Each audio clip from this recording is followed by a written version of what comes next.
Howdy, folks. Before anything, I want to have a bit of a tech checkup.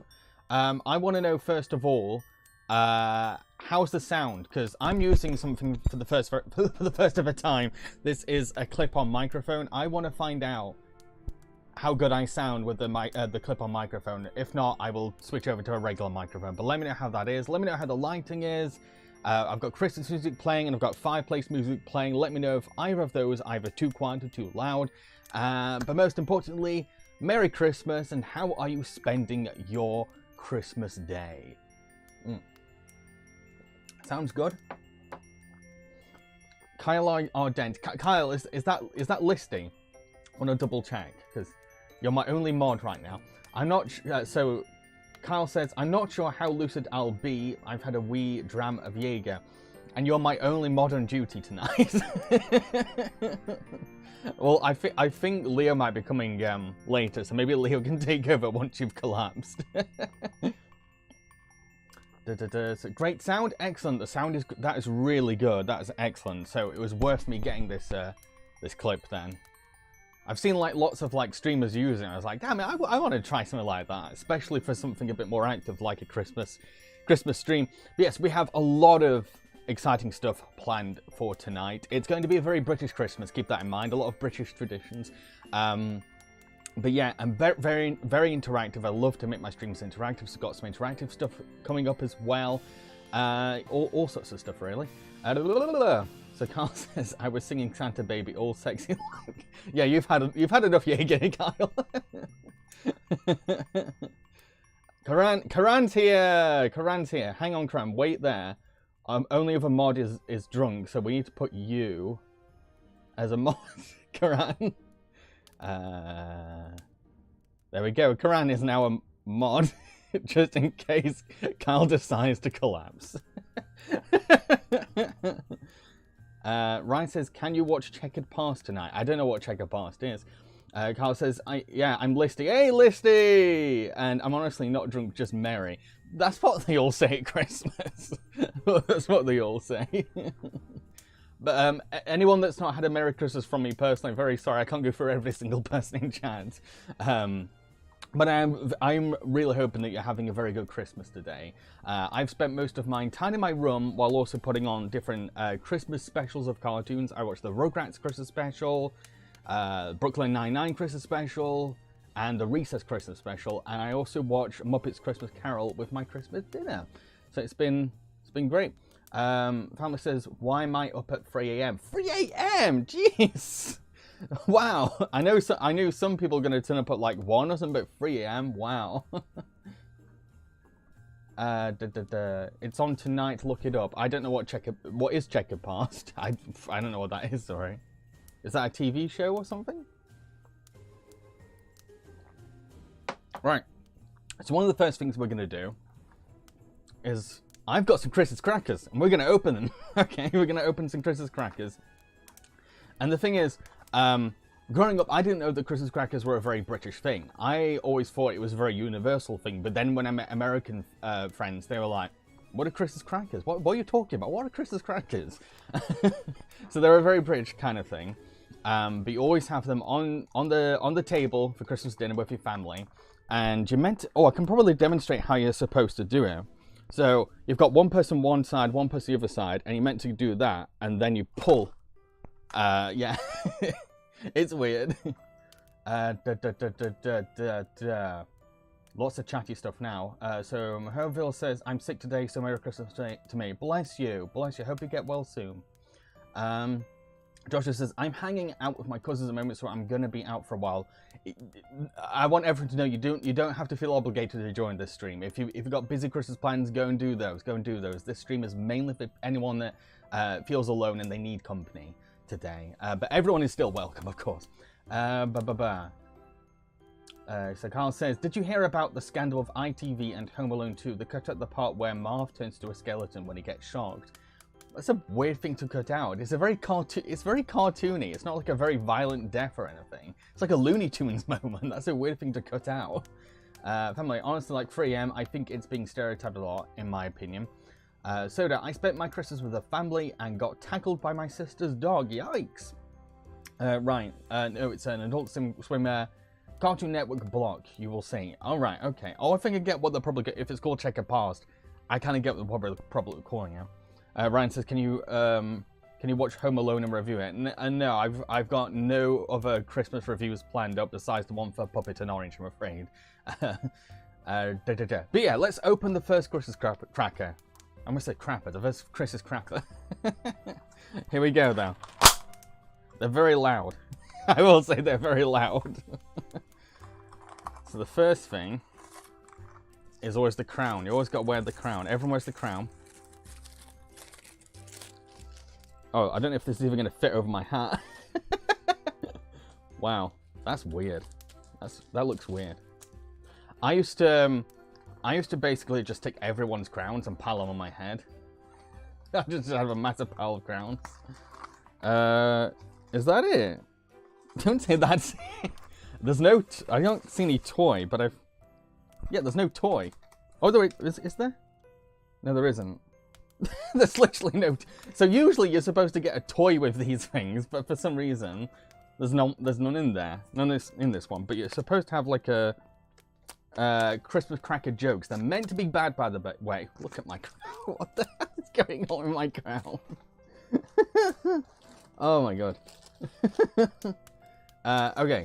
So they're meant to be bad Christmas cracker jokes. What does a snail do?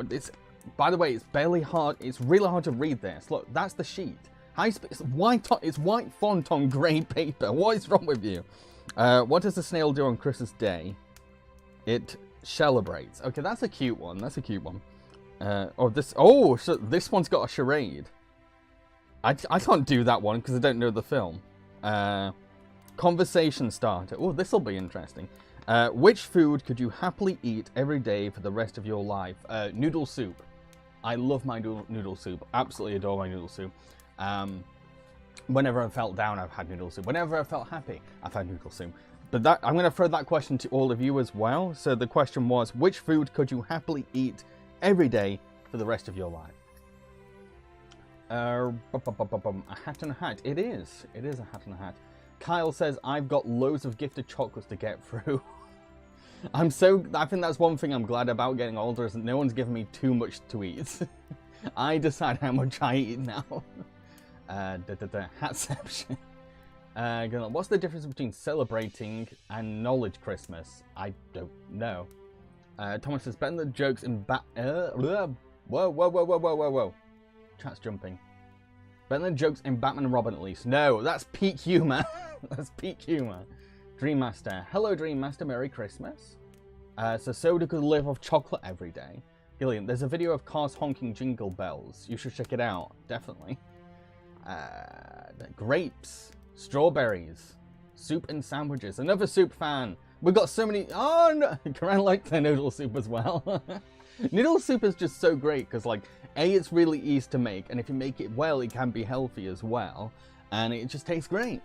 Yeah, and if you feel like you're getting hydrated and fed at the same time with noodle soup. And there, family, I have got lots of eBay gift cards. Ooh, you know, I'm gonna save that opinion for later because it's relevant to an activity coming up later. I'm kind of annoyed these crackers do not come with toys, because so usually they come with toys. They're usually crap toys, by the way, really like gimmicky things that you would probably like buy like at a seaside store or something. But like that was the charm of it. You'd always get like these tiny crappy little gifts, like a horseshoe or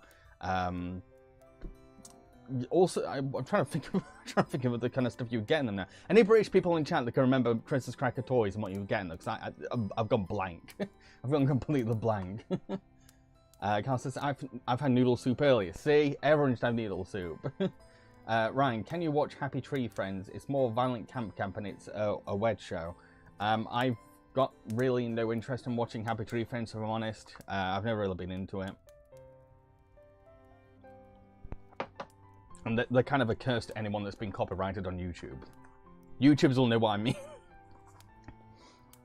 Venture says, Merry Christmas, Jambareeqi. Merry Christmas, Adventure. Thomas, do you have many seaside stores where you live, Jambareeqi? No, because I live very far from the sea. The closest sea I'm to, I think it's Bridlington. I'm not too sure, but like any sea takes me 2 hours on a train to get to. I'm like right in the middle of England.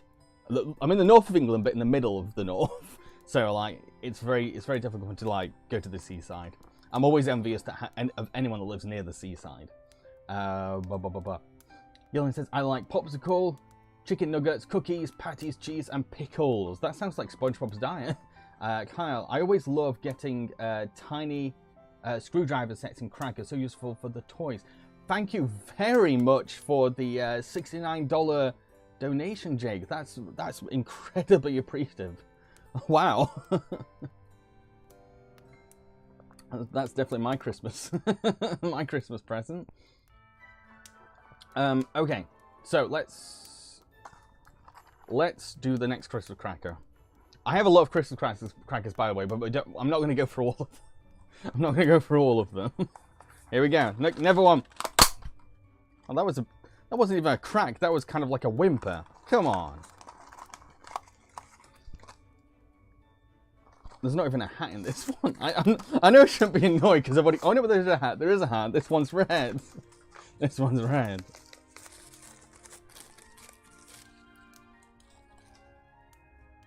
Ta-da! Sean says, hey Jam, just got back from a great Christmas lunch at a French restaurant and I saw Polar Express last night on Xmas Eve. Awesome. Sounds like a great Christmas. Merry Christmas, Thomas Sponge. Right. We're supposed to be making a tower, hat. Come on. Work with me here, hat. Okay. Oh, I hate that it's white font on grey paper. It's the dumbest thing I've ever seen. Like, I have to... You know, forget the crowds.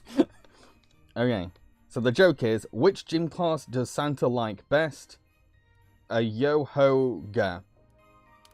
A little forced, but... Nice try. Nice effort. Nice effort. The charade. How do you do a charade of this? I can probably do it. I can't remember how to play charades. How do you even do it? Well, technically... Okay. Oh, you're supposed to do it.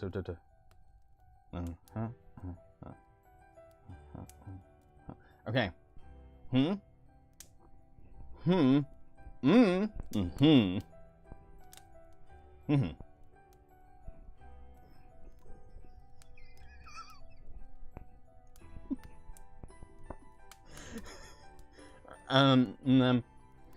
No, wait.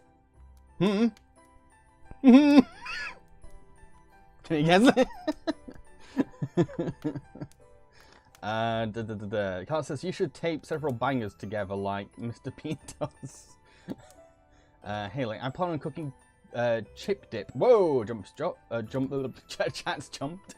For my family, very busy day. Good luck with that. Soda, by the end of this, it's going to be like that scene from Undertale with the hot dogs put with crowns. Jake, you're an awesome reviewer. Also, can I ask for suggestions here? Do you mean like a review request? You're welcome to do a review request at the moment, yeah, if you like. I just can't promise I will do that review. If you really want me to do, if you really want me to review something for you, the best thing to do is to become a patron, $10 plus patron. Soda, a cat clawing at the door. No, there we go. So you got the first word right because I was going It was cat.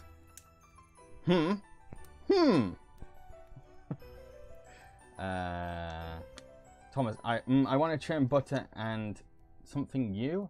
It's you. Is this charade? It is charades. So the so the thing that came with the cracker comes with 3 things. Okay, it comes with a joke, charades, and a conversation starter. Usually it's just a joke, so I'm kind of impressed that they put all this effort into this one piece of paper.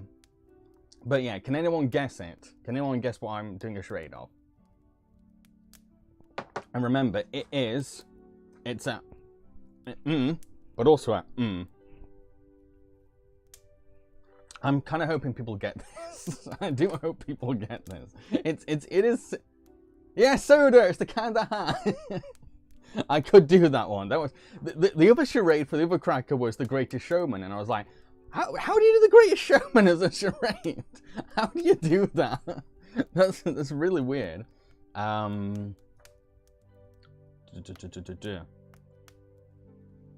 Thomas. Nice. Say, anyone seen any of the Bluey Christmas episodes? Yeah, I love the Christmas episodes of Bluey. I love them. Actually, I watched Santa Ferranda last night. Really good episode. Really good episode. But it's rare to find any bad Bluey episode, if I'm honest. I think there's only like 1 or 2 episodes where I'm like, no. You didn't hit the mark.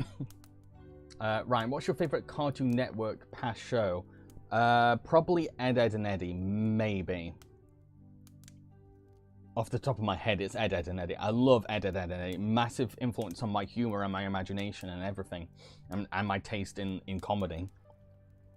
It was just such an out there kind of show that just went nuts with its sense of humor, with its imagination. And like, I just love all the characters in it. They're just so weird. Yeah, so Ed and Eddy is probably maybe my favorite Cartoon Network show. I'm not 100% sure though. Right. The next thing we're going to be doing is decorating my Christmas tree. I have a Christmas tree ready, I have decorations ready, and we're going to be decorating. Family, I haven't watched Bluey, but it has a very good reputation with people, it seems. Bluey is amazing. Doesn't matter how old you are, Bluey is awesome. Thomas, what is the best Bob's Burgers Christmas episode? That's a tricky one for me because I'm tied between The Bleakening and The Plight Before Christmas. They're both really good episodes, but I'm just like, which is my favorite though? I don't know. Probably objectively, The Plight Before Christmas. Personal taste, The Bleakening. I think that would be my answer. Adventures. I'm going to Alabama after New Year's, just visiting an old friend with my younger sister. Also, you're my favorite reviewer, and I hope you get to 100k to 1 million subscribers. Oh, thank you very much. So I thought he was going to make a gingerbread house again. No, I'm not doing a gingerbread house again. Every time I get a gingerbread house, it's really cheap and crappy, and it just falls apart. Every time trying to make one on here, it just falls apart. I think the only way I could actually do it right is if I baked the gingerbread house myself, and I don't have time for that, I'm afraid. Melville, I don't know if you watch new film a lot, but I recommend The Holdovers. I've heard good things about that. I saw Hats Off Entertainment was doing a video on it, and a fantastic film to watch around Christmas. It's definitely one I'm interested in. I've heard good things about it, but I don't know what it's about, if I'm honest.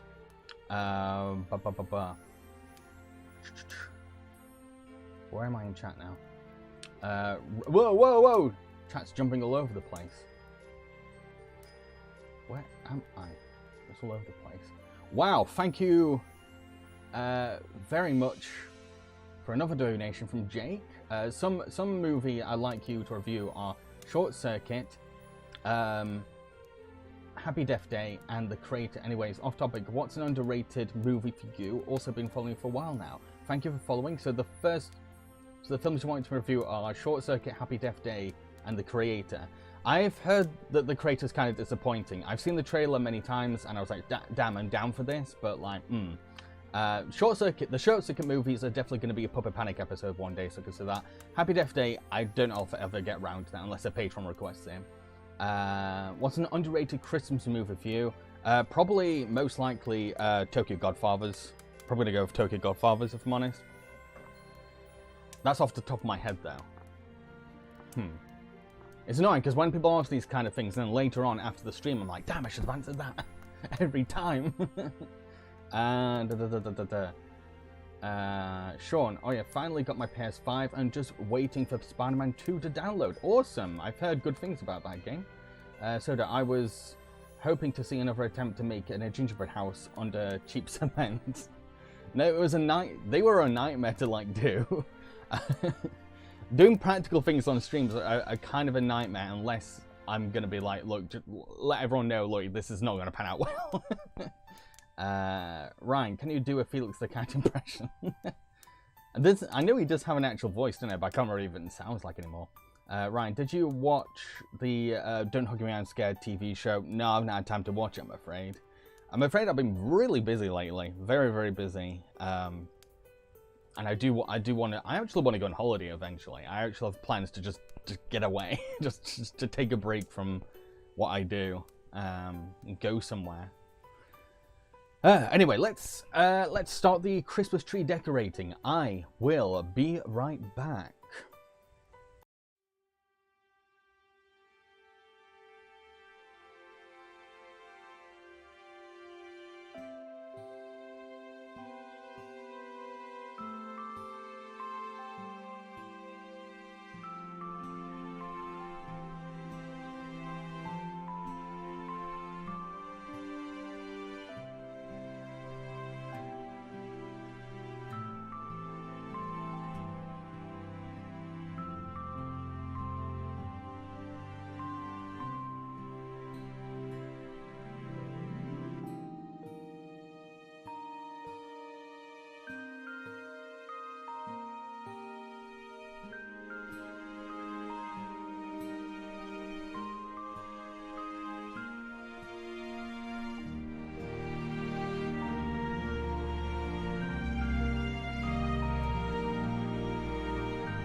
Tree! There's a tree! Let's sit back a bit further so you can get a better view of the tree. Ooh, ooh, ooh. Which, if I could do that, let's do that. Let's just do that, I guess. Ooh. Okay. So what am I going to put on? I'm going to go with the tinsel first because that tinsel's the easiest to put on. But this is very cute string-like tinsel I got. How adorable is this? It's not like, you know, most tinsel's like very thick, very heavy. This one's cute, but it's getting tangled already. Ah. Am I missing something? Because the last thing I'm reading here is Jake says Batman does not eat nachos. What? I feel like I'm missing something there. Ryan says for Puppet Panic, there's a lost Winnie the Pooh puppet show called Welcome to Pooh Corner. They decided to cancel it because of the characters' faces were horrifying. Disney got rid of the show. I didn't know that was the reason they cancelled it. But I do have plans to do Pooh Corner one day. Eventually, it's on my mind. There's a lot of Pooh content I really want to do, and I am planning to rank every Pooh movie. That's fallen over already. Eventually, I will rank every single one. I've already started marathoning them. And the thing with like ranking Pooh movies is like you always have to ask yourself, okay, so what makes a good Pooh movie? Because the typical requirements you expect from like films, Pooh doesn't follow them, but that doesn't make them bad. So it's just weird. It's just weird to. It's just something I've contemplated for ages. Like, what makes a good Pooh movie?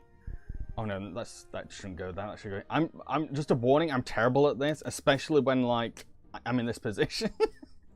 This really weird, bizarre position where I feel like I'm gonna cuddle it. Oh. Is that a Kermit impression? I don't even know my Kermit impression's any good. Hi, I'm Trini. I don't even know what that is. Piggy. I don't think there's any Muppet character I can do impressions of. They're very distinct voices. I can do... No, I'll abandon that right away. I can... No. I think I should stop trying. I should just stop trying. I'm doing terribly. Welcome to Tinseltown. Kyle, teehee Pooh content. I swear, even sober me would giggle. Jingle Bell Rock. So it's Boxing Day in Canada. Happy Boxing Day in Canada.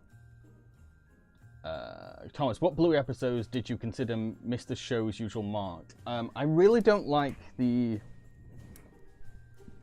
charades episode. I really don't like the charades episode because it lets Grandma teach the lesson, and even the Bluey show knows that Grandma's advice and parenting style is very outdated. So the message of charades is just, it's like, no, Grandma, no. that shouldn't be the lesson. Right, next. Baubles! Oh, I say baubles, but these baubles have no string. Are you kidding me? Are you kidding me? Oh wait, there is some string. What is going on? Hang on, folks. I've got a load of baubles and a piece of string. What is this? What? This just means I can only do like one bauble, I swear. What is going on here? It's really cheap string as well. Oh, I should have got baubles from somewhere else. Oh dear. Oh dear, this is... Oh wait, I see. No, I see. I kind of see. So the string is falling apart. It's not one big string, it's... Well, how would I know that? Okay, so it's bits of string. Okay, that's kind of clever in a way. I thought it just threw me in the deep end. It was like, yeah, here's a piece of string. do what you can, mate. Right. Baublicious, let's do this. I'm already covered in glitter. There we go. Aha. So, one thing my family had when it came to baubles, we had baubles that had Victorian art over it. They were very, very big baubles, and they were heart-shaped and sphere-shaped, and they were just covered with Victorian art that depicted Victorian Christmases. And like, I just have really nice memory of those baubles. Really lovely memory. The string come apart as threads. Yes, they do. Yeah. Cooper Dude, I think I have an idea of what the worst Winnie the Pooh movie is. Well, here's the thing. when I say what is the worst Winnie the Pooh movie, we're not including Blood and Honey, because that's just too, A, that's too easy, and B, that's not really part of the Disney franchise. It just feels like cheating. So I feel like asking your son which is the best Pooh movie is it's just really tricky. Just like doing a bauble in this position is... Ah, it works. Ah. Ah. Jake, there's a book called Cooking with Pooh about cooking food with Pooh Bear. The title sounds gross. Yeah, that is a weird ass title. Cooking with Pooh. I'd get that though. I'd get that. I can imagine the recipes being nice, mainly honey centric or vegetable centric. Knowing the characters. Blimmin' these strings are a massive pain, by the way. Nope, nope, they're just too thin. Ooh, ooh, I got it. I can do this. I'm an adult doing Christmas things. I can do this.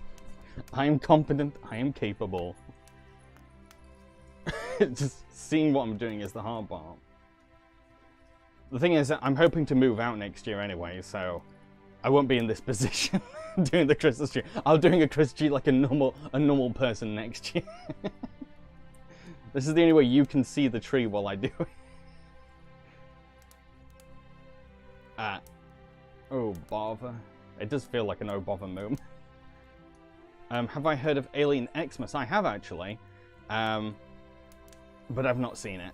I know of it, and I think the directors are very talented, but I've just not seen the film yet. Oh my! This is so big. Ah. There we go. Kyle, we had a metal hooks to make hanging baubles easier for our tree. They're even older than me. Surprised they're not made of lead. Yeah, I think the Victorian baubles is one thing I mainly remember. My mum loved those. We kept all of our Christmas things in boxes in the attic. And it was a really creepy attic that was in my brother's room. And like, every time I poked my head in there, it just looked like a horror film. So whenever I've seen like attics in like films and stuff, or TV shows or cartoons, all the attics look kind of charming. And I look at my attic and I'm like, why does mine look like it belongs in The Conjuring? What the hell? You know, I'm gonna bear with me. I'm gonna do this a different way. This is the only way I can get the string in. I need to be able to see it up close. Here we go. Here we go. Oh, no, no, string, don't fall out. Don't. I've just got a load of like plastic Christmas tree in my mouth right now. Ryan, did you enjoy Samurai Jack Season 5 on Adult Swim with no child involved? What does the no child involved part mean? I've only seen a couple of episodes of Samurai Jack, if I'm honest. This is such a nightmare to do. I've got other things to put on this tree soon, by the way, and I don't know how I'm going to do it in this position. I think I'm going to have to move position. Right, you know what? I think... Hang on, right, okay, this seems easier, but my microphone has now got caught on the tinsel. That's not good. The tinsel's all falling off now. I'm just going to snap this. Nope, I can't. This is not good. My equipment is getting tied up with the tinsel. The tree gonna tumble. Ah, the tree right now it's resting on my feet, so I can just like do that. I shouldn't though. I shouldn't. Kyle, if you make the string into loops first, it should be easier. I don't do easy. That's common sense. I don't do common sense. Common sense isn't fun. You can quote me on that. Common sense is not fun.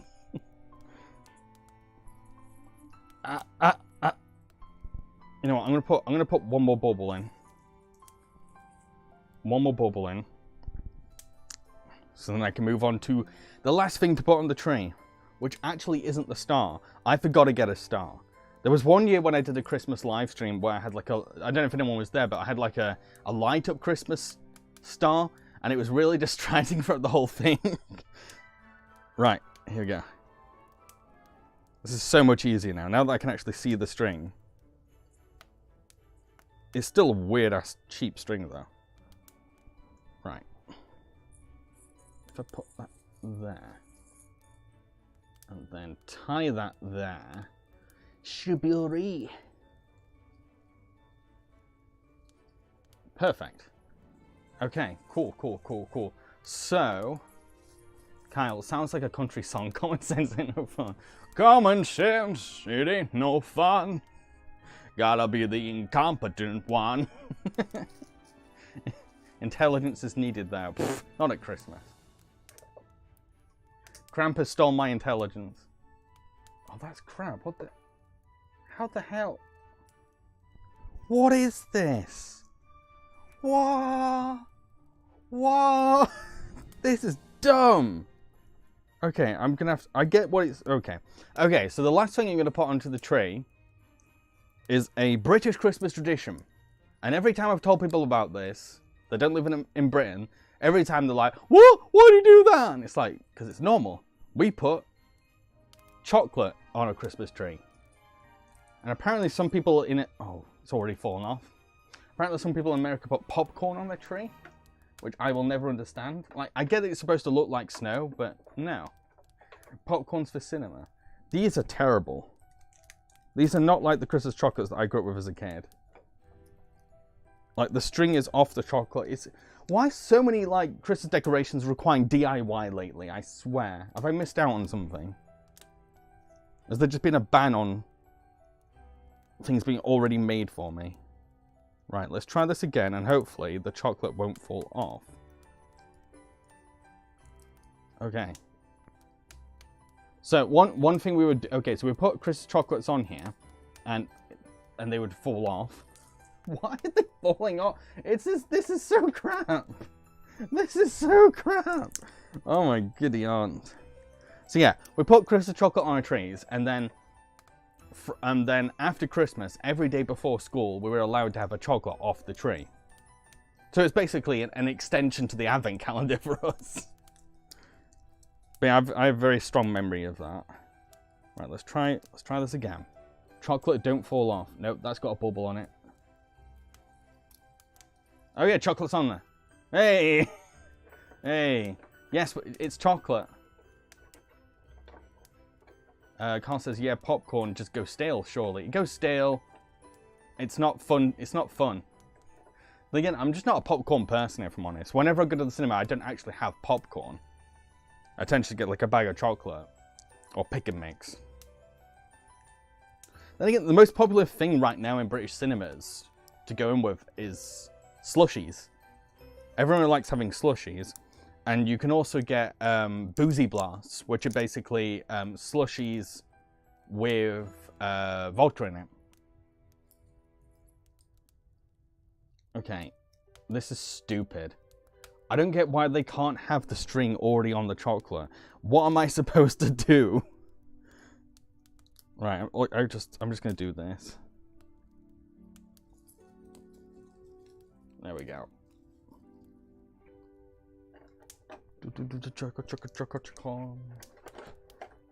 Yeah. Kyle, when we had a dog, we had to stop the chocolate tradition because he chomped all the ones he could reach. He didn't get sick, thankfully. He only got a couple. I think I remember my pet cats climbing into the tree and hiding in the tree. I remember that. These are terrible. And I've got too many of them as well. Like, these are all the Christmas chocolates I got. I don't need this many. I especially don't need ones where I have to put the string on myself. Kuba Dude, nowadays I only have popcorn during the event films. For example, I got a bag when I saw The Boy and the Heron. I'm very jealous you've seen Boy and the Heron, by the way. We don't get it till tomorrow. We've had to wait all month for it over here. Jake, slushies for vodka. Yeah, they're called Boozy Blast. Very popular with adults in cinemas right now. Okay, I guess I'll put it there. My tree. Poor thing. Poor thing. His voice would be, I'm a tree! I'm a good tree! Kill me now! Everything's already fallen off. Jake says, slushies with alcohol is something I didn't know existed. Yeah, it exists. It exists. Oof. Oof. Oof. Oh, thanks. Really pretty. My tree looks good. Thank you. I don't think it does. I think if I had more space, and if these things didn't ask me to put the strings on them, it would have looked better. So this says, I saw Godzilla -1. Heard very good things about that one. Very good things. What time are we on? Okay. So in 10 minutes, we're going to be doing a tier list. Kyle, I got to hammered and vodka slushies when I went on holiday to Spain a few years back. You don't realise how much you're having. That's alcohol in general, mate. You don't realise till the next day till you're looking at your bank account and you're like, ah, that's how much I spent. Oh. Avenger, hey, how do I donate money? Also, when I saw a review over the hedge, became a fan. Also, you married. Sorry if that's none of my business. Piece of tree looks okay. I am not married. No, I've never been married. I don't know how to donate on here, I'm afraid. It's called Super Chat. So that's the only thing I know. All I know is it's called Super Chat. Jake, do you wish there were original movies being made these days? Almost everything is a sequel or remake. I have to disagree. It depends what you're looking for. It depends where you look for it as well. Mainstream-wise, yeah, everything is just like an IP spin-off or something. But if you look out the mainstream, there's so many original things out there. But unfortunately, they go under the radar. I've already started working on my ranking of animated films that came out this year, and we've had a real variety of stuff, a wide variety of really interesting things. And some things I didn't even know that came out. I was like, this existed this year. So I wouldn't put everything under the umbrella of unoriginal when cinema is so interesting, when you just explore the variety yourself, you look out there yourself. Hello, Jonathan. So this is a tier list, huh? Yes, a tier list. Adventures, how do I donate with Super Chat is what I meant. I just know there's like, I think there's like an S or something in the chat. Jake, you did a Super Chat donation tonight. Can you tell Adventures Ryan how to do Super Chat? Because I've never done it myself, if I'm honest. I've only donated on Twitch. Blah, blah, blah. Family. Disney creates terrible sequels. Not all of them are bad, though. I mean, Rescue's Down Under, man. Rescue's Down Under. Yeah, so we're going to be doing a tier list next. And this tier list is on Christmas presents. It's a tier list for Christmas presents. Right, what's your favourite review, and when will the great return of your Jambareeqi reviews? Jambareeqi reviews will never be returning, I'm afraid. It's an old product of the old Jambareeqi. And I don't know what you mean by favourite review. Favourite review of all time, or because I don't really have one. Jake, look at the $sign next to the text. Kyle, Rescuers is amazing. Both Rescuers films slap. Jake says, tap that $sign and then donate. Oh. Oh. Oh. What am I doing? What am I doing? I'm trying to get the chair in shot. Hang on. So I have to go there. Oh, forget it. Forget it. Favorite review of all time? I don't really have one, if I'm afraid. I can't really think of any. There's not really any reviews that I go back to watch. And if you're talking about like the whole of YouTube, yeah, I don't really have a particular one favorite. I have favorite video essays though. There are video essays. I feel like video essays stick with me more than reviews. Like there's a really good essay on Spielberg's Hook that I really like. Arrested Jack, hi Jambareeqi, glad to be here again for another live stream. Merry Christmas. Merry Christmas, Arrested Jack.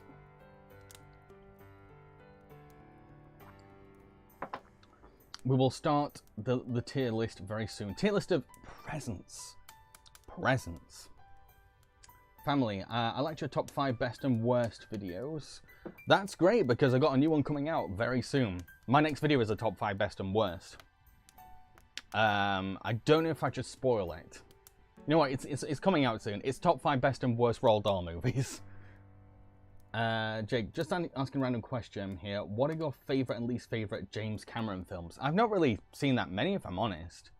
I'm trying to think. I've seen his Terminator films. I've seen Aliens. I've seen Titanic, and I've seen Avatar. Didn't like Avatar. Could take or leave Titanic. And I love the others films. I've not really seen that many James Cameron films, if I'm honest. Kyle, Hook is also great, cheesier than a fondue, but I love it. It is a really good film. Like, when you put aside its flaws, it's a beautiful movie. Arrested Jab, what is your favourite Christmas film? It depends on my mood. If I want a cheery Christmas film, I go for Muppets Christmas Carol. That's my favourite. If I want to like a sad, somber, serious Christmas movie, I go for Tokyo Godfathers.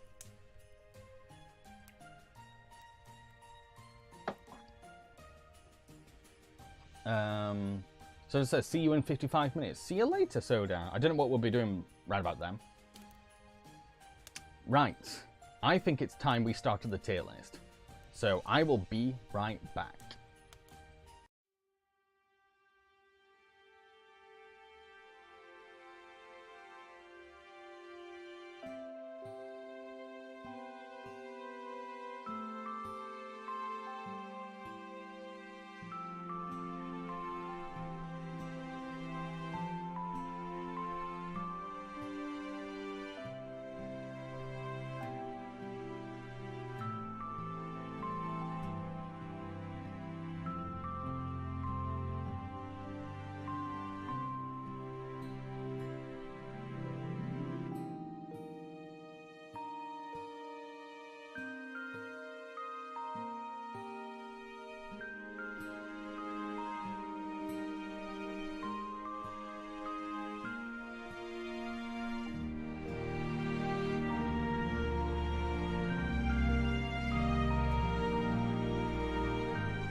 Tier list. This is the Christmas presents tier list. Let me know if the sound's peaking, by the way, because it says it's peaking on my Streamlabs. Yeah.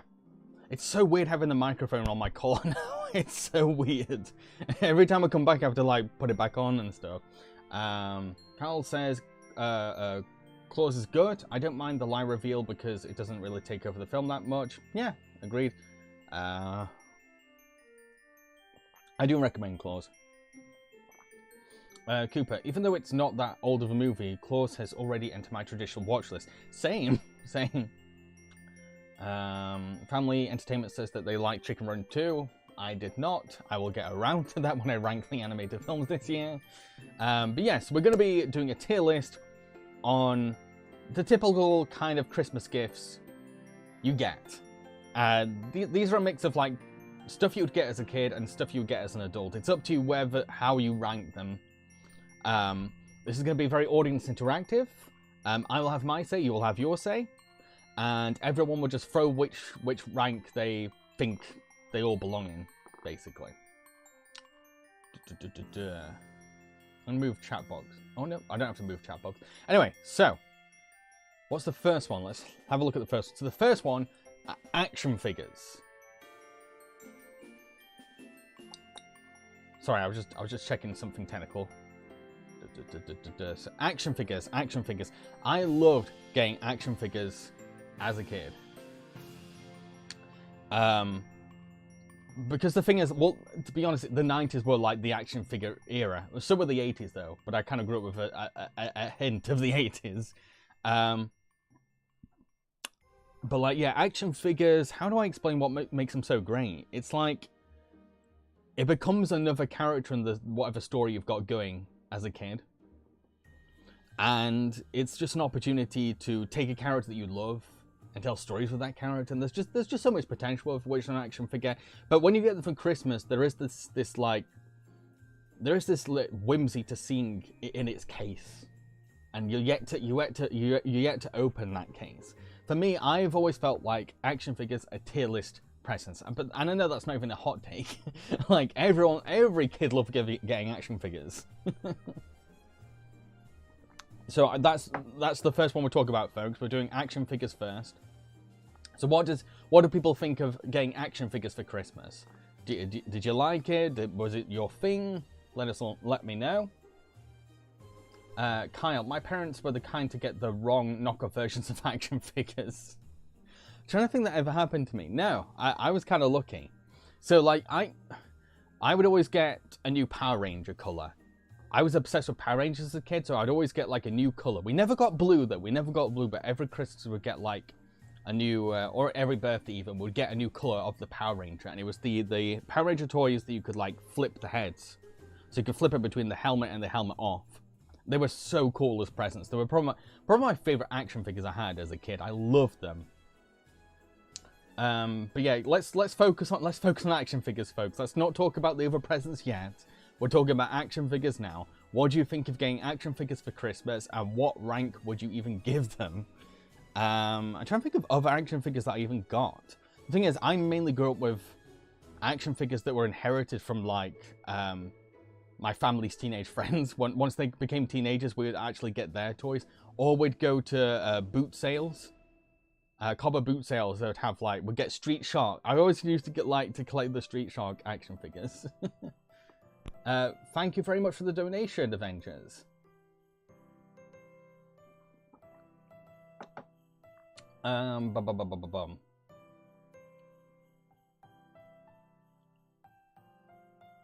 Where am I in chat now? So Jake, well, a lot of boys' toys are usually somewhat violent, so maybe Furby is too cute. We're not talking about Furby yet. We're talking about action figures. We're talking about just action figures right now. We're going through each one on the tier list, folks. Action figures is first, okay? S tier action figures. Family says action figures might be A tier for you. Let me know why. Adventures, I figured out it's quite easy. Awesome. Rista Jack, action figures are cool toys, but I never think of getting one for Christmas. Oh, interesting. Because I think that was the thing I was always excited about for Christmas, was getting action figures more than anything. Particularly when I was like, maybe like ages 7 to 12. That was when I was like, yeah, action figures, new Power Ranger, new Street Shark, that kind of thing, giving away my age. Axel, how long will you keep making movie reviews for? Just to let you know, we're doing a tier list at the moment, Axel. So this is not a Q&A. I'm not going to be answering people's questions. We're just going for this tier list. We're focusing on the tier list, okay? JF says, just dropping by. Merry Christmas, JF. Christmas festive watched Elf today. Hope you enjoyed it. Family, action figures aren't the best toys ever made, but they are very well made. It kind of depends. Because you can find some particularly action figures at Poundland or dollar stores are kind of crap and they fall apart. Action figures are a strong A tier. I always got happy to get a new one, but I got more excited for toy cars or plush toys. Interesting. So we've got a few A's so far. I says, I used to play with action figures in the shower. I do. Oh, I remember now. I used to play with my toys in the bath. Used to play with toys in the bath and like use the bath water as like some kind of cinematic effect. Like it's a wave. Adventures. I give action figures an S. I got most Power Ranger stuff like Jungle Fury, RPM, and Mighty Morphin. Ratchet Jack. I would say A tier for action figures. Jake says I want an action figure of Billy from GAOBAM. I don't know what that is, sorry. But yeah, where do people think I should put action figures? Which tier? Let me know in chat now. Just spam chat with which tier you think action figures belong in. Do they belong in S tier, A tier, B tier, C tier, or D tier? For me, absolute S tier. The thing is, if someone gave me my old Power Rangers toys for Christmas as an adult, I would still put them in S tier. I miss those toys. I'd be like, damn, that's a good present. You know me. So I'm sick of S tier for me. Carl says, my cousin had that Action Man. I remember having Action Man. I had the scuba diver one, I think, and the boxer one. That crawled on the floor. I was so jealous. That's kind of creepy. An Action Man that crawls. It reminds me of like the Killer Krusty doll. Ryan, I play with toys in the bath too. Adventure says, I donated $4.99. It's all I can give since I'm not making much right now and I'm still with my parents. Don't worry about Adventures. It's really appreciated. Any donations are always appreciated, especially Christmas. Really, really lovely of you. Thank you. So we've got lots of A's, a couple of S's, but it seems to be mainly A's. So I'm gonna put in A. I think they're S's, but yeah. Okay, so the next one we're gonna tier is alcohol. S tier. S tier. Especially if it's like a nice fancy bottle at Christmas. Whether you're on your own or you're with family, it's always great to have a nice sherry, Bucks Fizz, whiskey, wine, whatever. And it's great if it's already free. It's already been given to you. I'm gonna say it. So I definitely think that alcohol is an S tier. I feel like Christmas Day is one of the best days to get drunk as well, and it's one of the days where you get away with it more. Especially if you're hanging with friends or you've got your family over, everyone's getting drunk, so everyone's in the mood. It's great. Yeah, for me, alcohol is S.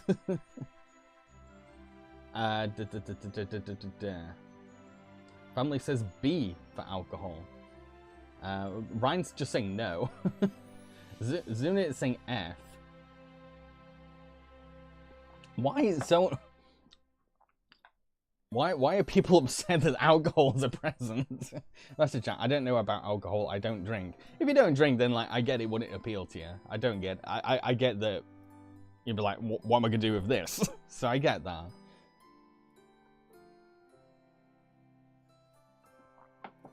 Ryan, you like getting drunk? I love getting drunk, but it depends on the vibe, on the atmosphere, who I'm with. If I don't like being the only drunk, I really don't like being the only drunk because I'm a very loud, annoying drunk. I need other people around me to be equally loud and annoying. Kyle, encouraging alcoholism is at this time of year for shame. Glugs Jaeger. It's the only time you can encourage alcohol. Adventure says, I don't drink alcohol. I don't like the taste of it. Again, no worries, no worries. I feel like. Family, I understand why people like alcohol. If you guys want to put it S at A, that's cool. For me, it's S. It's definitely an S. I rarely get to like have time to drink at home. So like, if someone's just put the drinks there, it's like, oh, if I have to, oh, I've got to be polite to this friend that's bought me this present. Oh, if I have to. I never get alcohol for Christmas, so I don't know what to say, but I never drink, so not for me. No worries. No worries. Rainbow, B because it depends on what type of person gifted you. I guess so, yeah.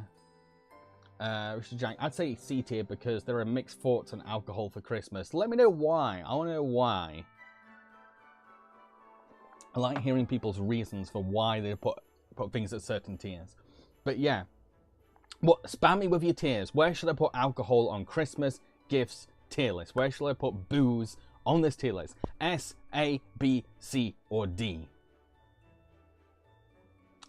Carl says B to keep things mid for everyone.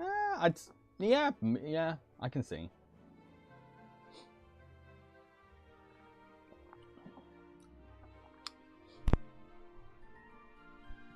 Trying to think of. I've rarely been given alcohol for Christmas, if I'm honest. I usually get it for like birthdays or something like that. So we've got B.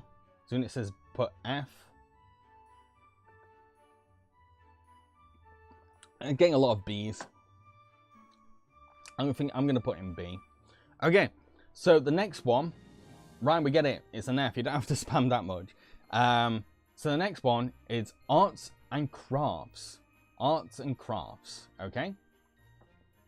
So where would we put arts? Ryan, please, can you please stop spamming F? Don't appreciate that. Like when I say spam, I just mean lots of people. I don't mean one person. Ryan, please. Mods, can you put Ryan on timeout, please?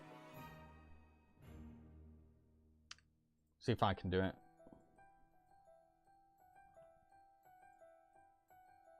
How do I? Hang on. Sorry, folks. Hang on 1 second.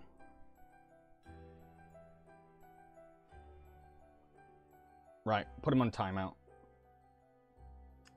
Sorry about that, folks. So arts and crafts. So when I say arts and crafts, I mean like stationery, pens, pen collection, art collection, paint brushes, paint, just stuff like that. Anything creative, like bracelet maker things, whatever. Anything that you can be creative with. I think what's great about getting arts and crafts on Christmas is like there is that time period from like opening presents to having dinner with your family, where you can do whatever you want. And in that time, you could do a picture, you could do a drawing, you could do a piece of art, you can make something. So I feel like it can fit into a Christmas day as an activity if you get it. And the thing is, it can inspire you to do more after Christmas Day. You'll end up being like, wow, I've got all these like artistic resources now. I can actually turn this into a hobby. I can actually have fun with this.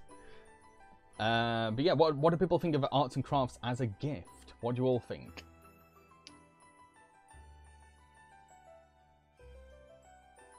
Clemmy says, I like arts and crafts, maybe A. Kyle, oh no, I have so many arts and crafts that I haven't even opened. I think there have been presents that I've never actually opened or tried or done anything with. I probably still have some of them as well. I think I do. Kyle, oh no, I have a... Oh, sorry, I just read that. Arresta Jack, my specialty is arts and crafts. I love drawing and writing. Awesome, that's fantastic. You're pursuing that. Kyle, it makes me feel bad because I don't use them, although I did have a fun year where my baby nephew helped me with some painting by numbers. That's so cute. Made a right mess. Bless ya. Grant says it's an A. Family says it's an A. Rainbow Pixie for B because it can distract you. It's a great distraction. I think arts and crafts is a fantastic distraction, especially because like I feel like once you've opened your presents and that excitement's died down and you're waiting for dinner, you do need a distraction, especially if you can smell the dinner through the room. It's like, oh, I want that dinner now. But like if you got a distraction, it's great. And the thing is, a lot of toys, their play value can only last so long. But with arts and crafts, there's so many things you can do with it. You're not just stuck doing one thing. You can have so much fun. The limitation is your imagination. So I think arts and crafts is an S tier for me. Adventures. I once made a clay face of a dragon in art class, and it took me all semester during my senior year. I had to bring it in home due to COVID, and then back to dry it, and then bring it home. What? Back and forth, bless you. Adventures, I give it C or B, and I do draw a little bit, and I did love art class in high school. However, arts and crafts are an easy S tier for me. Yes, another S tier. I just love drawing with everything and using everything they have. Yes. But the thing, I think the only downside to getting an arts and crafts present, particularly with those like, you know, those like suitcase boxes that had like lots of kinds of pens, lots of kind of pencils, lots of kinds of paint. All those things are just splat together. And after like a few weeks, you'd open up the suitcase and it's just like a rainbow and like broken cranes and everything. So Venture says that the clay face was a school assignment. Mr. I would personally put Arts and Crafts in A or S tier. Cooper, one tradition I have is going to craft fairs around my neighborhood. Nice. And Mr. Jack, you know what? S tier. Yes! I'm convinced enough S tiers. I think that's enough S tiers to put it on S, I think. Kyle, A tier for me. It's a great gift if it gets used. Yes. There is a level of effort involved when it comes to arts and craft. I will admit that. With other kinds of presents, you don't really have to think that hard about it. There is an effort needed. But I think there's enough S tiers in chat to put it in S. I think it's an S tier present. Okay, so the next one is bath care sets. Bath care sets.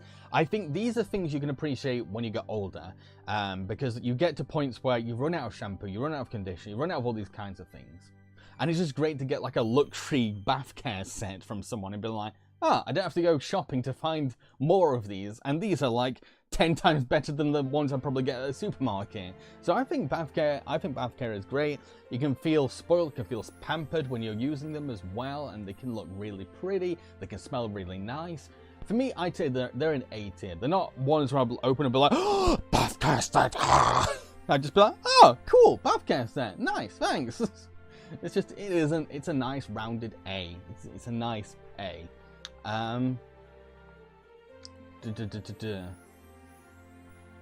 But yeah, what do people think of bath care sets, or like just bathroom kind of related presents in general? Well, I'd say just like shower or bath care related presents. What do you think of them? What are your opinions on them? Master Jack says, I once bought a bath bomb of Marie from the Aristocats at a Comic-Con once. Oh, that's cute. I think I only had a bath bomb once when I was a kid. It was just for the novelty. Once you throw it in, you see it exploded, that's it. I've not really used a bath bomb as an adult, I don't think. But I might do.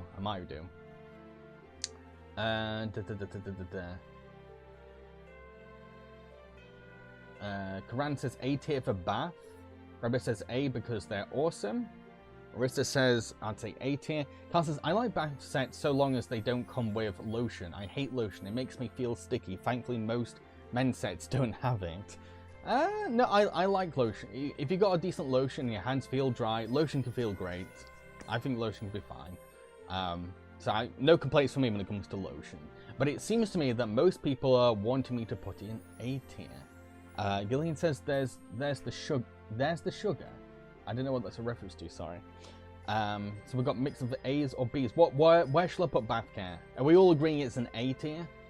I feel like the consensus is A, but I'll give people a chance to throw their letters at me.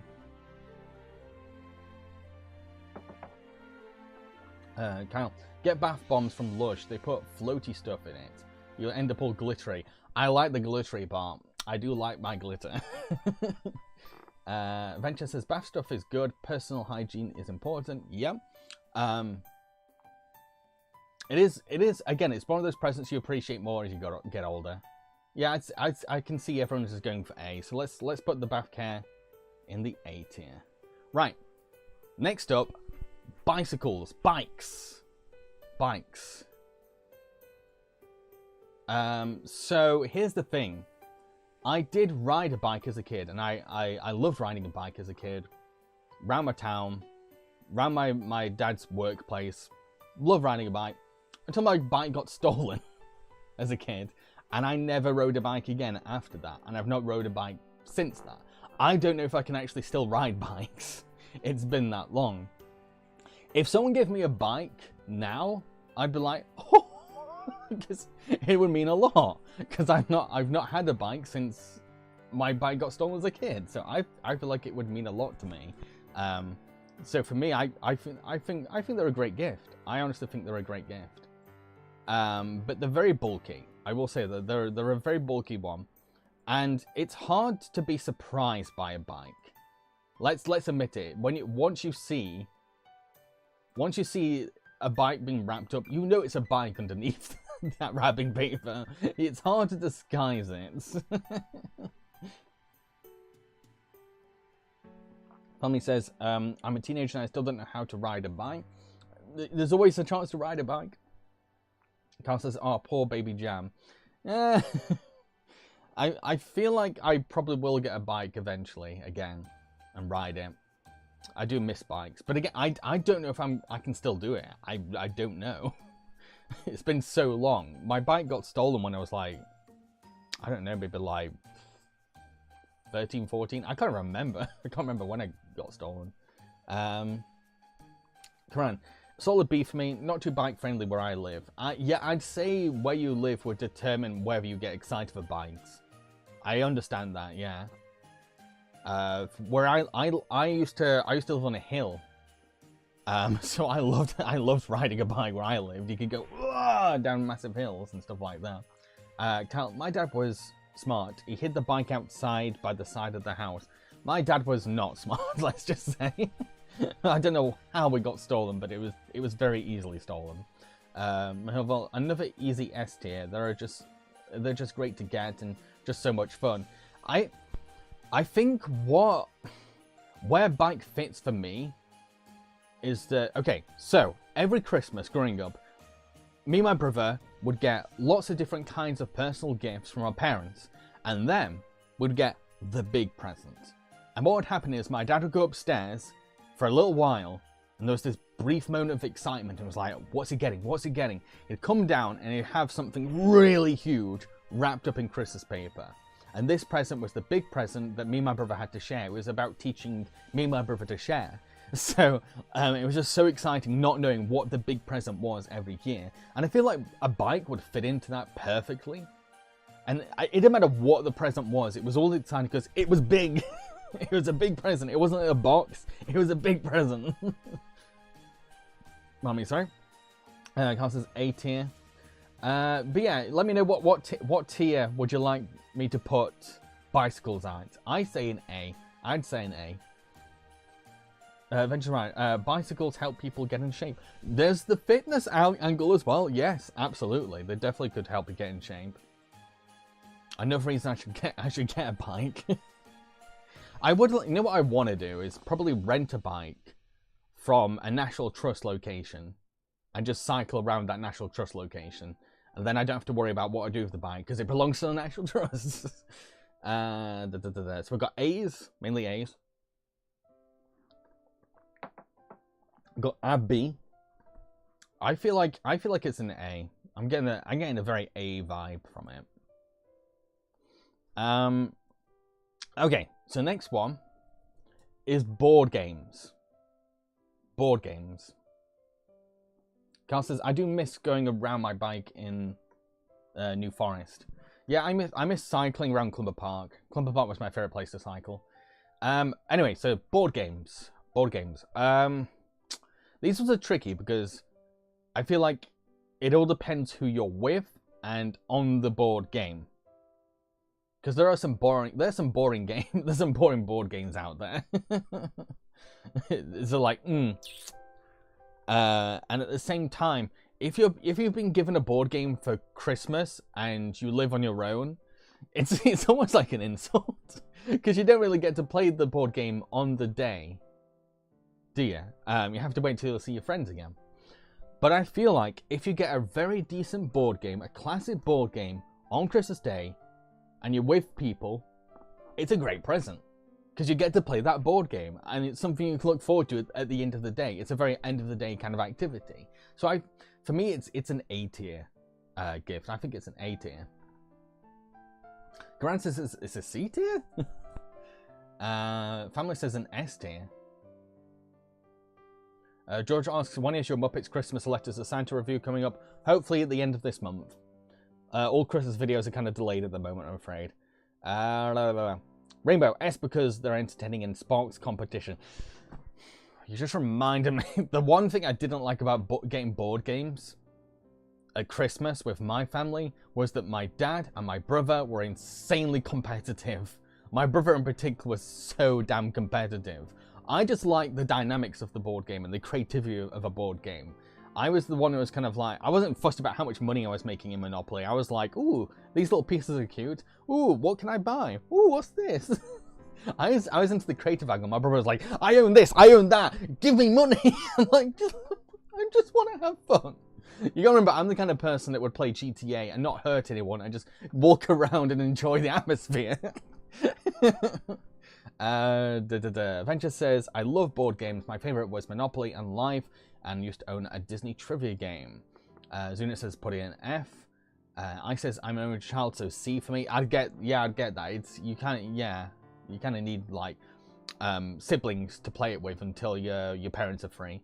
Kyle, okay, so most board games were banned in our house because my older sisters would get into literal fights over them. Jeez. So I never grew up with them. Herval says, I would say F. Zuni, you don't have to keep saying F. Josh says, my brother is extremely competitive. I feel like there was always the competitive one in every family, I swear. For me, it was definitely my brother. And then whenever we went to like visit my stepsister, like I think she was also competitive too, so then just added more rivalry. Adventures. I remember when you defended Mortius and Ethics. Hey, just out of curiosity, from 1 to 5, what do you think of Rise of the Guardians? I've rewatched Rise of the Guardians, and I would give it probably like a 4.5. Actually, on a rewatch. I think I was way too harsh at my review. But just to let you know, Adventures Ryan, we're talking about the tier list. This is not a Q&A, so let's focus on the tier list. So what tier would you put board games at for a Christmas present for this tier list? Where should I put it? Where should I put it on the tier list? For me, it's an A. There are downsides, but it is a great present, and it's got some attractive appeal when you unwrap it as well. It's like, oh, look at that, the cover art is awesome. There's some excitement to getting one. I'd say that.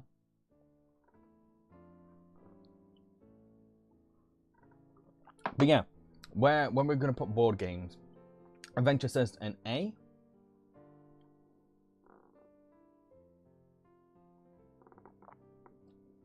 Mainly got a lot of A's. Got an S, A. So it can't say A if the family is sane. My family was not sane, so it sounds like the consensus is A though. So let's put it in A. Okay, so the next one is books. Now I can't remember if I ever got books for Christmas. I can't remember. I do remember getting Rebel Without a Crew by Robert Rodriguez for Christmas. I think I got that for Christmas once, and that's probably my favorite book of all time as a filmmaker. But I do think books are a good present, but it depends if you like reading. I think it all depends on whether you like reading. I like reading, I just don't have time for it lately. But when I did have time for reading, I loved reading. I adored reading. And I do think that reading is a good distraction on Christmas Day when you're waiting for Christmas dinner. And it's something to look forward to after Christmas dinner as well. Because once you probably get really invested in the book, like, oh yeah, brilliant, it's the right page turner, oh, dinner's ready, oh, have my dinner, I get to carry on the next chapter when I finish my dinner. Yes, I think books are a very good present. They're not as flashy or as exciting as toys, but I think they've got their charm, I think they've got their appeal. So it says, Shad dunked on, says, hello, Merry Christmas, Shad. Rainbow Pixel says, solid B, I like reading. Carl says, I loved getting books as a kid. I would read almost anything. As an adult, I'm more fussy. I'd rather get a voucher and find my own book. Yeah, it does depend on what book you've been given. But if someone's really thought about the book and like knows you and has thought, they'd like this story or they'd like this biography, I think that book means more. So yeah, I think it definitely depends on the effort that's been put into choosing the book. Adventures right. My favorite books growing up were the Spider Chronicles and Michael Vey book series. Michael Vey is about a teenager who has electric powers. Cool. The books I mainly grew up with were, I mainly read biographies. I was obsessed with biographies, particularly by filmmakers. I was that much of a film nerd as a kid. I was like, no, I'm not interested in these popular books like Percy Jackson and that kind of stuff. Give me a book by John Waters. I like the filmmaker books. If I ever got like a filmmaker book for Christmas, I'd be like, ah, awesome, so good, thank you. But yeah, what do people think of getting books for Christmas? Whoever says, I like books and I'm always glad every time I got a new one. A tier. I think, yeah, it depends on the book. It definitely depends on the book. Kyle, my sister gave me some twisted Disney fairy tale books last year. I enjoyed those. Not something I would have picked up. That's always good. Whenever you get a present that you wouldn't usually go and buy, but if it was given to you, you would still appreciate it. Those are good. Those are good. So yeah, what tier we're going to put books at, folks? I feel like it might be an A for me. But yeah, what tier we're going to put books at? S, A, B, C, or D?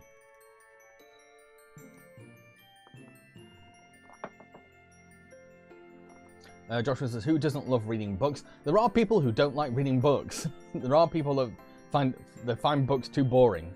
They want the imagery there. They want some sound there, which I can kind of get as a film fan, but like I feel like a relationship with a book is different from a relationship with a film. Carl says S tier for me. Ooh, okay. It seems to be a bit of a mix. We've got S's, A's, adventures. Last year I got a book about movies of fun facts of animated films, like what film won an Oscar, post-credit scenes and other stuff didn't know about. That sounds fun. Good dude, with how my autism affects me, reading can be hard for me sometimes. No, I get it. There's a lot for neurodivergent people. Reading can be very difficult because it's a constant effort with like using your attention skills. For me, I have to go back a page because like my mind just wanders off. It's one reason I read less nowadays. My attention span is so bad. I can hear some jingle bells outside. Weird. Okay, I'm gonna put books at A. We've got a lot of A's at the moment. Okay, next one is calendars. Calendars. Calendars are tricky because calendars are one of those kinds of gifts where you feel like they've not tried. They've just seen it in a shop and been like, calendar will do. It's cheap, it's easy, whatever. Particularly if it's a calendar where you can tell they've not been thought about, okay, is this something that this person's interested in? They just grab any calendar off the shelf and it's like, there you go. No. But I have been given calendars before that I've loved owning. I've loved having them on my wall. And one good example of that was the Salvador Dali calendar that I got. I was obsessed with that. It was so great because Dali's paintings are always amazing and inspiring and always imaginative, and you can always find little details whenever you're looking at them. So like I loved my Dali calendar, and every time I was struggling for an idea for a project, I'd just look at one of those paintings on my calendar and be like, got it, I know what I want to do. Karen says, if it's themed, maybe a C. I think calendars are a B. I think that calendars can be a good bonus in your Christmas haul. Like when you've got through all the exciting stuff, there's a calendar there, cool. Or even before, when like it's building up to the exciting presents, it's nice to have a calendar there. It's nice as a traditional gift. It's nothing fancy, it's nothing amazing, but if that calendar was given to someone who really thought about, this person loves this thing that this calendar's of, yeah. For me, I think they're a B tier. Rainbow D. It's not the best and something I wouldn't ask for. But at the same time, I wouldn't usually get a calendar. But if someone hands me a calendar, it's like, oh, that's kind of helpful. I'm fine with having a calendar. I think that there is something inoffensive about calendars. It's like, yeah, oh cool, I've got a calendar now. I can put it on my wall and I can write reminders on it, and I can change it every month. But then there is that aspect of calendars where it is kind of a chore. Every time the month changes, it's like, oh, I forgot to put this up. You often do forget. You often do forget to change the month on a calendar. It's normal. But yeah, what do people think of calendars?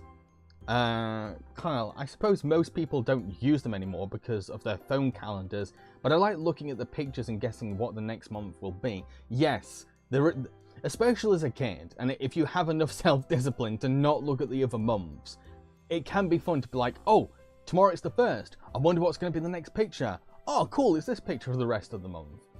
I think another novelty I've always loved about calendars, and one thing that I enjoyed about calendars as a kid, was that they would have like different events on each day for like celebrities' birthdays or some kind of cultural tradition or special holiday that you've never heard of on that day, and you'd be like, oh, today's this. I didn't know that. That's kind of cool. That's kind of a cool thing you don't really appreciate nowadays compared to like traditional calendars. However, says B tier, they're nice and a good present for one of the family members. It is a very like, it is kind of like give it to your family kind of present, if I'm honest. So what tier are we going to put calendars in, folks? S, A, B, C, or D?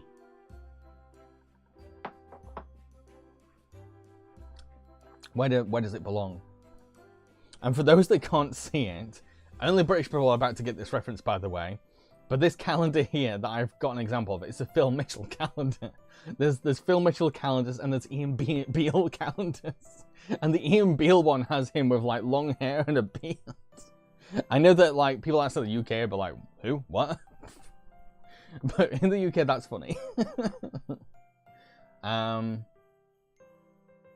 got B, we've got a D. What others have we got?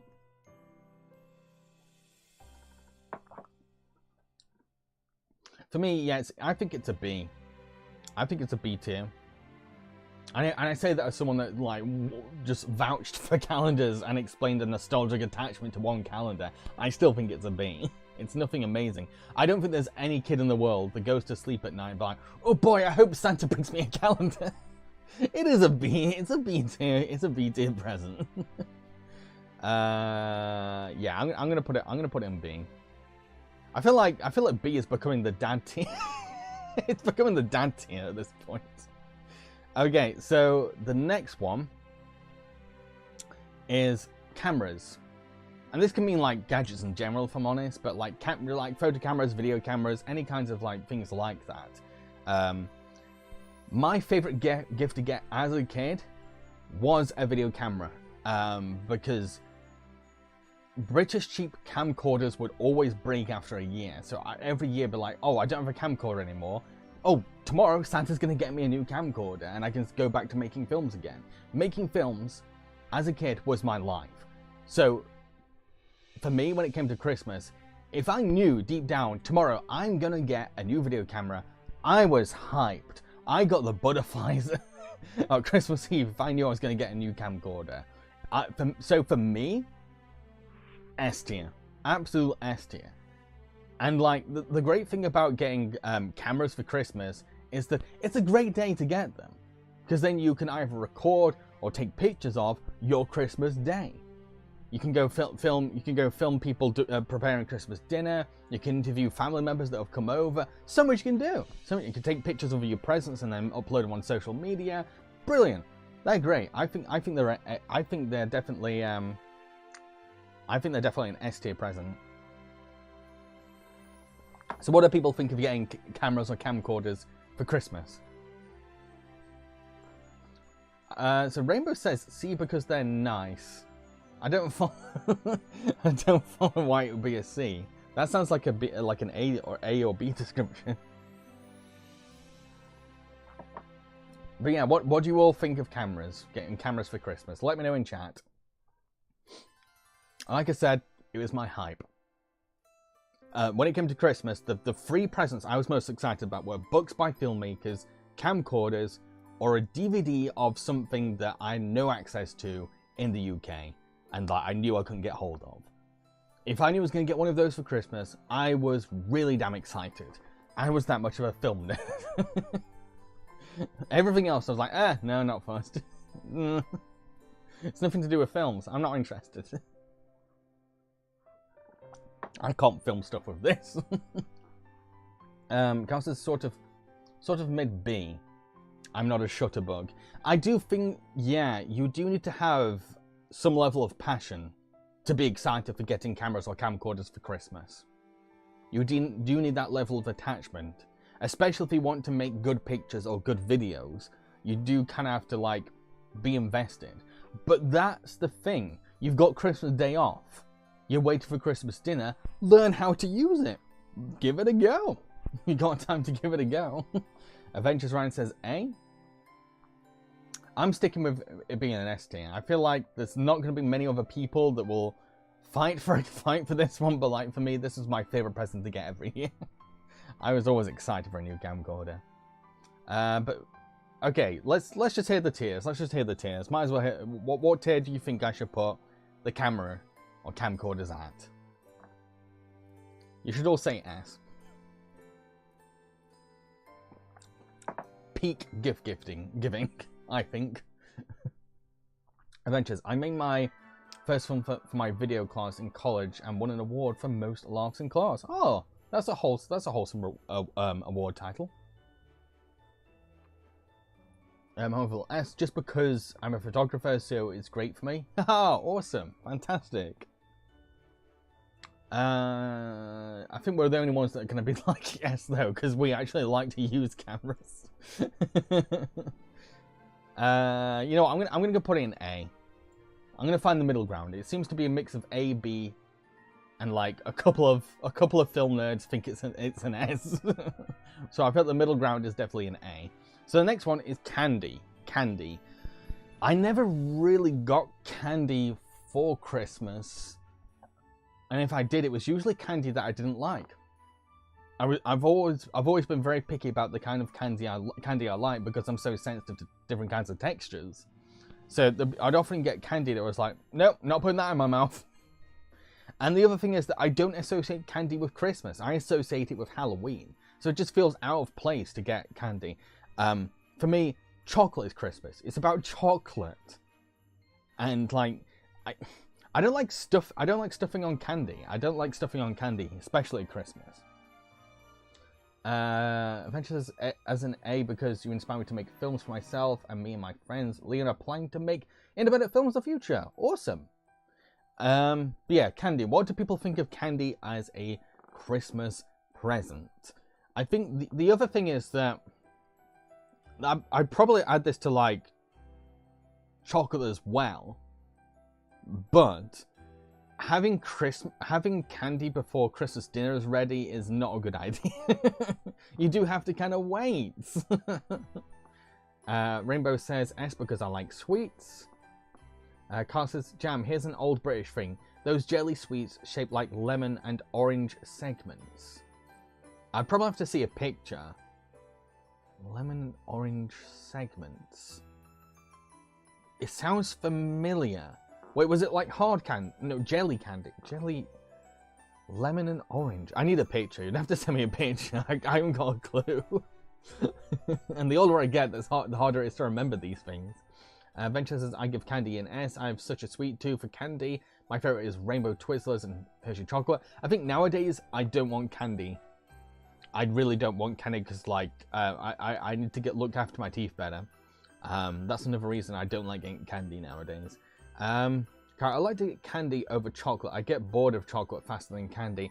I will admit that candy has the advantage of being more varied compared to chocolate. Chocolate is just chocolate. But with candy, there's so many different flavors, so many different textures. And some candy can be even kind of like more interactive as well. So I get the appeal of candy over chocolate at the same time.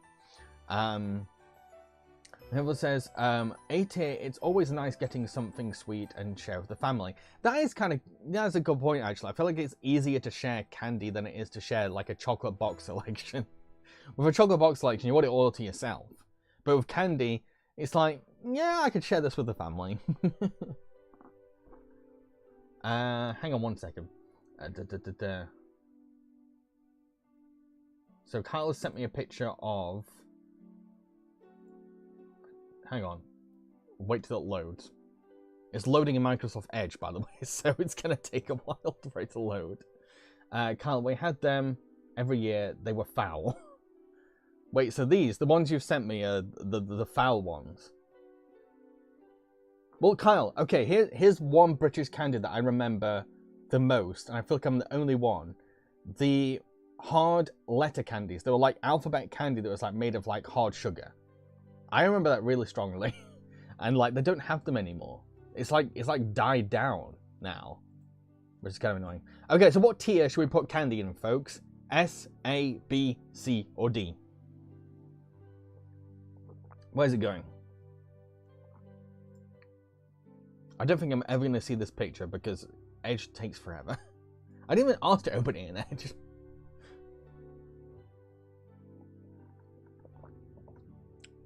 But yeah, candy. How do you feel about getting candy for Christmas? Would you put it in S tier, A tier, B tier, C tier, or D tier? Let me know in chat.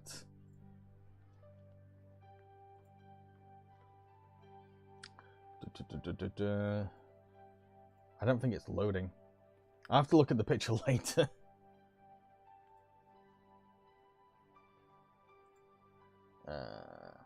Kyle, yes, I remember those. There was like concrete flavored with sadness.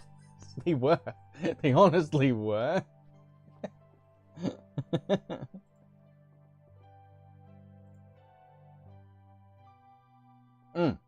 It's loaded. What are those? I do not remember these orange and lemon jelly slices, Kyle. I don't remember them. Might be more of an 80s thing. Welcome back, Brian. Okay. See what tier we're going to put candy in, folks. I don't think anyone's throwing me any tiers, so I might as well put it in there based on consensus. I feel like it's a B. Or is it an A? I'm going to put it in A. Okay, so next one is candles. How do we feel about getting candles for Christmas?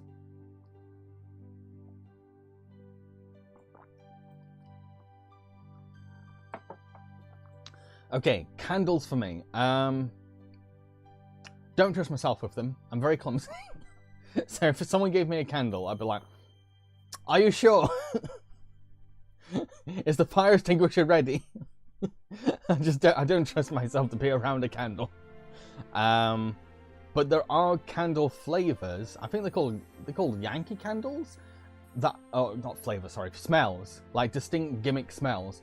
I think they're awesome. And I feel like they can add to a Christmas. When you've got a candle that smells like Christmas, like candy cane, or like pine or something like that, it can add to the atmosphere.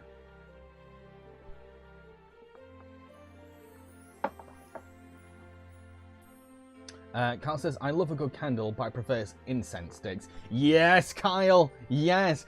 Okay, for me, the Christmas smell is incense sticks. Always will be. Incense burners is Christmas. It doesn't matter what time of year it is. If you burn an incense burner next to me, I'm like, oh, it's Christmas. What do you mean it's May? No, it's Christmas. That's the smell of Christmas to me. So Rainbow says Solid C, it depends on the scent. It does. It all definitely does depend on the scent. Someone might have sent you a joke candle. It might have been like, I don't know, boogers or something. You don't want that. If it was incense burners, I would put it on S tier right away. It is not Christmas without an incense burner, and I miss them. My mum would always liked an incense burner every Christmas in nearly every room, so you could smell it in every room. I can't even remember what it smelled like anymore. I'm nostalgic for something that I forgot this badly. Kyle, incense is slightly safer when you have a distracted brain. They burn out after a few minutes, and a candle will keep going for ages. True. Gillen, shake your hips and then shout hey, say hi ho the first full day. I don't know what that's a reference to, sorry. But yeah, what do people think of candles, and where would you put it on the tiers? Would you put candles in S, A, B, C, or D? For me, I'm gonna go with B. I think it's a B. It has that vibe of low effort present giving. Unless it's a very personal smell, like a smell that your friend knows, like, oh, I know you really like this smell. It definitely has that vibe of like, oh, I'll just buy this from a pound shop. Right, I'm so sorry about the drug thing. I'll never do it again. Appreciate the apology. Rainbow says C. Mahola says B tier. I guess I wouldn't say I'm the biggest fan, but I'm always accepting them when I get one. Yeah, I do think that's a good way of describing candles as a present, just acceptable. Like, oh, thank you. Happy holidays to you, Rad.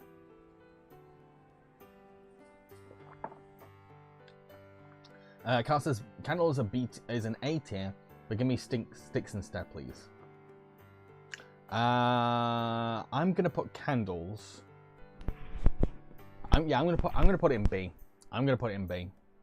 What's the next one? Oh, cheese selection. A cheese selection. This definitely feels like a British thing. But like sometimes we'll get like a cheese hamper or a cheese selection box. And I think a big reason why is because cheese and crackers are such a big thing over here. Even at Christmas, like we love to have our cheese and crackers as a family. So it is nice to get a cheese selection. And I think the great thing about a cheese selection is how many different cheeses you usually get. And every family member has their own favorite cheese. So like, and no one's going to fight over a particular cheese because everyone's got a very distinct favorite cheese. Cran says S tier for cheese. I would say cheese in general is just great. So why would you complain about getting cheese for Christmas? A British tradition aside. Zelda Queen says, hey Jambareeqi, Merry Christmas. Hope you had a good one. It has been a good one. Hope you've had a good Christmas as well, Zelda. But yeah, so what do people think of getting cheese for Christmas? How do you feel about that? Again, it's normal over here. It's very normal over here. It's something everyone does at get-togethers.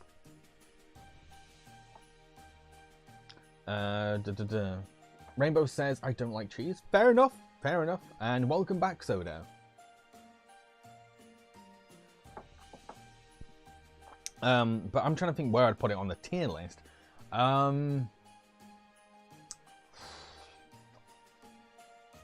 I think the problem with cheese and too much of it is that it's one of the things where if you have too much cheese, it is horrible. The comatose you get from too much cheese is really bad. Getting sick from cheese is like, no. Out of every food I get stuffed of, cheese that is the most, I'm like, no. Why do I get stuffed on cheese? So I think that definitely knocks it down a peg, but a very small peg. So for me, I think our cheese selection is an A tier. But it is a very British tradition to have cheese and crackers here.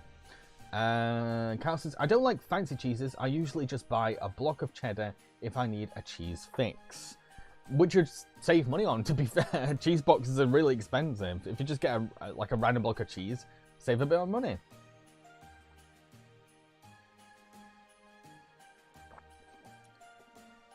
Carl says, cheese coma is awful. It is. It's the one reason I'm knocking it down the peg. However, cheese is like in my top 5 favorite foods, so if I got some, I would say really strong A. I think it's an A, but what do people think? What tier shall I put cheese in for a Christmas present? S, A, B, C, or D? Let me know in chat now. Where should I put it on the tier list, everyone? Where does it belong? Yeah, I'm sticking with A. I think it's a firm A. I feel like you appreciate it more when you're with family or friends, because then you can share that cheese. And you're less likely to be in a cheese coma as well. Ventures. Wallace from Wallace and Gromit would give it an S. He would, yeah. But yeah, what tier we're putting it at? Carl says B for me. But I can see cheese lovers going higher. It definitely depends on if you like cheese. You know what? I'm gonna put in A. I feel like I'm gonna stick with A. Okay, sorry, not cheese. Chocolate selection boxes. No arguments. It's S tier. I don't care what you're gonna say. It's already an S tier. Chocolate selection boxes are British Christmases. You can't have a British Christmas without a chocolate selection box.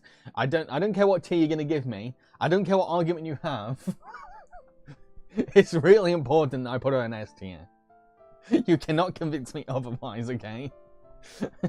But yeah, chocolate selection boxes, for those that don't know, it's a big box, usually Cadbury's, where you get a different chocolate bar in a whole box. And they're great, and they last you for ages, and they're awesome to have on Christmas Day. And like, it's great to see them wrapped up because they're so big as well. So you're like, oh, that's probably a selection box. Nice, awesome. Yes, you can get a chocolate coma, but it's nowhere near as bad as getting a cheese coma.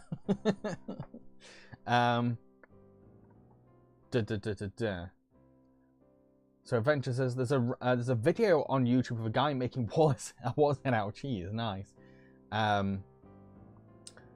Rainbow says S. Adventure says S. Solar says S. Kyle, chocolate selections used to be S, but I've noticed that they give you a smaller bars now. But that means less likely to get a chocolate coma. Ludicrous, in the 80s it was proper bars. Zelda, no arguments, I love chocolate. Gillen is one of those. Is that one? We'll get to the other things on the tier list later, Gillen. At the moment, we want to talk about cheese. Not cheese. I keep saying cheese selection. I'm gonna put it back. For now. But chocolate selection boxes. What do people think of chocolate selection boxes, and what tier would you do? Ryan, we're talking about a tier list at the moment. This is not a Q&A, so I won't be answering any questions.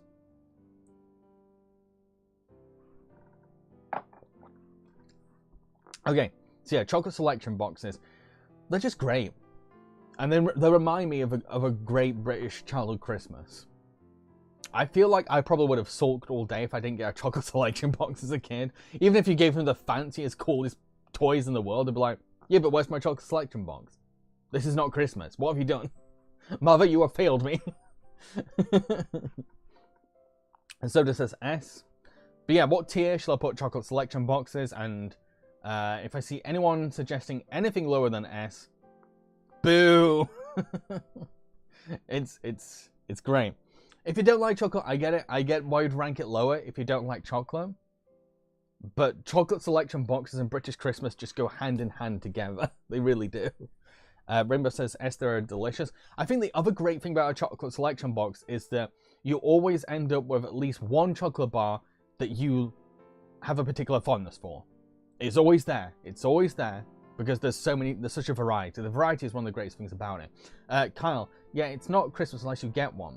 I got a Galaxy one this year. I think Galaxy is really sickly though. I think out of every British chocolate, Galaxies are the most sickly one, and the one I'm most likely to get a chocolate coma from after. So I don't think I'd like a Galaxy one. The Cadbury's one, you get a fudge, a flake, a Dairy Milk bar. You probably get a crunchy, which I'd throw in the bin because I hate crunchies. You might get chocolate buttons. I'm trying to think what else you get in a Cadbury's chocolate selection box now. But yeah, what tier should we put on? I'm seeing a mix. I'm seeing a lot of S's though. So yeah. Okay, next, Christmas jumpers. And I mean in general, it can be an ugly jumper, it can be a nice looking jumper, it's just Christmas jumpers in general. How do you feel about getting Christmas jumpers? I think as a kid, didn't appreciate it. As an adult, I'm like, oh yes, clothes. When you get older, you run out of clothes so much easier, and you lose clothes easier. So any kind of clothes, I'll be like, yes. And the thing is that once you put on a Christmas jumper at Christmas, you feel like it's Christmas. It creates the atmosphere of Christmas. I've got my winter jumper on now, and I'm like, yes, I feel the Christmas atmosphere. I feel the Christmas mood. Once you wear Christmas, you become Christmas, and it feels like Christmas. Chomp, that was another one. Chomp. I didn't like Chomp though. I've never liked hard. I don't like eating hard things.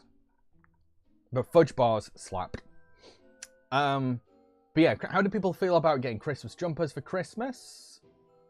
Rainbow says B, they're nice. Kyle, I really want a Christmas jumper. The uglier the better. I always get Christmas shirts instead. I feel like that is a good point as well. It's because, like, when you know someone's giving you a Christmas jumper, an effort has been put in. When it's someone that's just like, oh, I just grabbed a random Christmas t-shirt that's got like a gimmicky logo or something on it, it's like, no. You want an ugly Christmas jumper. You want a proper winter jumper. So this says D. D? D? Christmas jumpers are not a D.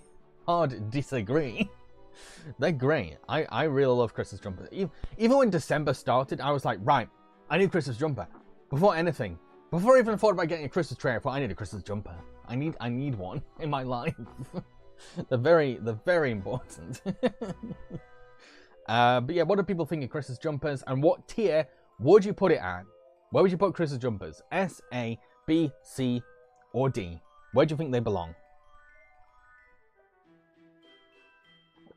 Hi, Cameron. My day is going well. Hope your day is going well as well.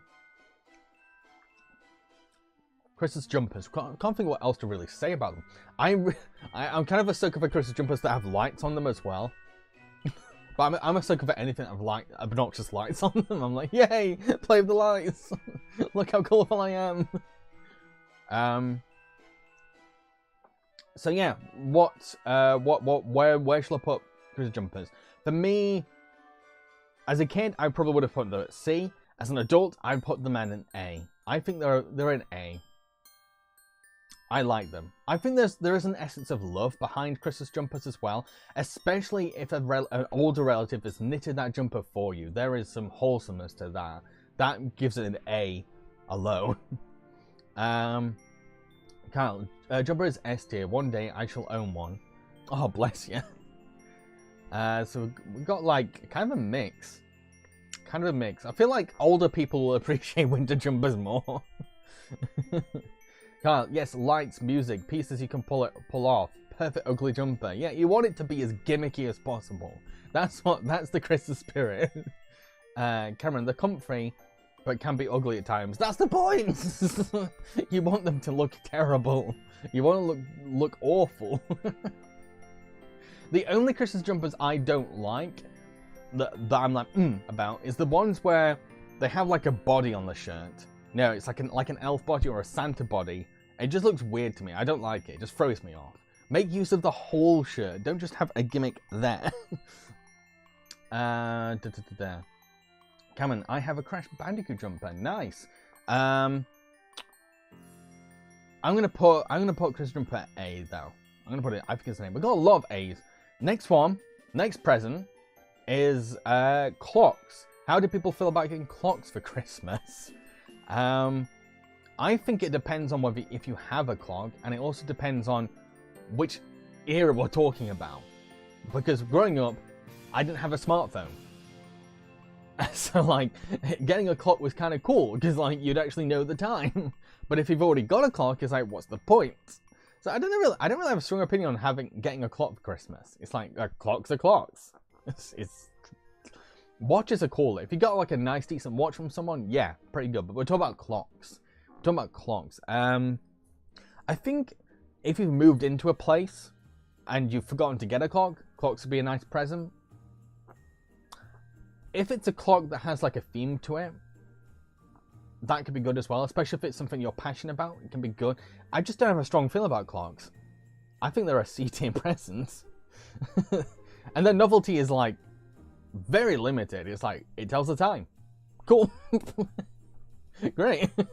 It's there. It is a very mid-present. If someone gave it me, I'd still be grateful, still be appreciative, but it is not a present where I'm like, I'll buy you a clock! It's clocks are clocks. Rainbow says they're okay. C. Yeah, I'm getting a lot of C's. What tiers do people think? What tier we're going to put clocks at? I think, yeah, the very middle of the road kind of presents. And they definitely got that vibe of like, oh crap, I've got to go and buy something for a relative. I guess I'll get them a clock. It's got that kind of vibe to it.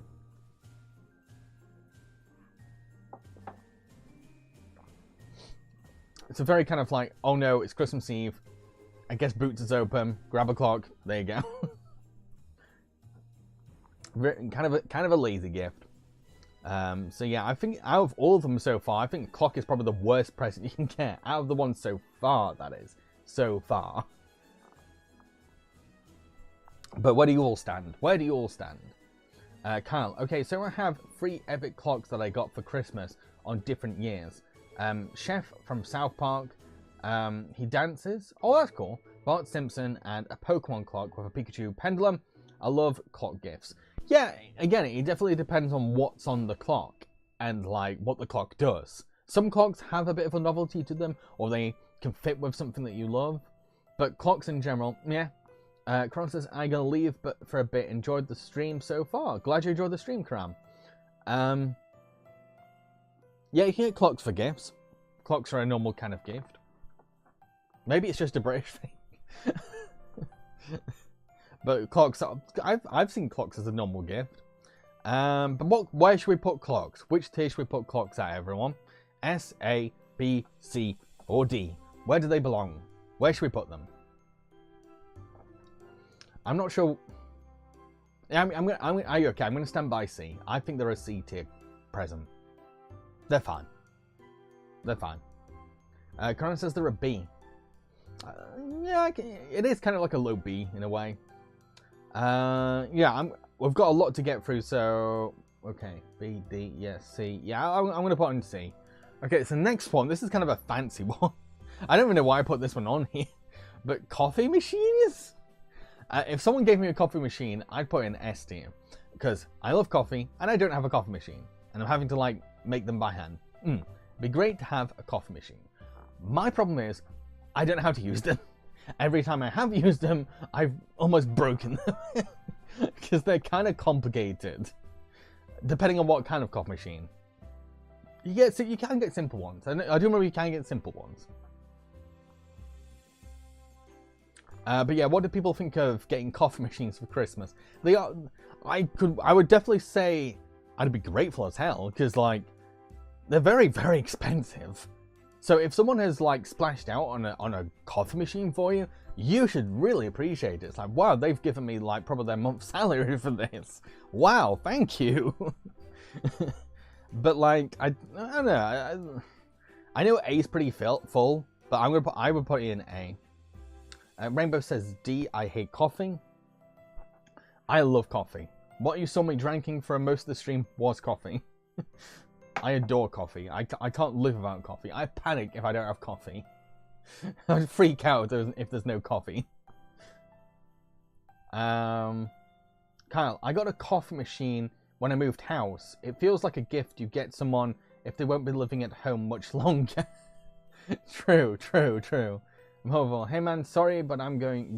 Good night, everybody. Don't worry about Hovel. This is a stream where you can pop in and out of. This is a stream for people that can just come into whenever they like. Right, Ryan. Like I said, this is not a place for like doing review requests or Q&As. I'm focusing on a tier list right now, so we're talking about the tier list, okay? Ryan says I love coffee too. Yay, love a coffee fan. Coffee's great. Coffee gets me through the day. It really does. I will admit that if you were to like list my addictions, I'd say coffee is probably on that list. I have coffee a bit too much, and I have seen the health results of it, and I know I should cut it down. I feel like I probably have coffee more than water, which is not a good thing. I know it's not a good thing, but coffee is just so damn good. But yeah, what tier should we put coffee at? Coffee machine, everyone. What tier does a coffee machine belong at? Where do you think it fits? I'm gonna go with A. Kyle, I have tons of coffee given to me as gifts rather than coffee machines. That's true, because they're cheaper. It's cheaper to just give someone like a nice coffee selection, especially if it's like flavored or something. So just an F for coffee. Boo! Coffee's amazing. Coffee is the elixir of life. Got a lot of low tiers so far for coffee machine, but I feel like it's mainly because a lot of people here don't like coffee. Carl says S, I'd like a new one, please. I'd like one in general. I've never had a coffee machine. I think to middle ground it, it's an A. Okay, so next one is cooking equipment. Yes, please. The thing is, cooking equipment, sometimes, maybe even often, it doesn't last very long. A lot of cooking equipment don't last for very long, and it's great if you get some new equipment, especially if it's fancy kind of cooking equipment as well. So I think cooking equipment is great to get at Christmas, especially if you've moved house. You get that new cooking equipment kind of vibe for your new place, but it's nothing to get that excited about. So, and the thing is, I would get more excited about a coffee machine, so maybe I'd put it at B. I think it's a good present. I think it shows that a fork counts, but it is nothing particularly amazing. It is something that will be convenient. It's a convenient gift. It's like, oh, great, cool. So yeah, I think it's a B. How do people feel about getting cooking equipment for Christmas if you've ever got it? And maybe if you've not and never had it, imagine how you'd feel. Imagine how you feel about it. But yeah, what's everyone's thoughts? Kyle, again, another gift you give someone if they recently moved or married. Otherwise, they end up with 20 of the same pan. Yes, true. Ryan, we've not gotten to Rubik's Cube yet, so can we like, little patience, please.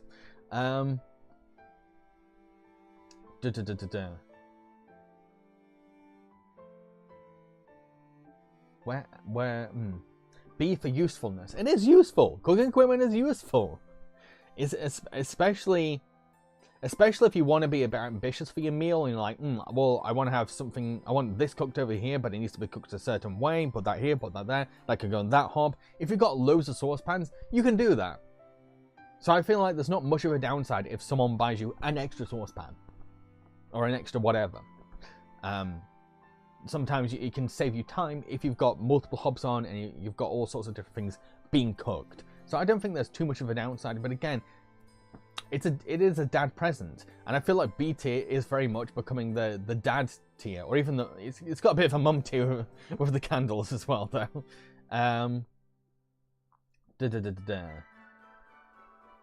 Kyle, if someone needs something, then it's a great gift. I got a pan with a lid last year, which I really needed for rice. Yeah, it's just a nice, useful gift. A bit like the calendar. It is. It's the calendar of the kitchen. It's like, well, that's cool. That's useful. That's fine. What tier are we going to put cooking equipment at, everyone? What tier does it belong at? Where should it fit? Let me know. I'm going to stick with B. I think it's a firm B for cooking equipment. A nice dad present, the cooking equipment. Imagine back in the day, if I gave my dad a saucepan for Christmas, he'd be like, oh. That's a very dad reaction. B? Yeah, I think, yeah, it is very much a B tier kind of present. Okay, so next one is deodorant. Growing up, wasn't bothered about deodorant. As an adult, if you give me deodorant, I'm like, yes, because like it runs out so fast. Deodorant just runs out so fast. So if someone has given you like a deodorant gift box, it's like, look at all this, brilliant. I don't have to worry about deodorant for a little while. It can cover for me. But I will say it is possibly one of the laziest gifts ever. It is the lazy gift. It's the gift that everyone gets when they've run out of time or don't know what to get someone. It is very lazy, very unimaginative. There's no personality to it. No kind of like thought about, okay, what does this person really like? It's like, oh, great, just grab some Lynx Africa and there you go. Kyle, why can I imagine your father as Pete Postlethwaite? He kind of did have that sort of vibe, if I'm honest. He was, if I was to compare him to someone though, he was kind of like Bob Hoskins. He had a bit of a Bob Hoskins kind of thing going for him, maybe. He was a mix of Pete Postlethwaite, Bob Hoskins, and Danny DeVito. I'd say that's what my dad was like. But yeah, deodorant, where should we put it? For me, B tier. B tier. When I look at it, I think it's a B tier. I don't think it's a bad present. I can appreciate it, but it is that kind of present that it's like no, there's not really any love or thought or attention being put into it. It is a last minute present, but it's useful. Yeah, it's useful. It's good. It's good to have. So we got. So what tier shall I put deodorant at, folks? What tier? I'm gonna get. Yeah, I'm sticking with B. I think it's a B tier present. I think deodorant is like just a nice, useful present. Didn't come from the heart, but I appreciate it. It's good. It's just good. Just a good middle row present. Yeah. So I'm gonna put it at B. Okay. So next is dolls. So dolls. The thing is, I inherited my mum's dolls, so I never really. It would have been cheeky for me to say to my mum, "Hey, can I get new dolls?" She'd be like, "Oh no, you've got all these dolls." So like, I inherited those. So I never got spoilt with like a Barbie or something.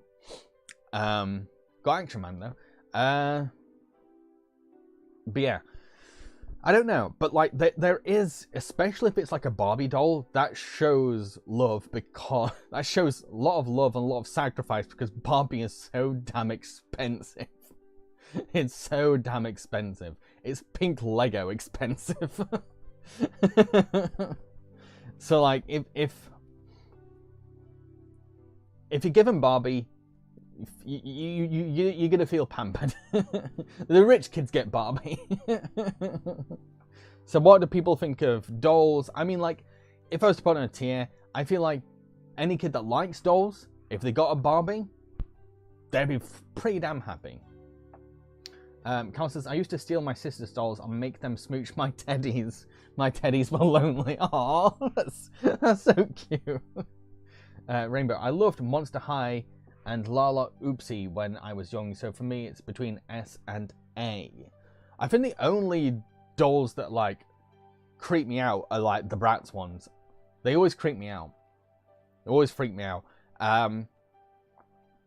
But I think if Monster High existed when I was a kid, I would have got them.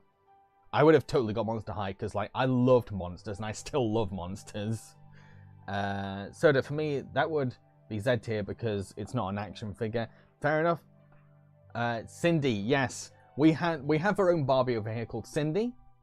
And there is a Cindy movie, and I will be doing a video on it one day. And it is bad. It is bad. It's so bad that when you go back to like your typical average animated Barbie movie, you're like, wow, this isn't okay. The Cindy animated movie we got over here, it's a diet animated Barbie movie. It's bad, but hilarious in how bad it is. So what tier we're going to put dolls at, folks? What tier should dolls go at? I'm objectively, I'd say it's a very...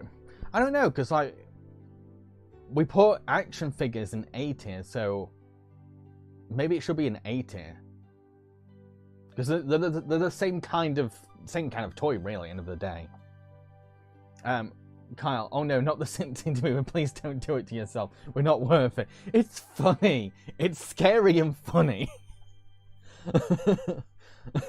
The Cindy movie. Well, the thing is, Kyle, have you seen? There's actually an interview with Rick Mail, who voices the villain in the Cindy animated movie, and Rick Mail sincerely says in the interview, "Oh, the animation is so beautiful. It's so perfect." And you look at the animation, it's like, what are you talking about, Rick? No, I've not seen the Barbie movie, but I definitely will. It's definitely on my watch list. When I get time, I'm definitely going to watch it. I have a huge watch list at the moment. I tend to watch stuff that I need to watch for my channel right now. So yeah, what tier we're going to put Barbie at, folks? Where we're putting it? Kyle, wait, are we including baby dolls too? Yeah, any dolls. This is a bit like the action figure option. It's a broad umbrella kind of term, like just dolls. It could be Barbie, it could be Cabbage Patch, it could be any kind of doll. Any kind of doll. So just looked up the Cindy movie. Oh, it's quite possibly one of the worst British animated films ever made. It's like, oh, But I will do it. I'm definitely going to do a video on it. People need to know it exists. S. Yeah, I think, Kyle, you're the only one actually giving me a tier right now. Whoa, where'd it go? It's there. Let's put it in S. Okay. Right, so next one is educational toys. Educational toys. I think it definitely depends.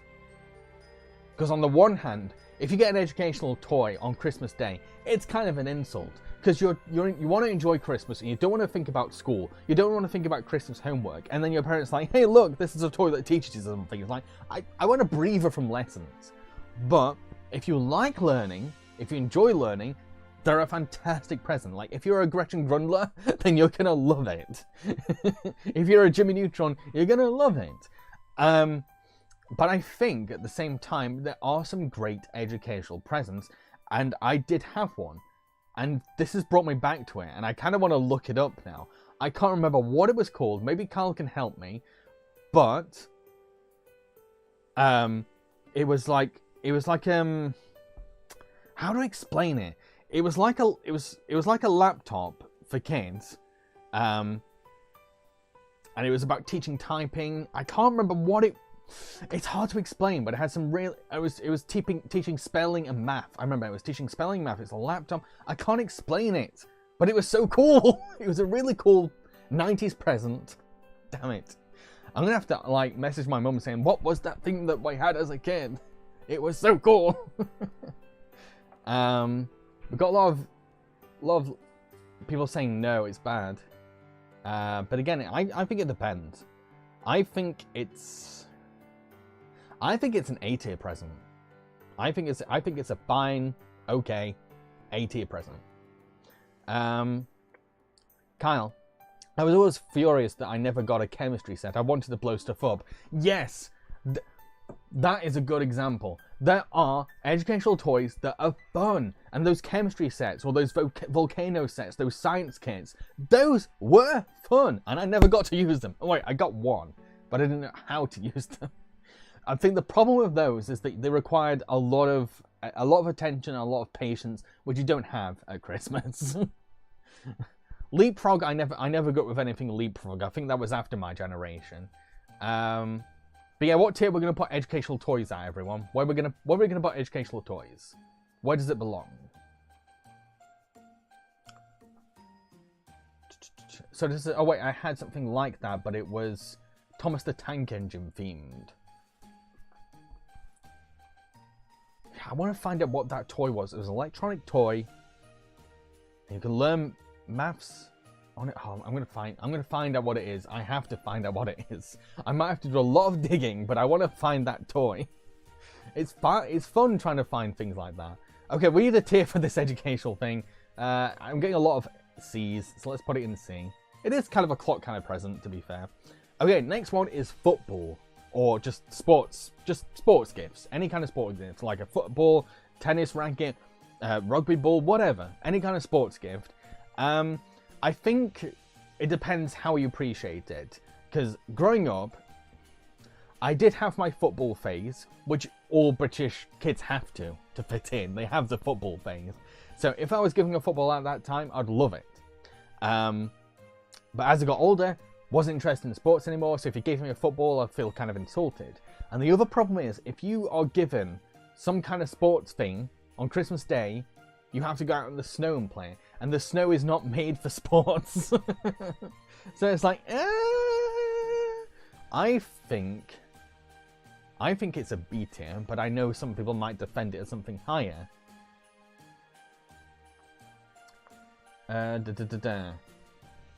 But yeah, what do people think about getting sports stuff for Christmas? How do you feel about that?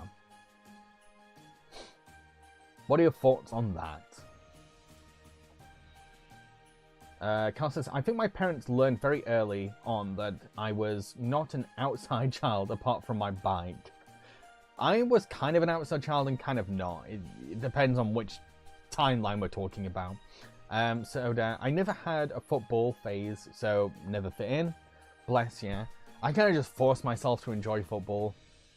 You kind of do in British culture. It's like, if you want to have friends when you're a British kid, a lot of the time you need to be into football because everyone's into football. I think that mainly applies to just my childhood, though. Ryan says, my brother loved football. Rainbow says it's probably a C tier. But yeah, so what do people think? What tier should we put sports stuff? Where should we put them in? For me, I think I said it was a B, didn't I? So yeah, I'm going to stick with B. Gillen, what's so you like best about holidays of the year? What do I like best about Christmas? I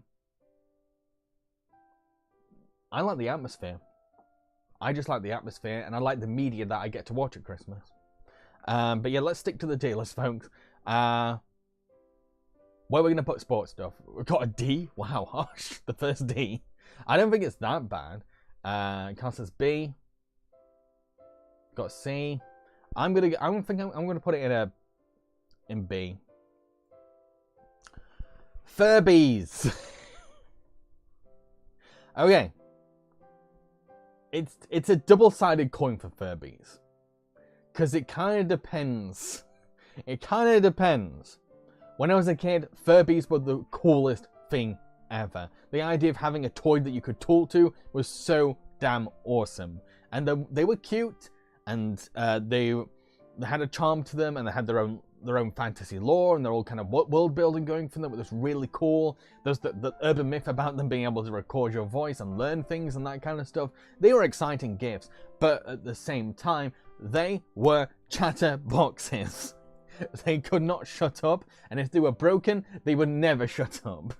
And it was always a pain if it wouldn't shut up and you needed to switch it off, but you had to go and get a specific screwdriver to get the batteries out. And the thing is, in hindsight, Furbies are kind of nightmare fuel. So I think it's a mixed bag. It kind of, I don't know. I feel like as a kid I loved it, but I don't know how I feel about them now. Hello, Sawyer. So it says, never had a Furbies phase. Shan says, I remember having a purple one. It freaked me out. Mine was blue. It was like a blue and with black spots. I remember now. Ryan, I got Furby this year. Awesome. Kyle, my generation had Teddy Ruxpin. Now that's the 80s Furby. And that was bad enough. Furbies were the Teddy Ruxpin of the 90s. Rainbow, I had it and it was okay, so I say C. Cooper, now I can't see a Furby without thinking about the giant killer Furby from the Mitchells vs. Machines. I'll be honest, that's one of the first things that came to my mind when we got to Furby. But what tier should we put Furby at, everyone? S, A, B, C, or D? Objectively, I think they're an A tier present. If you think about who they're made for, I think they're an A tier present. It is hell on earth for parents and older siblings, but the kids are going to be happy. And I remember getting my Furby and being very excited about it and thinking it was really cool. I don't know what happened to my Furby there, if I'm honest. Rainbow says, mine was rainbow.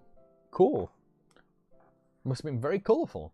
But yeah, Furbies. What tier are we going to put Furbies at, folks?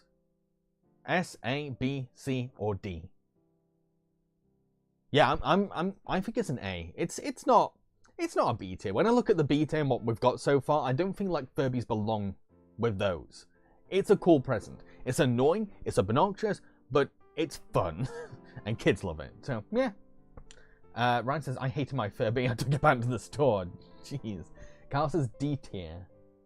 So yeah, what tier is a Furby, everyone? What tier is a Furby? So this is A. Cooper says B. I don't think it's a B. I wouldn't put Furby next to things like calendars and deodorants. It's a fun present. As annoying as it is, it's a fun present. Gillen, we've all seen Furbies before. They talk gibberish. I liked that they had their own secret language. I remember thinking that was cool as a kid. There's A. Funzo. I remember the Funzo episode of Simpsons. Funzo. Yeah, I'm probably an A, folks. I'm not convinced that it's any lower than an A. I'm sorry, I've got about an A. Okay, gift cards.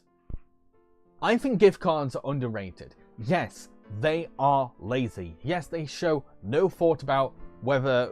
They show that this person did not think about, okay, what does this person like? But I think there is a level of consideration with a gift card. Because with gift cards, you are basically, like... You're still giving a gift, but you're giving a sense of power and freedom to that person, saying, like, you decide what that gift is.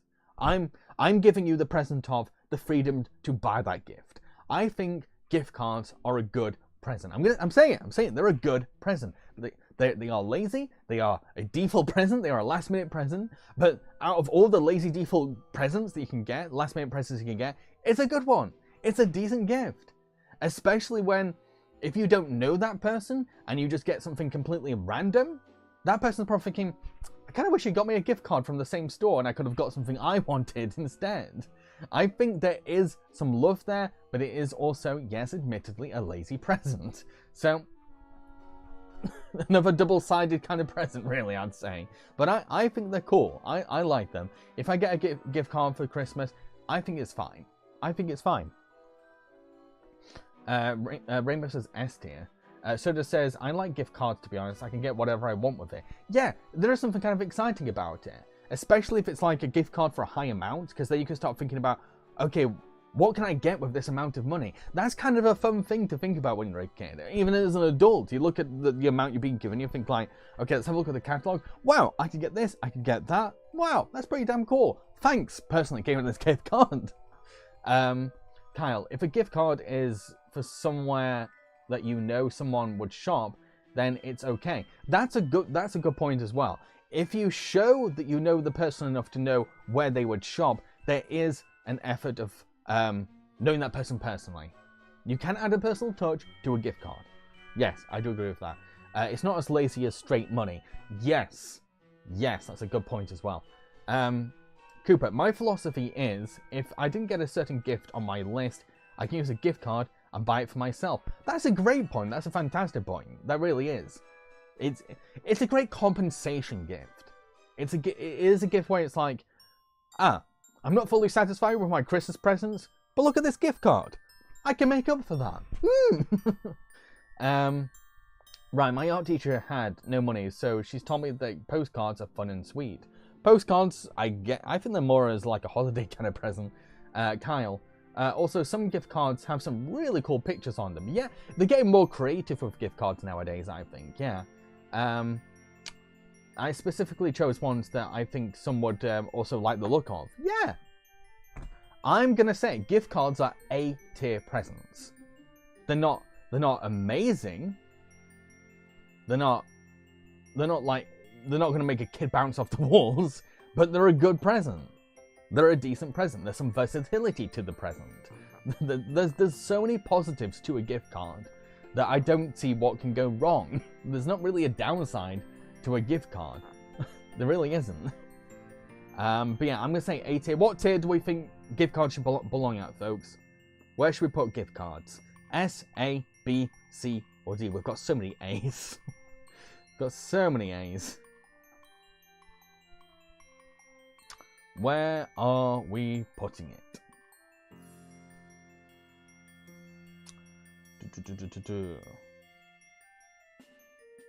Yeah, I'm standing firm with like my A. I'm fine with an A. Rainbow says S. Wow, I wouldn't go that far. I won't go that far. So it says B. I feel like A is a good middle ground for that. So yeah, I'm gonna go with A. Okay, so next are globes. I don't know why I added that, but okay. Globes, they're okay. I think they do kind of fit with, they do have the same kind of downside to like most educational toys. But I think the great thing about globes, whether you get them as a kid or as an adult, it's great to see the bigger picture of the map in a 3D sense. Because there are some times where I've not really thought about where a country is. And when you actually look at a map and you're kind of like, oh, right, cool. It's there. It's in that part of the world. It's kind of reaffirming. And at the same time, globe spin. Spinning's cool. Spinning's fun. And it is kind of fun to spin a globe and point at something and you land at a random country. There's so many games you can make out of that. I think there's so many games in general you can bring from a globe. I think globes are fine. I think they're a fine present. They're fine. But yeah, what do people think of globes?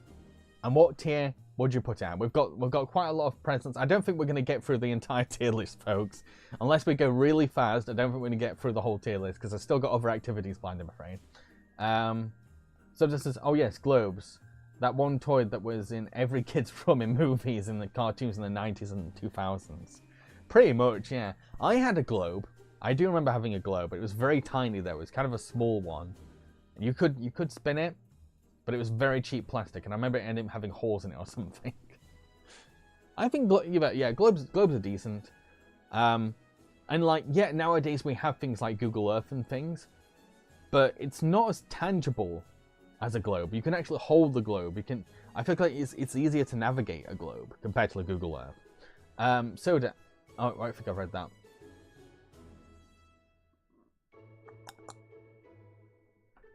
Kyle, my sister had a globe that lit up. Now that's cool. When we were younger, and I was jealous. I really wanted it. No point in having it now.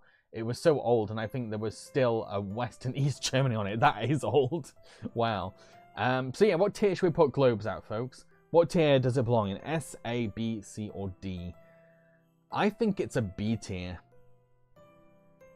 I think it's a low B, because it does kind of, it's the same kind of realm as educational toys, but it's a fun educational toy. But yeah, I'm going with B. What do people think? Where should we put, what tier should we put globes at? Any thoughts? Yeah, I'm standing by B. I think it's a B tier present. I can imagine kids getting more excited about other things, but it's fine. Useless but cool. I wouldn't say it's useless. Especially if you're playing board games with your family and you want to double check something. It's like, I prove you this country's at this part. D. I wouldn't say it's D. It's not a bad present. A or B. Let's put it on B. Okay, so next present is cars. The picture is Hot Wheels, but I'd say just cars. Just toy cars in general is fine. I do remember... Do I remember? I had a whole box full of toy cars, so I didn't really need more toy cars. I had like a massive box, it was like a toy car collection. The little small ones. Not really tiny ones, like a regular size one. But to be fair, remote control cars were freaking awesome. So like, that's the one thing that would probably put it on an S tier. If it was a remote control car, it's S tier. There's so much fun you can have from a remote control car, I think. But the downside is that it's probably snowing outside and you can't drive it through the snow, but you can drive it through the house. But regular toy cars in general are cool. It's just a simple, fun present, and you can drive it wherever you want in the house, and you can add it to your stories. It's, I'd say S, not A. I'm going to go with A. I think it's an A. Carl says, yes, I love driving my new cars all around the banisters and walls. Yes! There is an imagination to toy cars. You can do so much with a toy car. You decide the gravity of your toy car. You decide... You can have so much artistic license with a toy car. It could do a realistic fall, or it could have a Looney Tunes fall. It could fly if you wanted it to. So much imagination can be applied to a toy car. It is very much an A tier. Especially if you're putting action figures on A tier, I feel the same about toy cars. So yeah, I'm gonna go. I think it's an A tier. What do people think? So this says change from cars to train, then hell yeah. I knew you'd say that. But yeah, what do people think? How do you feel about toy cars, and what tier would you put it at? Ryan says A. Toy cars. Yeah, I'm saying A. I think toy cars are an A present. S tier? Yeah, I get why some people would say it's an S tier, but like I never got that excited about a toy car. It's just a cool present. So for me, it's probably like a low A, even. It's probably like a low A. We've got A, S. It's quite a mix of reactions to this one, but I'm going to put in A. We've got a lot of others to get through. Instruments. The instruments are a bit like some other presents that we've had on here, where you do kind of have to be into it. It's a bit like the camera. It's a bit like the camera. You have to be passionate about that instrument. And the other problem is that you are going to annoy people for the rest of the day if you can't play that instrument well. If you're just going to be given a keyboard and just go dum dum dum dum dum dum blah blah blah blah blah blah, you're just going to annoy everyone. You're just going to be the Gene Belcher of the family that day. But if you're really good with an instrument and you're passionate about it, everyone's going to love that you're playing that all day. But yeah, instruments in general are just, there's creativity to there, there's a challenge there, it's a good distraction until Christmas dinner, and it's something you can keep playing, something you get into as a passion, as a hobby. So I think it's, same as a camera, A tier. A tier. It is a commitment, it's very much a commitment, but that you can say that for every kind of hobby present. Carl says, instruments are great for kids, hell for parents. Yeah, that's the thing. It's like, it's a double-edged sword for a present. Kids love keyboards, though. Kids love keyboards. There's so much fun you can have with a keyboard, because you can make annoying sounds, and you can change the different annoying sounds. You can make it play music for you. Keyboards in general are great presents, I think. Kyle, keyboards can at least have headphones plugged in. Yeah, true. Drums, you can't plug in headphones. I really feel sorry for any parents that's like realized, I have a kid that's into drums. My life is now over. I need to get my hearing insured. There is never going to be peace and silence again. I think it's an A. I think it's an A tier. Looking at everyone's reactions, I think people agree. Let's throw it in there. Let's try to get as many done as we can. Jewelry. Thing is, I'm a jewelry person. I know I probably don't look it, but I don't wear my jewelry in my videos. I don't feel like it goes with the Jambareeqi image. But I do really love jewelry, and I do have a decent bunch of jewelry. If someone gets me jewelry, I think that's awesome, especially if it's rings. Because I want to fill my rings out. I don't think I've got enough rings for like every finger. It'd be great to have like at least the option to be like, I'm gonna have a ring for each finger one night. If I'm going out one night, it's like there's a ring for every finger. That's kind of good. But for jewelry, for me, I think it's an S tier. It shows that the person has splashed out for you, has spoiled you. You can wear that jewelry on the day. And it's good for Christmas. It's good for the Christmas atmosphere as well, because it's sparkly, and if you're going to go for a Christmas party, it's great to wear on that day. So I think jewelry is a pretty damn good present. Would I say it's an amazing present in the same tier as all the others there? No, I do think it's an A tier. I do think it's an A tier. And I say that as a jewelry fan. It is an A tier present. And at the same time, it depends how much you like jewelry. Yeah, and it has to. You can always tell when something's cheap jewelry as well. If someone's bought you just like a pound store jewelry, you can tell, and like it might not fit your style. It might not go with your other kind of jewelry. So it's like,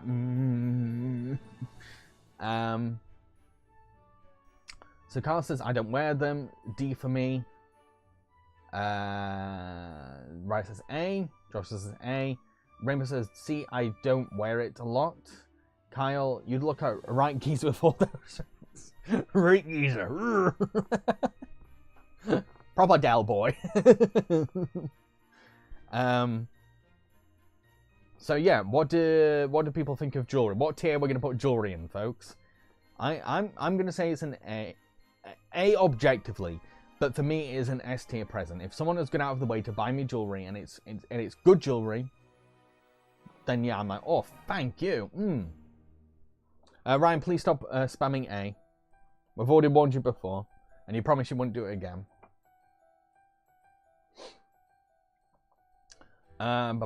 So yeah, what tier we're going for? I feel like everyone seems to be in agreement that it is an A. Jigsaw.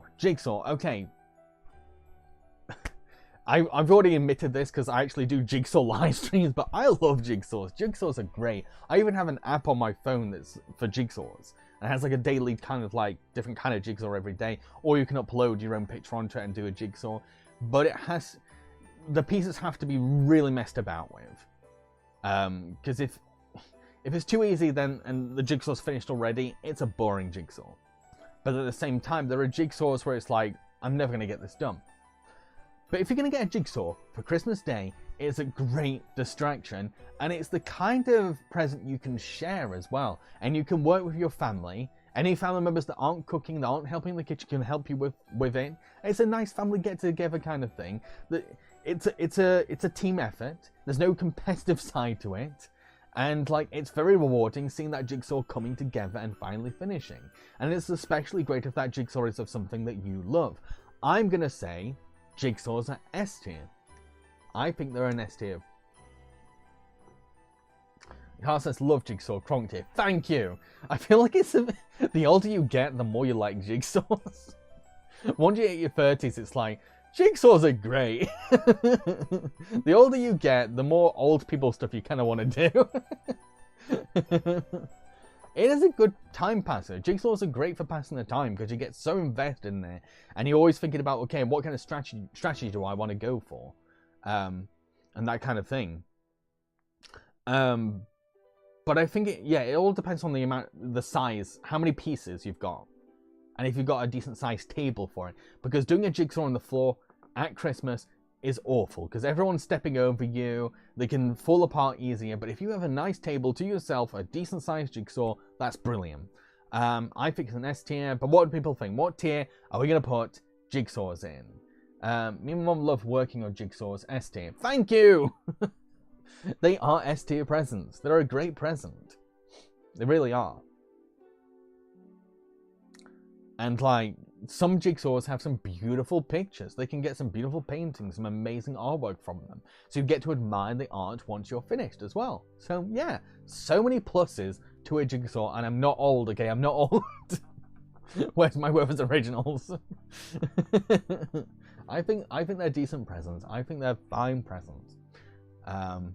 No, why am I saying that? I think they're great presents. I think they're great presents. What tier are we going to put them at? I feel like some people are going for like B's and A's and Y. Maybe I'm going to put it in A. I feel like it's in middle ground for everyone. It's S tier, but fine. A. Next are keychains. Probably the first D. Like, keychains are the laziest kinds of present. Unless it's a keychain of something you really love, then there's a hefty amount of laziness there. So yeah, it does depend on what the keychain is of. If it's a keychain for a cartoon character that I love, then yeah, that's great. I would say that's probably like an A tier. But if it's a keychain of something where they've clearly not thought about it, and just keychain. There's just something really knick-knacky about them where it's like, you can tell they've just not thought about it, they've not cared, so... What do people think about keychains? How do you feel about getting keychains for Christmas? What do we think? Where do we stand on keychains?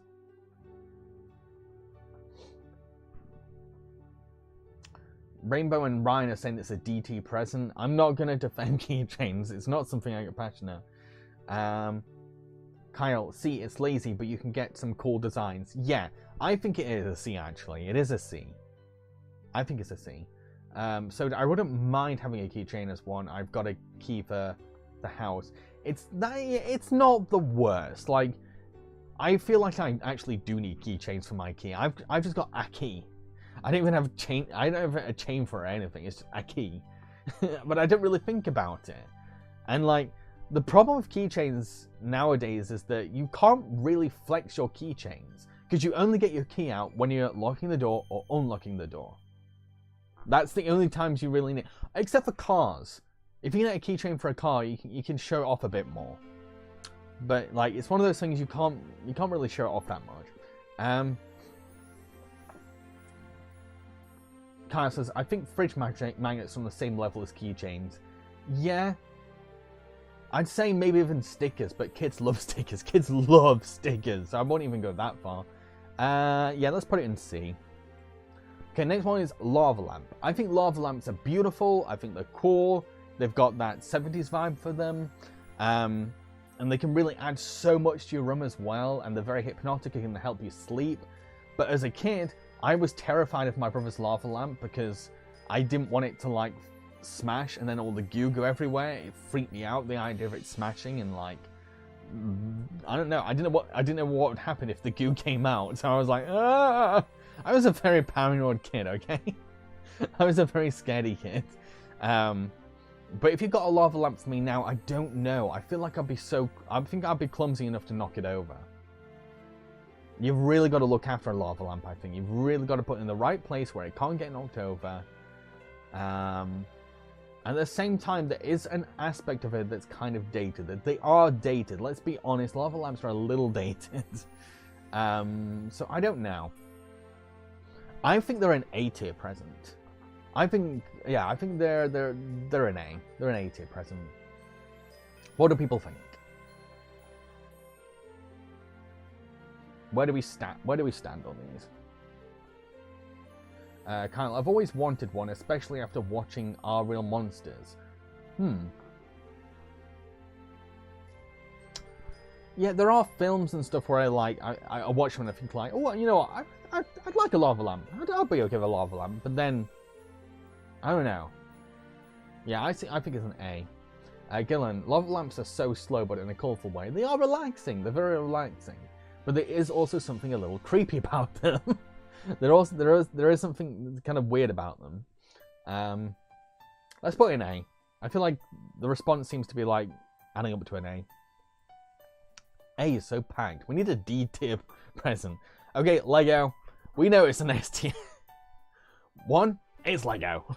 Everyone loves Lego. There's creativity involved, but if you want to follow instructions, you can. Lego's awesome. There's a charm to the Lego people. You can tell stories with them. You can build stuff. Lego is just an S tier present.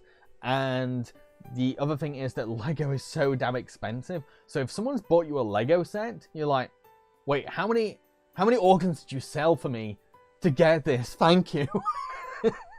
Lego is so expensive. It's probably the most expensive thing on this tier list. So someone really loves you if they've bought you a Lego set. But yeah, they're definitely S. Absolutely S. Ryan says, Lego, I love Lego. Love Lego. Chloe, I had a few lava lamps as a kid. Ryan says they're an SS tier. Yeah, what do people think? We're just gonna throw it in an S and we're done because like it's Lego. Carl says S tier. Someone loves you and has money to burn. Yes, we might as well just throw it in S. We know it's an S. Okay, let's just move on. We didn't need to debate that. We didn't need to debate whether Lego belongs in S because it's Lego. Okay, next one. We've actually got probably a potential D tier one. Magazines. Probably the laziest present you can ever think of. They didn't even bother going to like a pharmacy to get the present for you. They probably went to like a convenience store that was across the road for them. And they didn't even think, okay, what kind of books that you like? They were like, magazine. It's a D tier. It's the laziest present you can give someone. It's so damn lazy. And like the thing about magazines as well is that kids can afford them.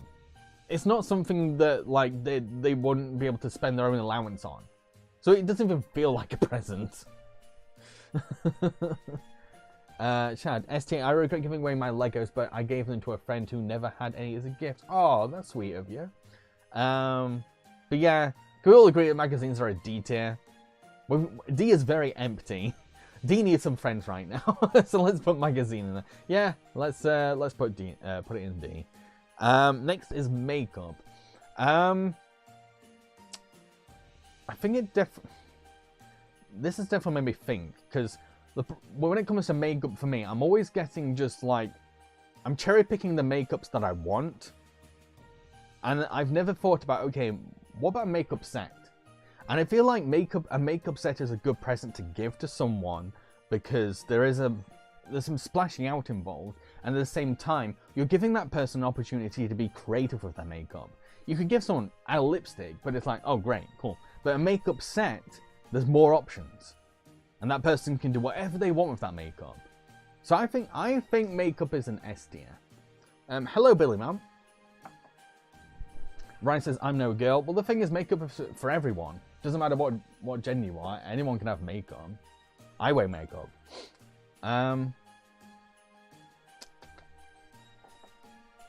Oh, that's a good point Soda made about magazines. Annuals are very good, but I wasn't talking about annuals. I was talking about magazines.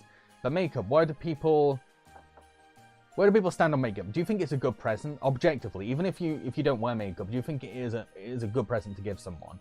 I think as a makeup set, it can be pretty good. But at the same time, a lot of people, if they're interested in wearing makeup, they've already got that makeup set. So I guess it depends on the person. It depends on who you're buying for. What do you think? Carl says, most of the people I know are really fussy about brands and colours with makeup. I wouldn't dare buy them anyway. Okay, that's a good point, actually. A lot of people are picky about what makeup they want. But then again, a makeup set compensates for that because you're covering so many grounds. So I don't know. No. So Cooper says, I think it depends. Keep in mind, makeup allergies are a thing. That's a good point, Cooper dude. That is a very good point.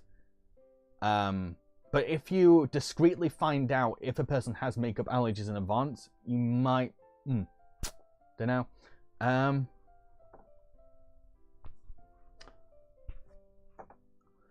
But yeah, I think it's an S tier. No, you've all made some good points, actually. So I think it's an A tier. I do feel that there are some downsides and some risks to getting people a makeup kit. Never really thought about that. But yeah, I'm gonna put it in A. Let's put it in A. Next is money. Lazy, but if you're struggling, it's gold. If you're struggling and you need to like afford rent or something, money is a great present. And the thing is, you can use that money on anything as well. So I guess it depends on what position you're in. If you're financially struggling, money is probably one of the greatest Christmas gifts you can ever get.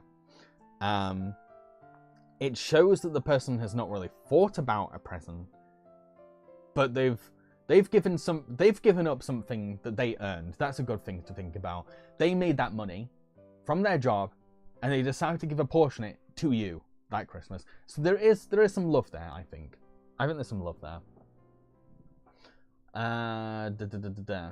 So what do people think? How do we feel about money for Christmas? Where do we stand on money for Christmas?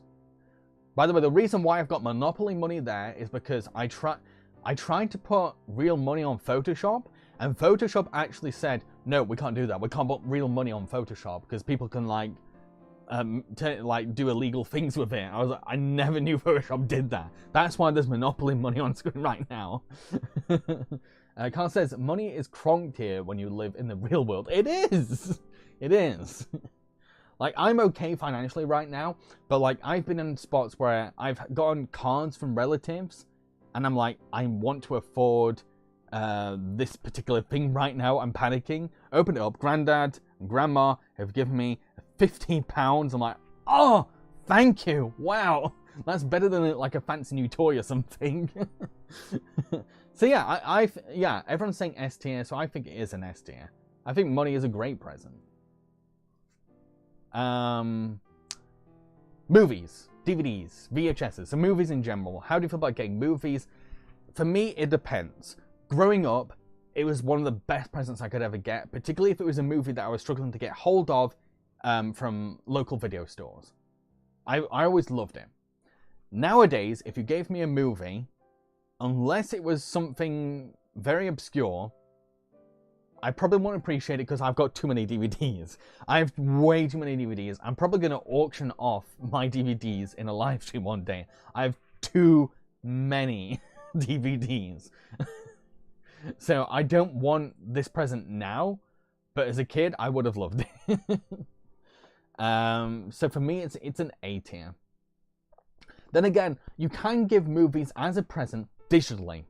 You can rent a film for someone, or give the money to someone to rent that film. Carl says, like books, I was happy to receive anything as a kid, but as an adult, I'm fussy. Yeah, the thing is, I got a lot of DVDs from people that clearly didn't know me, and I've never watched those DVDs. I've never ever watched them. I probably still have them, and they've never been watched. Because, like, I look at them and I'm like, why this? I remember my neighbor got me a bunch of movies I never even heard of, and they were all romances. And I was just this kid. Why he just gave me these they were like, and then years later I looked on IMDb and they were all like 3 or 4 out of 10 movies. So it does depend on the film. It does entirely depend on the film. But one year I got Waking Sleeping Beauty on DVD, and it was one of the best Christmases I ever had, because I couldn't get Waking Sleeping Beauty in the UK. So the fact my parents managed to get a copy for me for Christmas, I was like, brilliant. And I spent my Christmas time keeping distracted with one of the best animation documentaries ever made. So, yeah, I think it's good, but I'm going to go with A. Everyone's saying S, but it's mainly Ryan just repeating S. Can you stop repeating, Ryan?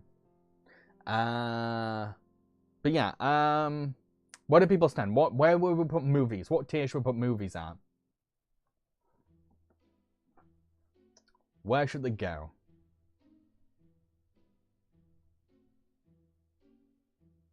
I'm sticking with A.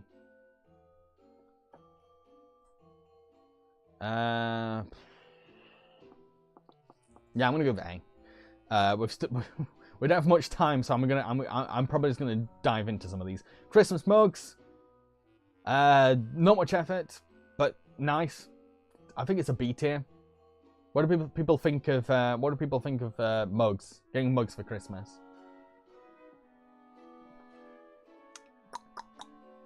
Carl says, I hope my parents still have my VHS collection in the attic. I still got some VHS tapes. I still got some of mine.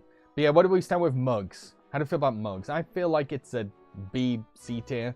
If it's a mug that's got something that I like on it, or it has a cute design or a nice artwork, it's decent. It's a nice thing to get. It's a B thing. We've got a couple of S's for mugs. We're that big mug fans here. Yeah, I'm gonna put it on B. We're running out of time, so I'm definitely gonna rush through these, folks. Music albums. Okay. Nowadays, not an amazing gift to get, because you can just listen to music on YouTube or Spotify nowadays. So like, albums are kind of a dying thing right now. But if you love collecting albums, to this day, I think it's a fantastic, amazing gift to get. As a kid, there were music albums I got for like celebrations, absolutely adored. I remember getting Spice Girls on cassette in my Easter hamper, and it was like, I like that more than the Easter chocolate. So like, I think it can be a very good gift, but it's a dying breed, unfortunately. It is very sadly a dying breed, unless you maybe buy it digitally for someone nowadays. So I think it's a low A. I think it's a low A. Where do people stand with music albums as Christmas presents? Where do we stand? What do we think? Kyle, same role as books and movies. I'm too fussy now. Yeah, it also depends on what the music album is. I'd say that as well. Unless it's like an expensive album that you've been looking forward to, I don't know. We've got some people saying D's and C's for music albums. I won't go that far. Okay, push and shove. It's a B. It's a B. It's a B. Nowadays, it's a B. If we were ranking this in the 90s, it's probably like an S. But like, nowadays, it's lost its value, kind of sadly. Plush toys. S. Plushies are brilliant. Plushies are amazing. They're soft, they're cuddly, you can cuddle them all day at Christmas. And they're very Christmassy in general, and like you end up developing a personal attachment to plushes as well. They're just a great presents. Kids love them, adults love them. And you can get all kinds of plushes as well, and you get plushes of cartoon characters people have crushes on as well. So that's something. So like, yeah, I think they're an S tier present. So what do people think? Plushies? We're gonna put it in S tier. We're putting it in S tier, folks. What do we think? I think it's an S tier present. Where are we standing? Carl says it can't go wrong with a snuggle buddy. Absolutely, absolutely. I think at the moment I have a Tails plushie. I have that Simba plushie from my Lion King review, and I have the knitted plushie that my great grandma made me. S. Unless it looks freaky. There's some freaky looking plushies, let's admit. Yeah. Yeah, but let's put it in S. I think it's like an S. Rollerblades. Okay, double-sided. Because on the one hand, that's kind of awesome. Rollerblades are kind of fun, kind of cool, but you have to be good on them. I remember like trying rollerblades as an adult and being like, how do kids get good at using these? I'm terrible with rollerblades nowadays, but if you're good with rollerblades and you've got somewhere you can rollerblade at, they're a very, very good present, very exciting present, but maybe an A tier. Maybe an A tier present. Where do people stand on rollerblades? Where should we put rollerblades? How do we feel about rollerblades? I mean, nowadays, they're less of a thing, and people... I feel like kids are more excited about Heelys. Heelys are cooler. Sapphire, how do you feel about Scrooge's character development in the animated A Christmas Carol? Hi, so I'm doing a tier list at the moment, Sapphire. I'm fixing on the tier list. This is not a Q&A, I'm afraid. You'll have to wait for another stream to do Q&A, or you're welcome to message me on Twitter. S. Got an S for rollerblades. Where else? Wow, sorry. Kyle, I wanted them because of card captors. Okay, that's a good excuse, but I have terrible balance. I would have died if I got any. There is some work involved with rollerblades, I think. So, where we putting rollerblades? D! So this is D for rollerblades. I won't go that far. I'd say B at the lowest. I'm going to put them at A. Let's put them at A. Rubik's Cube. The older you get, it's one of those old people presents now. It's like the older you get, it's like, oh, dang, a Rubik's Cube. I get to try and be good at this. But when you're a kid, it's like, done. It's too hard. So I guess it depends what age you're at. If I got Rubik's Cube now, I probably would enjoy it, because I've gotten to that age where I like those kind of puzzles. Like I said, I'm a jigsaw person now. So, as a present though, it is a B. Admittedly, it's a B. It's very much a B. It's not as exciting as a jigsaw, and it has its limitations. Kyle, another game that causes fights. Yes. I'm thinking of Hurricane Neddy. Yes. It definitely causes fights as well. But so do board games, and we put that at A. So but Rubik's Cube, I think B. I'm gonna put it at B. Okay. Socks. As a kid, boring, disappointing present. As an adult, best present ever. Because socks easily, once you get older, socks get holes in them. You lose pairs, all kinds of problems with socks. I keep losing my socks all the damn time. So as an adult, they're S tier. I'm going to say it, they're an S tier present. Socks are a good present now. Once you get older, socks are one of the best presents you can get. When you're a kid, you don't care. You don't care. Kyle says, I need socks so badly and I didn't get any this year. Oh, bless you. But if we're going to find a middle ground with everyone, I'd say it's an A tier. And I feel like there's no one else that's going to be on the same level as me when it comes to wanting socks for Christmas.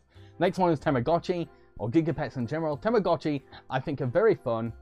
And it is a good alternative to giving kids an actual pet if they're not ready yet. But they're work. They're a lot of work. You've really got to pay attention to them all the time, and you can't. Sometimes you can't give them constant attention. Sometimes you want to do other things. And it is a lot to tell your parents, hey, while you're at work, can you look after my Tamagotchi? So there are a lot of downsides to them, and there's something kind of like, there is an existential eeriness to having something like that really taps into places that I don't like. So I think it's an A. I think it's an A. So Tamagotchis, they're like digital pets. They're digital pets. They were a very 90s kind of thing. I got a Gigapet that was based on Jurassic Park. So mine was like a virtual T-Rex, but basically, and I loved it. My brother got like a dog, got a little cute dog. So this is D. D for Tamagotchis? What? What? Is there any 90s people that are here that remember Tamagotchis?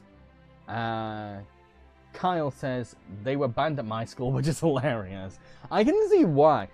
But I'm going to say, I preferred my Digivice over my Tamagotchi. Digivices were way cooler.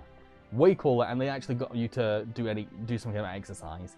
I don't think anyone here has actually know what a Tamagotchi is, so I'm going to do it for you. It's an A. Next one is toilet paper. Oh yeah. As an adult, toilet paper is kind of, even as a joke gift, can appreciate it. Because you need to stock up on toilet paper sometimes when you grow up. And at the same time, my best friend gave me a joke toilet paper that had Christmas jokes on every tissue.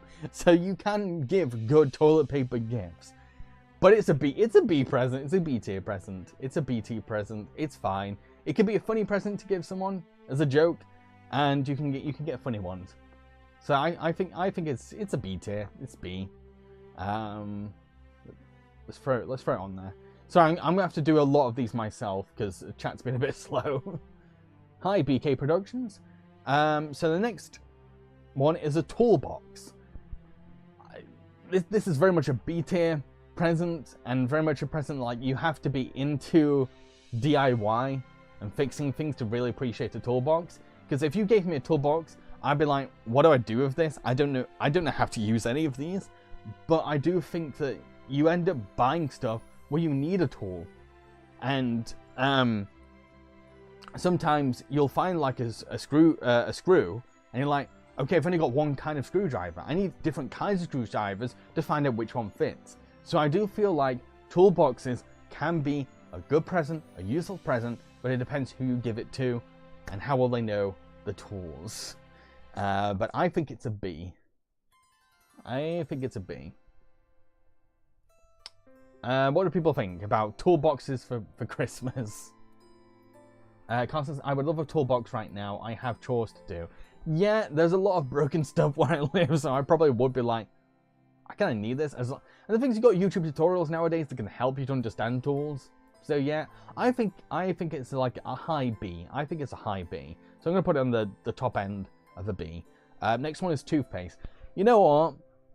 Appreciate toothpaste. Toothpaste runs out really fast. Not an amazing present, not a great present, but like if someone gave me toothpaste, I'd be like, oh great, and the next time I run out of toothpaste, it's okay, I'm backed up. It's not a bad present, but it's not a great present. It's a mediocre present. It's a lazy present. Probably it is a lazy present. Almost as lazy getting a magazine, but it's appreciated. It's something you can appreciate. So I'm gonna put it at B. What is the next one? Tote bags. Tote bags, tricky, because like you can get tote bags with things that people really love, something that they like on the tote bag, and they're affordable. Yeah, I'm not really passionate about tote bags, if I'm honest. Can't think. Howdy, Sam. Trying to think. I think it's a C tier. I think it's a C tier present. What do people think? Tote bags. What do we think about tote bags? Would you agree it's a C tier? Would you want to pitch a different tier? Where do we stand on tote bags? C? Yeah. Okay, let's put it in C. Next is vegetables. Okay. if I was given vegetables as an adult, great presents. Because vegetables run out so fast, go off so fast. So if I've been given vegetables to stock up on, cool, great. As a kid, it would depend on the vegetable. If someone gave me broccoli as a present, I would have liked it. I would have actually liked it. Yeah, it depends on the vegetable.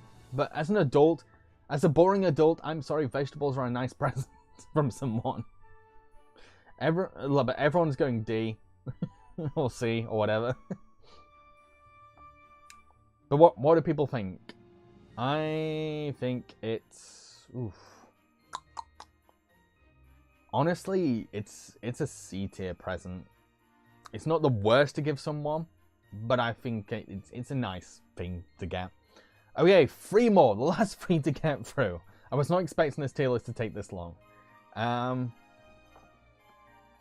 says, reminds me of Rick Mail and Bottom opening Brussels sprouts. Okay, so next one's video game consoles. I know everyone's gonna put S tier. When I say video game consoles, I mean any console. If I was gonna split them up, if I was gonna split this one up, the whole tier list would be full of video game consoles because there's so many kinds out there. So I'm saying video game consoles in general. Everyone liked getting a new video game console. There's no downside to them unless you didn't get a game with it. So like, yeah, how do people feel about video game consoles? I feel like everyone would be happy unless you're not into video games. I think that's the only people that wouldn't really want one. Yeah, so let's put it into S. There's no argument there. Like it's a great present. It's probably one of the presents to get, and every kid every year wanted a new console because there was always a new console. Okay, and I'd say the same for video games. Every kid wanted whatever was the next new video game. So we might as well throw that in S tier as well. So they kind of come hand in hand, really. Last one would be yo-yos. Yo-yos. The thing about having yo-yos as a present is that there is some effort involved. You do need to kind of practice, but maybe it's a good distraction until Christmas dinner. I feel like you can learn so many different tricks with yo-yos as well. There is a simplicity to it as a toy, and there are some light up ones. There's ones that make sounds, so you can get ones with gimmicks. I think it's a very good present. I think it's an A tier present even. I think it's a very good present. Maybe that's the 90s me talking. Because I know nowadays most kids will probably like be bored out of their mind from the idea of getting a yo-yo, but I think yo-yos are fine. I think they're a decent present. B, because I could never get the damn thing to work. I don't know. I could at least like drop it. I couldn't do any tricks, but I could at least drop the yo-yo. I could just go, yeah. Yeah. Where am I gonna put it? I'm gonna put it in A. We've got a lot of B's and A's, so I feel like it is. I think it's an A. It's an A. It's nothing fancy, but I think it's a damn good present. Okay, so let's round all these up. Sorry that I had to rush the rest. It's just that we were kind of like stuck on time. I've had to cancel a couple of activities now because this took so long. S tier, we've got arts and crafts, chocolate selection boxes, dolls, Lego sets, money, plushies, video games and video game consoles.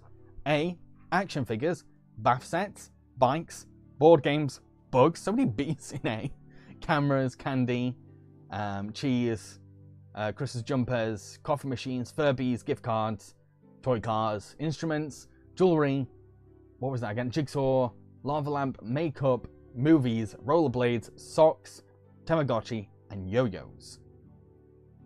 Yep, and that's A tier. B tier is toolboxes, alcohol, calendar, candles, cooking equipment, deodorant, sports stuff like football, globes, Christmas mugs, music albums, Rubik's cubes, toilet paper, and toothpaste. C tier is clocks, educational toys, keychains, tote bags, and vegetables. D tier is magazines. We can all agree that magazine is the laziest and worst present you can get someone. Carl says we chat too much. And I think the problem is that people take too long to decide on a tier. That's the problem. That's why it takes forever to get through these things. But yeah, that's the tier for that. Okay, so now it is time to play a video game. We're going to play a video game. We're going to play a Christmas video game. So be right back. And we will start playing video games.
Sorry for taking a while. I was trying to find my headphones. Can't find them.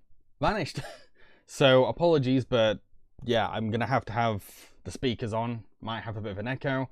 Don't know why it's not loading the game right now. Technical stuff. It's always technical problems, isn't it now? Right, let's try and force it to recognize it. Hopefully that's going to work. If not, I have another idea. Right, bear with me, folks.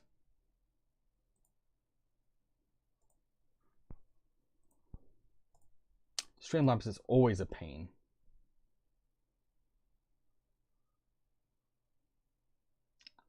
Where is it? Oh, this is ridiculous.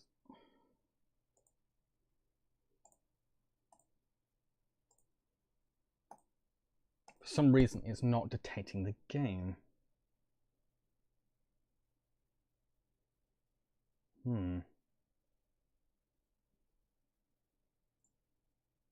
Bear with me.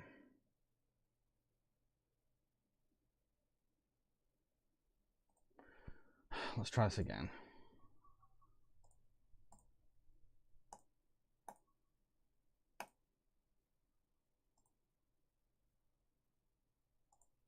Yeah, it's not detecting the game whatsoever, and I don't know why. Literally, Streamlabs is like, what is that? Right, so be right back. I'm just gonna have to switch games, I'm afraid. Sorry about this.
Right, let's try this game.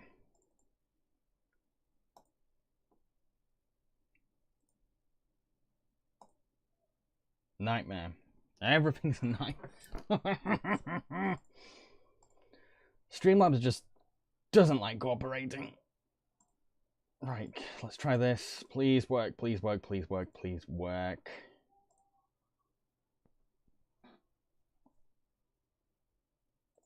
There we go, we've got our game going.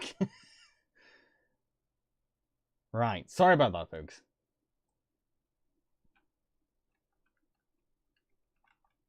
Right, so we're playing. Hang on. Why is the sound not working? It's one thing for another, isn't it? Sound is literally not working. Ugh. What is going on? Right, I'm sorry about this, folks. I'm just gonna have to be right back and try and fix this.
Yeah, sorry folks, I've no idea, but can't get sound to work. Honestly, cannot get sound to work. Like, the system is recognizing that there's sound playing, and I can play sound on YouTube. Just games, it's just like, God, there's no sound. Literally no sound is coming through for me. So I'll have to play. Okay, there's two things we can do. Either play a game that doesn't require me to like hear any dialogue, or we can do something that I was going to do before, which is to watch Christmas movie trailers together. So let me know which you would prefer. I'm really sorry about this. There's very little I can do. I was just making sure my microphone's on. Yeah, I'm pretty bummed out about this. But unfortunately, a lot of technical things just don't go to plan, really. It's very annoying. Very, very annoying. But yeah, let me know if you want to watch movie trailers, or I can play a game that doesn't require me to hear any characters talking. But the game we were going to play was Christmas Stories, Tin Soldier. We were going to play that game. Every year I like to... So just says to play public domain Christmas cartoons. You've got to remember, I'm giving you two options here.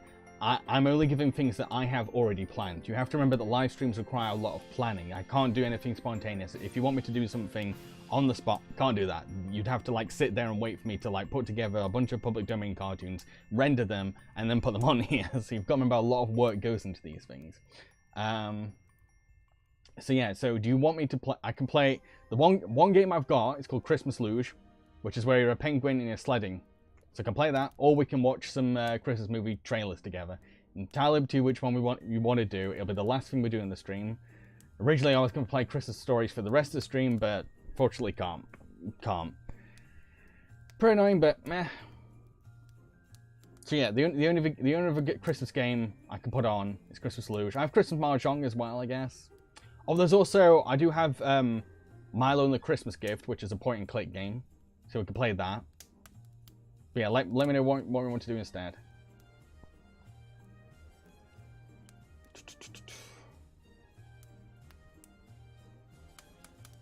I guess... Tell you what, I think it might... I'm trying to think. If I could play half an hour of a game and then Christmas movie trailer. So I can do both. Technically, I can do both. So I think I could do both. So I'll play a game, and then we'll watch trailers together and then end the stream. Very sorry that the stream is not as grandiose as it was planned, but okay. So be right back, and I will sort out a different game.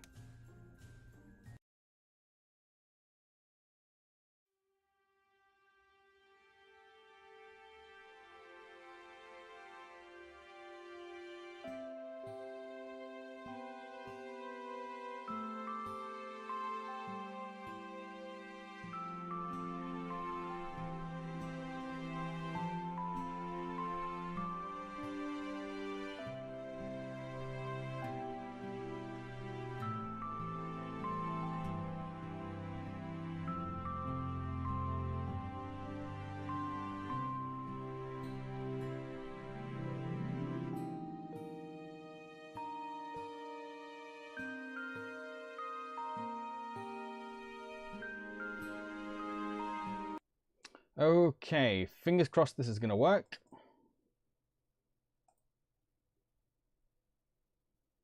Let's try a different thing. Game capture. I think next year I'm going to plan less. I'm going to plan less stuff. I think I'm just going to have like, hey, it actually worked. Next year I'm going to have like less stuff planned, so less things can go wrong. Okay, so this is a game called Christmas Luge, where you sled as a penguin. So I guess it's Christmassy enough. Turn that on. And it should be cute, just a cute, relaxing. I need to be relaxed right now, so I'm fine with this game. Hang on, what are the controls? Oh, that I'm waddling. I don't think I'm sledging yet. Can I see the controls? What are the controls? There's no control. There's no control help. Thanks. Thanks.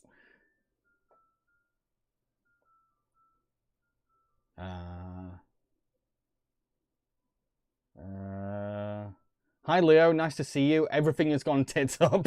Let's just say, Leo, we've been trying to play video games, but like none of them have been working except for this one. So great. And now I'm on a game where I don't even know how to do the thing you're supposed to. Just waddle, I guess. Hey, oh, it's another penguin. Hi, big brother. How would you like my songs? I've been practicing some Christmas ones, but I'm not very good at it yet. Okay, I don't know how. Do I press space? Whoa! Oh, that's. I didn't mean to do this. This is crazy. Oh, this is so fast. This is so fast. Jeez. Oh, oh God. Oh, this is insane. I can't, unless you're like, I was talking to my brother and then suddenly I'm going so fast. Whoa, slow down. You made it. Did you pick up some scarves along the way? I don't know what I did along the way. That was crazy. That was so fast. Toss them over to the penguins who need it most. Oh, so you're collecting scarves for penguins that need them. Click or use the gamepad trigger like that. Oh, cool. Oh, I see. So I go over to these, and I throw scarves at them that need. Oh, okay. Don't throw into the fire. There's not really like an aim. I think I need like some kind of, you know, like a target lock so I can actually get them easier. Come on. Come on. This is hard. You know what, penguins, if you all lined up for me, this would be so much easier. If you all lined up for me, you'll get a scarf. If any of you complain about not getting a scarf, it's your fault for not standing still, okay? I'm doing a nice gesture. I'm doing a nice gesture. Oh, it's telling me to go that way now. Oh, here we go. It's really hard to explain how fast things go. Jeez.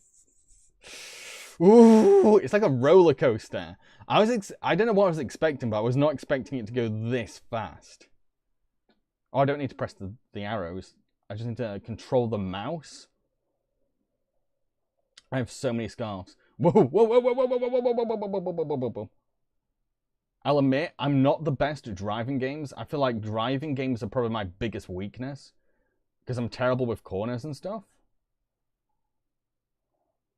There we go. So I guess this is the whole game. Did you find some more scarves? These fellows need some more as well. So the whole game is basically collect scarves, throw them at penguins. Very relaxing. Oh, jeez. Stay still. Please, penguin, stay still. Please.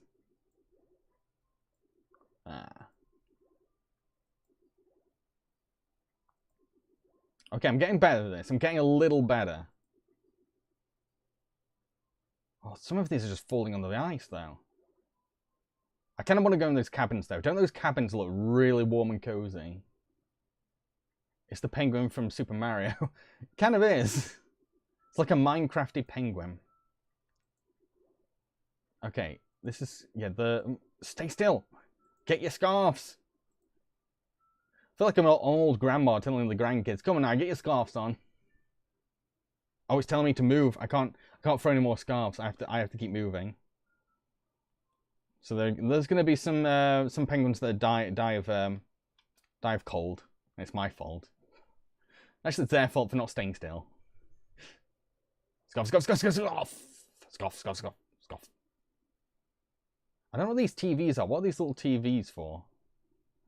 I get the point of collecting the scarves.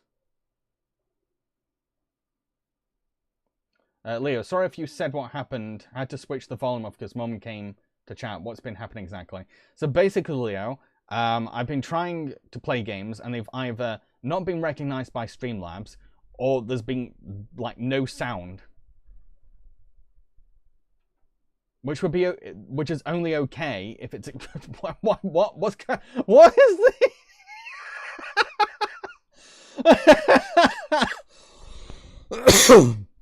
It's okay if it's a game where I don't have to like hear any dialogue, but like the Christmas Stories games, they sometimes have dialogue, so I don't feel great playing them without sound. I've also lost my headphones. This is broken. This is legit. Ooh, look at this! Wow, wow. Okay, move. What is going on? I think I'm gonna have to restart. I have to restart the whole game now because it just buggered up. That is great.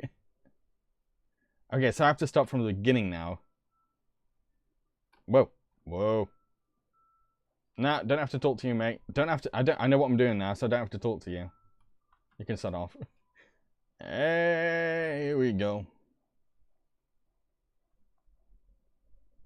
He does look like a very sad penguin, doesn't he? Whee!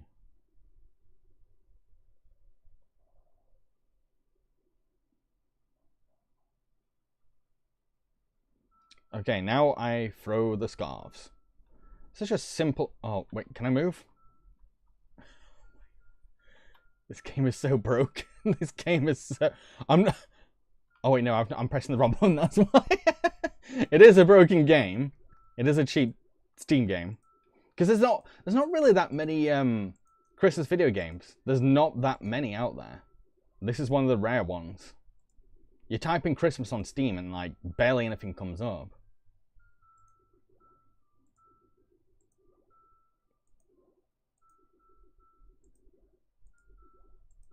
Thing is, this... I don't know which part I prefer, like the sledding or throwing scarves. I think I prefer the sledding because at least that's straightforward. With with the scarves, it's kind of frustrating because you want the penguins to stay still. And there's an adrenaline to like the sledding.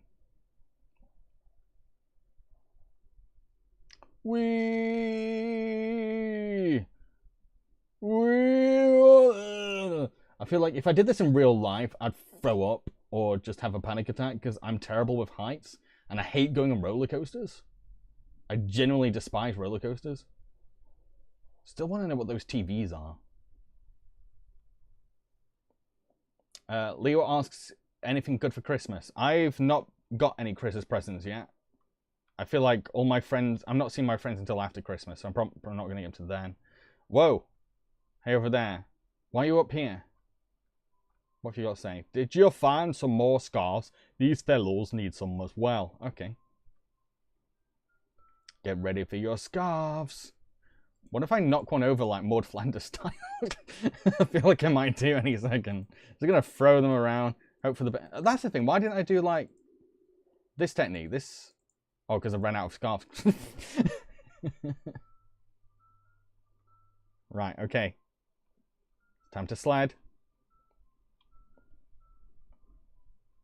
Ventures Ryan, can you please stop asking about Trolls Free? Like I said, this is not a Q&A. Oh. Whee! Oh no, don't get trapped. Don't get trapped. I don't want to get trapped. Oh, I honestly do not want to get trapped. Glitches are funny unless you have to restart the whole game. Why am I slowing down? Oh, no? Oh. Well, there we go. There we go. Whoa. I don't think I've got as many scarves this time. I can't machine gun all these scarves at penguins now. Wait, am I going the right way? No, I'm not. Right, okay. Am I doing this right? I can't tell if I'm doing it right. I feel like I've left the level. Oh, no, what is this? I don't like. God, this is bad. I don't like these heights. Oh. Where am I going? What's going on? Wait, can I go up here? Oh, I can go up here. Oh, oh. What's going on? Why is the penguin's butt in my face? What is happening here? What is going on? Wait, there we go. I've got it back. I've got it back. I don't know where I am, though. I haven't got a clue where I am. I feel like the penguins are probably dead by now by the time I get to them. Oh, a scarf. What is going on? Where am I supposed to go? Where am I supposed to go in this? Where am I? What's going on? This is like a fever dream. What is happening?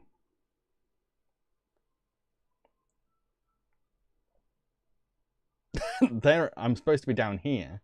Wait, can I sneak down to the... Are you kidding me? The game's so broken I can literally go into where they are and go up to them with my scarves. I love it.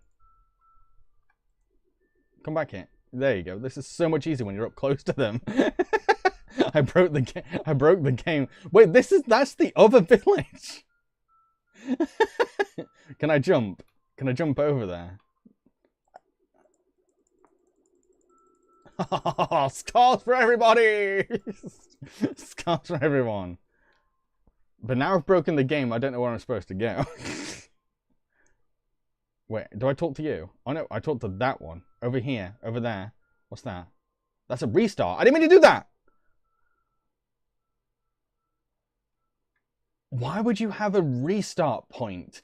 And you have to read it to see what it is. You have to go up close to it to see what it is. What is this game? Who puts a restart point in their game? I thought it was like a save point. That's crazy. That is crazy.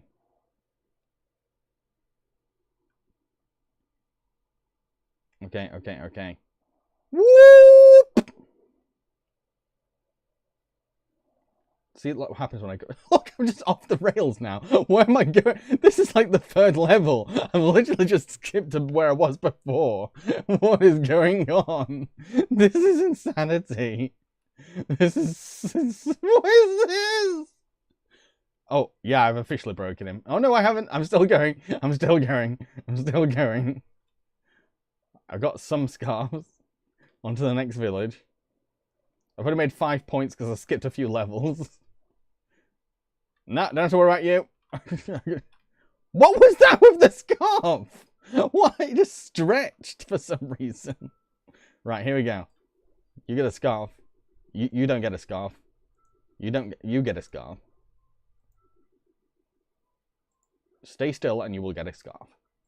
It's not rocket science, penguins. It's not rocket science. Just I have a limited amount of scarves. So you're gonna have to stand real. Nope. Okay, fine. Be cheeky. Okay. Take the scarves. You take a scarf. Nope, you don't want the scarf. You don't want a scarf. Okay, that's on you. If you don't want a scarf, it's on you. You can have a scarf though. You'll have a scarf. That scarf's over there. You can have to pick it up. You lazy bugger. You can have a scarf though. Scarf for you. No, fine. Be rude. How many scarves have I got this time? I swear, didn't I skip a few levels? How have I got these many scarves? Right. Okay, so I go down this way. Yes, you should be able to watch the stream later, but you'll have to skip over the point where everything goes completely wrong. Wee!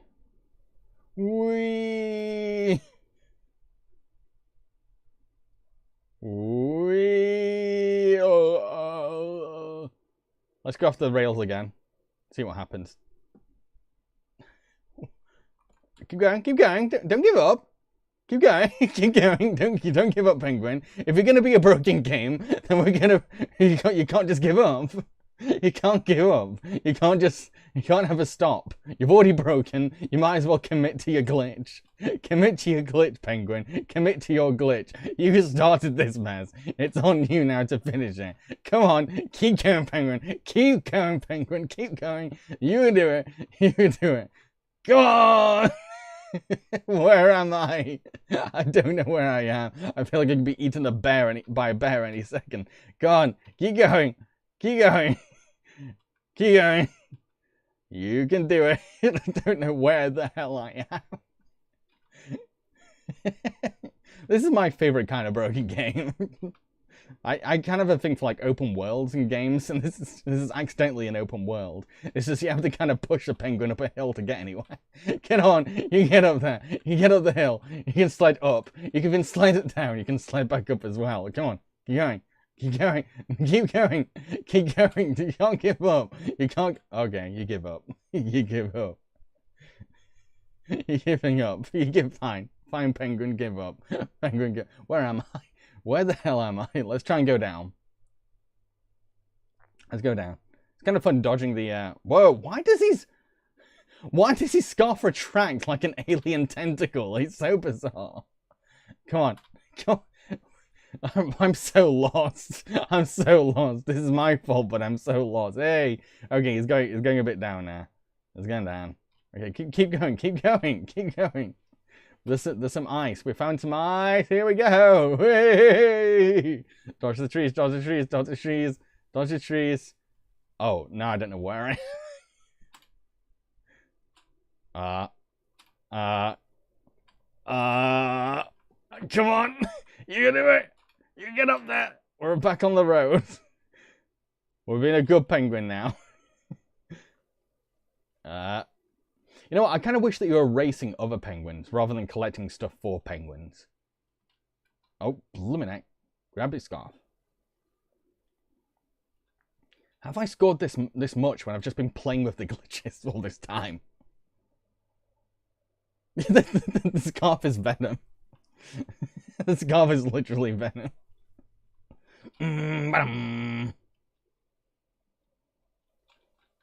That should be the next Venom film. Like venom like attaches itself to a penguin. Oh my goodness gracious me. Am I going up or down? I can't even tell anymore. Oh right, oh I was definitely going the wrong way. There's literally arrows telling me, go back, go back. I was going the wrong way.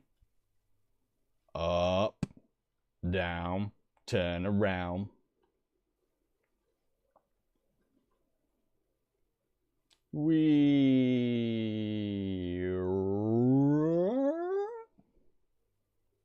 Oh, because there's no rails on anything, it's hard to like stay on the road. Even when I'm like trying to take the game seriously and not explore the glitches come to me. Where am I? Where am I? This is so existential. Look at him. Look at him. Lost in a train of thought. Running round in circles, it's a very mad world. Mad. Whoa! Stop retracting your scarf. Stop it. It creeps me out. It creeps me out so much. Stop it. Get out, get out. Back on the road. Right, I don't know if we're going the right way. But it's our way. It's our way. Our way is better than no way. There's a sparse amount of scarves around here. I don't know if I've collected them or if the game's just decided that I've given up. Right. Okay. I still can't tell if I'm going the right way. Oh, oh, ooh. No, I'm gonna throw up. I actually really don't know which way I'm going. This is crazy. Right. I think I'm supposed to go this way. I think. And then do I go up this? No, that's a mountain. No! No! I don't go that way. Don't go that way. Don't go that way. That was a wrong way. Do a barrel roll. I don't think I can do a barrel roll. I'd love to roll. But I think the only thing I can do is like sled and move. Oh, not this bit. Not this bit. No. No. No. No.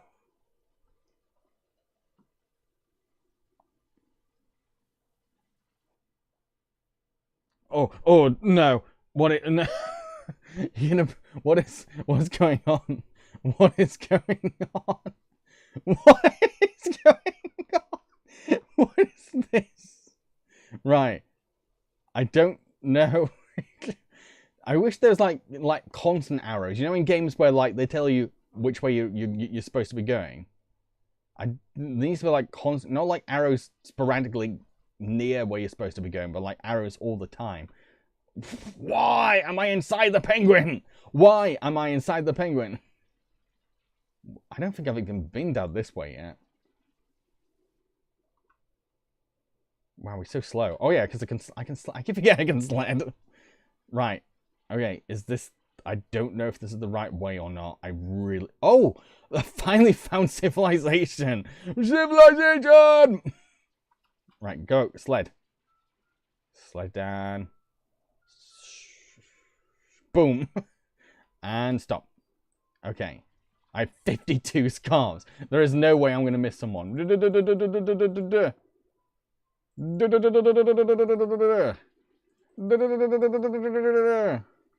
Here's my scarf Tommy gone. I hope you all appreciate it. Right, where do I go now? I think I go this way? Or is it that way? I am not going near the restart again. That was so dumb. You gonna talk to me? Nope. Rude. Rude. What is going on? Where am I? Where am I supposed to be going? Over here. Alright, okay. Do not go. Oh, so close. That was fun. Nice scarfing skills, big brother. Cheers. No, what? Why is the speech... Right, it says, if you want to stick around a little longer, Mum and Dad wanted me to read the Christmas story here this year. So, what... Oh, are we listening to him telling a Christmas story while I hide behind a tree? So Joseph also went up... He's telling me the birth of Jesus. What is this game? It's literally my NPC brother telling me the story of the nativity story in an illusion game. What is this? It's like Christian propaganda has just suddenly snuck in. What is... Oh god, I gotta avoid that. All the penguins are covered. That's so cute. That's so cute. I just want to move on to the next level. Why am I doing Bible studies? What is going on? He's still going.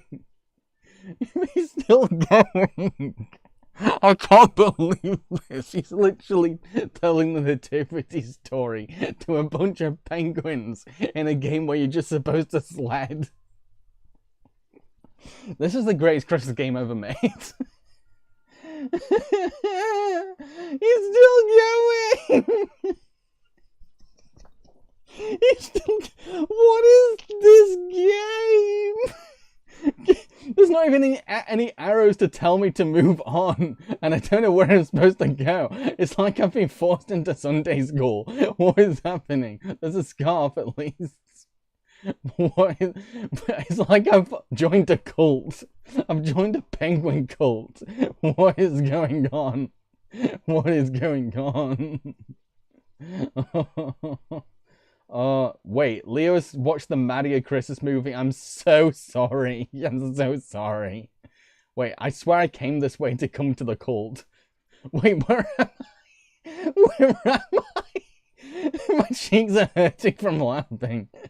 What is going on? What is going on in this game? It's so weird. You've got Bible studies over here, right next to a... Not a save spot, a start the whole game again spot. Can I go in the cabin? Can I please go in the cabin? Boys, these are pretty. These are pretty. I've gone insane. Crazy penguin coming through. Right, let's try. Why am I? What is this? Am I just stuck on a level where I'm going to be told Bible stories and I can't get out? You think that's the whole game? I'm starting to think maybe it is. Like, the goal is to learn. Wait, did he stop the story for me? I think it is the whole game. Because why else would you have a restart point? Unless you were at the end of a game. This is one of the weirdest games I've ever played, and I'm so glad I played it. What is going on? Right, I think it's time to watch some Christmas movie trailers, and then we'll wrap things up. I need to process what I just sat for. Wow. Wow.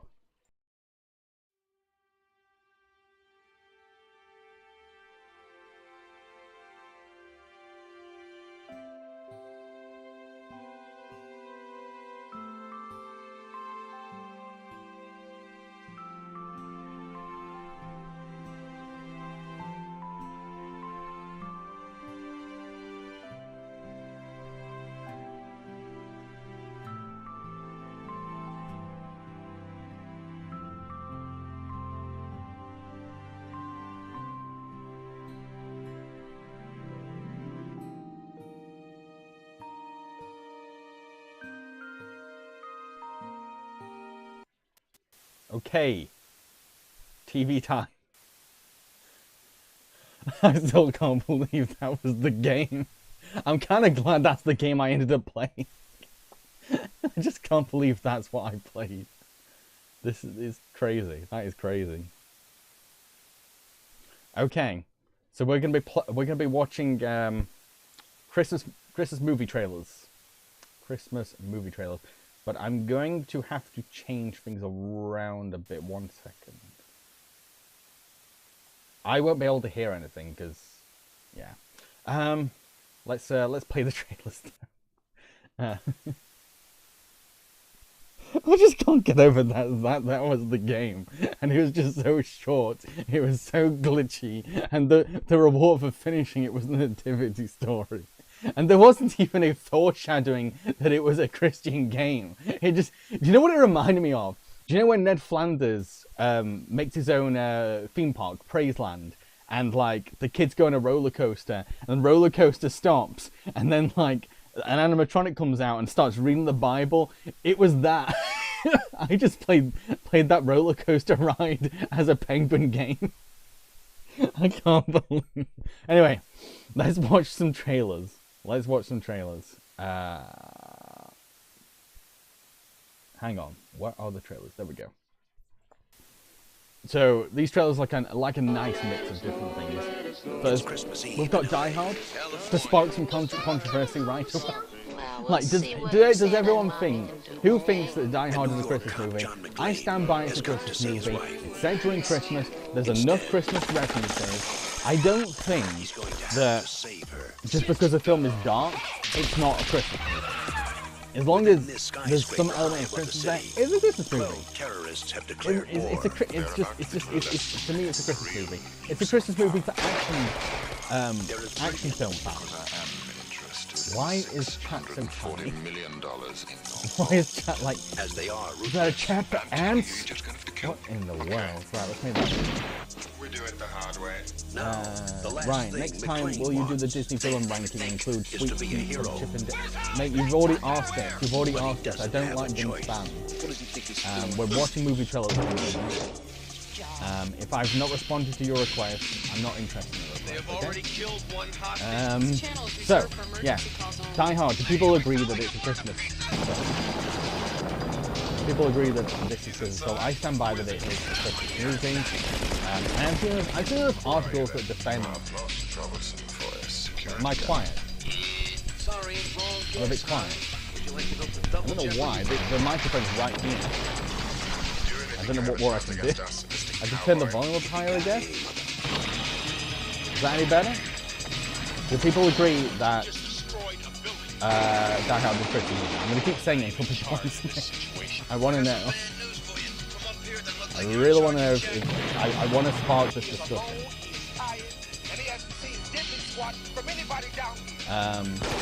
But yeah, Die Hard, classic action film. I've never watched the sequels though. Every time Die Hard 2 was on TV, I ended up falling asleep. Leo, I mean, if it's not a Christmas movie because it's dark, then what would Jambareeqi's Christmas horror movie count as? Exactly. I don't think there's any good argument against it not being a Christmas film. Kyle, if a film is set at Christmas, I think it's allowed to count. Some people don't want their Christmas films to be too Christmassy, so it's good for them. Yeah, I feel like some people are ashamed at the idea of Die Hard being a Christmas film. Like, oh no, it's serious, it's dark. No. It's a silly film, folks. It's allowed to be known as a Christmas film, if that's your worry. The week before Christmas. Okay, what's this one? I think this is after Christmas. Visitor. No, it's not. It's Fred Claus. It looked like it, okay? Mr. It looked like it. I've never seen Fred Claus. I've heard it's bad. No interest whatsoever in watching it. Has anyone seen Fred Claus? Anyone watch Fred Claus? Oh, guys. What's that? Ow! That was nuts! You don't have ninjas jump me. They gotta make sure nothing happens. It does look awful. No. I will admit, Those pictures invite you to come home for the holidays. It has been 100 years since you Hang on, has the trailer's been too loud? You amaze me. I think it's absolutely amazing. I mean, to think that he Just let me know how the volume is for the trailers, folks. breaking and entering, steal all the food, eat the little kids' cookies and stuff like that. I get just talking about it. Cal, it's like how Song of the Sea is technically a Halloween film. If you don't want to watch the outright horror, it's a good choice. Yeah, Song of the Sea is a Halloween film to me. And to be fair, it does have some dark elements that fit with that Halloween setting as well.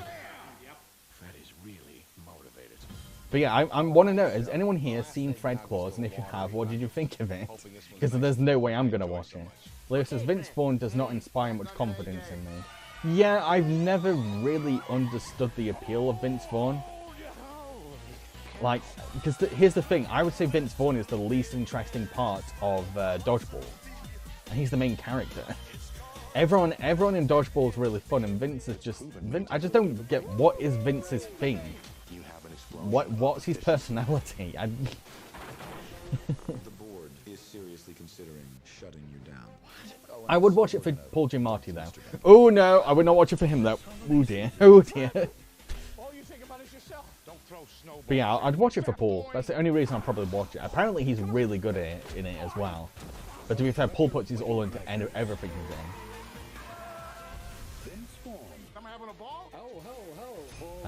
Yeah, I'd watch it for Paul. Everything else looks terrible. I'm a saint, sweetheart. Tough love's a little difficult for me.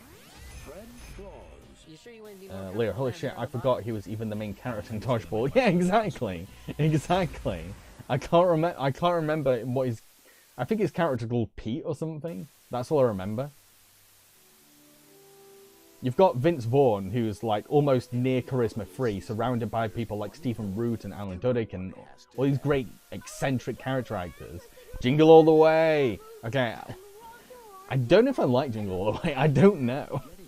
And I'm someone that just loves Arnie and anything silly. So Ryan, these trailers are all lined up already. When we get to Home Alone, we'll get to Home Alone, okay?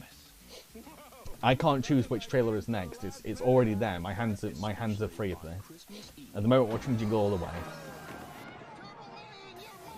But yeah, I don't know how I feel about Jingle All the Way. I know it's very polarizing. There are some people saying like, oh, it's a terrible film, it's a bad comedy, and there's others like, actually no, it deserves to be reevaluated. Put that cookie down. So this says, I love this film. I'm sorry. Never feel sorry for liking your film. Leo says this film is a trip. I think that makes things a bit clear. But the thing is, I'd rather watch this than the sequel starring Larry the Cable Guy, which is the same film but like completely empty as far as I can tell. Phil Hartman. So yeah, okay, 5 stars. I forgot Phil Hartman's in this. So Phil Hartman makes it a 5-star film, and I've not even seen it in a long time. Phil's great. Miss you, Phil. I thought that was Paul Giamatti again as Santa. It looked like it. So it says, Arnie's face cracks me up. Me too, me too. That's Jim Belushi, isn't it? I know this whole scene has loads of cameos. This trailer's just going for the entire movie, isn't it? It's like everything. But yeah, let me know how the volume is, everyone. Let me know if like the trailers are too quiet or the trailers too loud. I'm too loud, or let me know. Let me know. I can control it for you. So it says, I honestly thought Phil was like an evil Ned Flanders. He kind of is in this film. He is, yeah, yeah.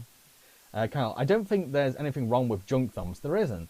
For the same reason as junk food. As long as it's not all you consume, go ahead and indulge. Like, I have so many favorite junk films, honestly. There's so many like terrible films that I've watched on repeat.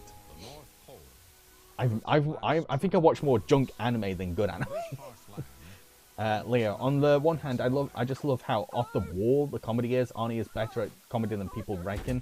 But on the other hand, I can't help but feel melancholic seeing Phil Hopman and Jake Lloyd. Yeah, I know what you mean. Arthur Christmas, classic, classic. Can't go wrong with Arthur Christmas. This trailer, this looks like it's originally made for the trailer. Yeah, I remember this trailer now. I remember when this was on TV. I remember these trailers coming out. Interesting. That's not Arthur. Son of Santa. Santa doesn't exist. And he's gone out anyway. I felt like is this the teaser trailer? It looks like a teaser trailer. No gigantic flying slave. Cooper says that Arthur Christmas is just so pure. It is. It's a very pure film. Very innocent. Polar bear in a hat. Yeah, so that was the teaser. That was the teaser. Came out in 2011? Oh, it feels like it came out in like the 2020s. I don't know why I think that. I don't know why I think that. Oh, this is Christmas Vacation. Interestingly enough, the first vacation film I saw was European Vacation. I didn't know it was part of the series. For me, European Vacation was like, I thought it was just like a standalone film. I knew it was part of like this whole National Lampoon thing. I had no idea. I just enjoyed seeing these Americans falling around my continent, and I was like, okay, that's. But then I saw Christmas Vacation and Vacation, and I was like, huh? There's more? What the hell?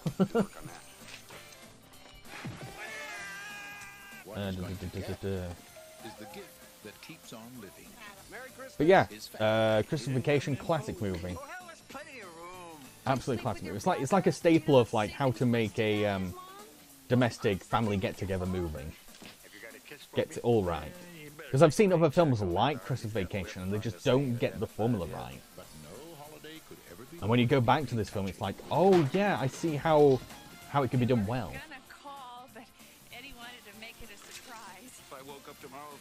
Like there's a magic to the whole thing. The characters bounce off each other really well. It's just fun seeing Clark getting more and more frustrated, and the final conclusion is just really wonderful as well. It's like, yeah, just a good classic Christmas movie that you can't go wrong on. There is a sequel, and it's set on a tropical island, and it's about Cousin Eddie, played by Randy Quaid. I'm not joking about it. It's real. There's a Christmas Vacation 2 about Randy and his family being stuck on an island. And it's Christmassy. It's dumb. It's dumb. It's considered one of the worst sequels ever made. I can imagine this film was probably like really fun to shoot as well. Like all the crazy stuff they got up to. National Lampoon's Christmas Vacation. And everyone got a chance to beat up or humiliate Chevy Chase. So that's good. Can't go wrong there. Thing is, I heard Chevy Chase as the voice of Santa in something recently. It didn't even sound like him. It sounded nothing like him. I was like, is this a miscredit? Right, what's this? Oh, I think this is Elf, is it? Is this Elf? Yeah, this is Elf. Leo says, I do want to see this, but I would love to see the original Vacation movie first. Because of Harold Ramis, yes. Yeah, there's quite a few vacation films. There's Christmas Vacation, European Vacation, Vegas Vacation, Christmas Vacation 2. I think there's probably more. Super. One of my neighbours every year puts out a mannequin in his yard and dresses like Cousin Eddie. Okay. That's a tradition, I guess. You're not like the rest of us. Elf is a classic, yeah. I'm trying to think how I... So I watched Elf at university. We had like a screening. And like we had... my teacher got a video message from the person that did the special effects for it. Because the special effects for Elf are actually really impressive. It's really clever how he like created like size perspective and stuff like that. But yeah, I remember when I first saw it, I was like, oh, I can understand why this film gained a cult reputation. A lot of it does hang on Will Ferrell's performance, let's be honest. Right, so what is the next trailer? This... Oh, I think this is a Christmas story. It looks like a Christmas story.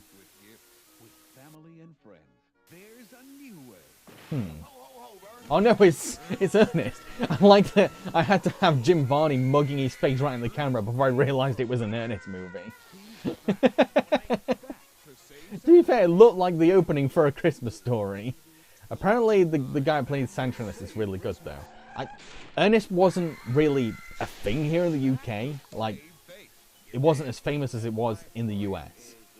Like, it's a very obscure thing. Like, if I went up to someone and, like, asked them about Ernest, they'd probably like, what?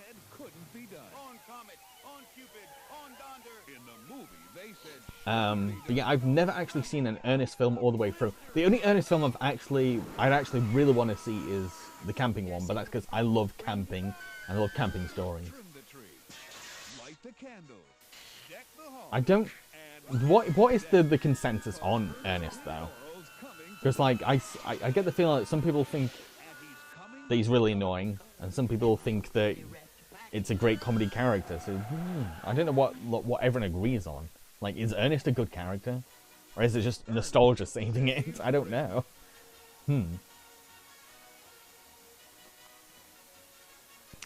Huh. Right. Okay, maybe the next one is Christmas Story. Nope, it's... is that Home Alone? Yes, it's Home Alone. I watched Home Alone 2 this month. I've not rewatched Home Alone 1, but I rewatched Home Alone 2. I really like it. I've really grown to like Home Alone 2 even more now. More times I've watched it, the more I've appreciated it. Ryan, he's an American Pee-wee Herman. Pee-wee Herman is American. I think it's all Jim Varney. I love Jim Varney, let's be fair. Yeah, I've not watched Home Alone for the first Home Alone for a long time. But I think as a kid, I enjoyed Home Alone 2 more. I remember watching 2 way more. And I had the Talk Boy that he has in Home Alone 2. I had the Talk Boy. Kevin! He's a kid. I mean, what can a kid do to us? Kids are stupid. I know I was. I think if I ever did the like booby traps in my house, my parents would be like, "What is this mess?" I don't think I'd ever get away with it. It was like, there was burglar. Ah, mess. Oh, you can. That's the thing about the stunts and the Home Alone films. You can always feel them. You can feel the pain, and a part of you feels sorry for them. Like, they go crazy, especially Home Alone 2. Home Alone 2 gets even more violence. Leah, one thing I really love about Home Alone is the house. Everything inside is red, green, and white. It's so festive. Yeah, absolutely, yeah. Home Alone 2 does have Tim Curry, yeah. But it also has Rob Schneider, so... The family. Home Alone. Are you here all Classic film. You think I'd be here alone? I don't think so. Directed by Chris Columbus. Right, so next movie. Kyle, I've watched the first more, but I do love Tim and even Rob in the second one. Makes me sad that the live-action Grinch was made too late for Tim to play him. Carrie is still great, though. Best Christmas movie. Best Christmas movie. I watched this today. Watched this today with my Christmas dinner. Just holds up so well. Holds up every time I watch it. Even sometimes when I rewatch it, I'm like noticing even more interesting things about it. Particularly with the puppetry and all the details they add with the puppetry. It's brilliant. Brilliant. Yeah, Jim Henson had nothing to do with this, Ryan. Jim Henson was dead by now.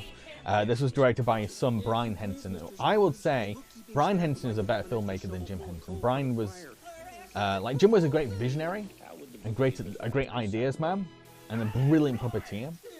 But I feel like Brian was a much better filmmaker. Like, he could tell stories better, and like his films were way more cinematic. Like, some of the shots you see in Muppets Christmas Carol, it's like, how did Brian do that? How did he achieve those little things? It's like, whoa, so good. Soda, fun fact, all indoor shots of Home Alone were filmed in a school gym.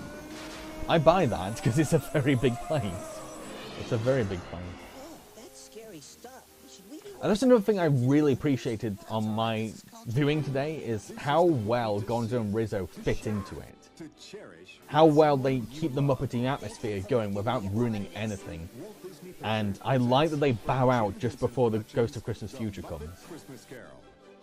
God bless us. Leo, I have a confession to make. I haven't watched this in years because the last time I cried because it made me miss my gran. Oh, bless you. This was such a special film for us, but it's still a brilliant one. It is so good. It's such a great film. Gremlins. It's weird seeing a trailer where it just gives you the title right away. It doesn't, no build up, no hype. It's like, right, this is Gremlins. This is what you're gonna expect. Yeah, Mom, it's me. This is what you're in for. I'm sorry, my phone keeps going off. I don't know how to mute my phone lately. I've turned the. Oh, I remember how to mute it now. I'd love to. Gremlins, I've not watched in ages. I don't think I've watched it since I reviewed it. The most unusual gift he ever got. What is it? It's your new best. Come on, Barney, be a good dog. Yeah, I don't know how I'd feel about it nowadays rewatching it. If you expose it to the light, But I remember the puppetry being absolutely stellar. it will multiply. And it's one of those examples of like it's technically like a horror Christmas film as well. How much they beg. Never let them eat after midnight. Because when they do, And really dark when you revisit it. It's like when you go back to it, it's like, geez, they went hard on the horror. they become clever.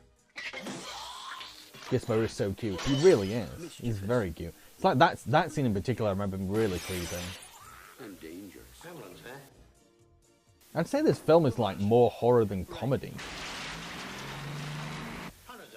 And it only just scratches being a Christmas film, really. Christmas is just the backdrop. What are these things? Where did they come I can't remember how relevant Christmas even was to the first Gremlins.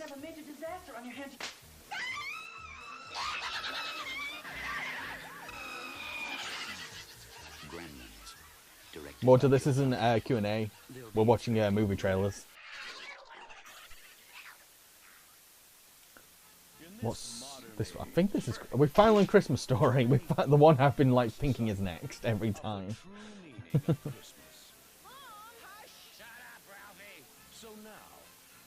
So Christmas Story, I remember having it on VHS, but I don't really remember much of it. And I only realized recently after watching the Dom's like video on it that like it's very episodic. It's like kind of like story. I in my head always thought it was like one big film about that rifle, but it's very episodic, and like, I have no idea.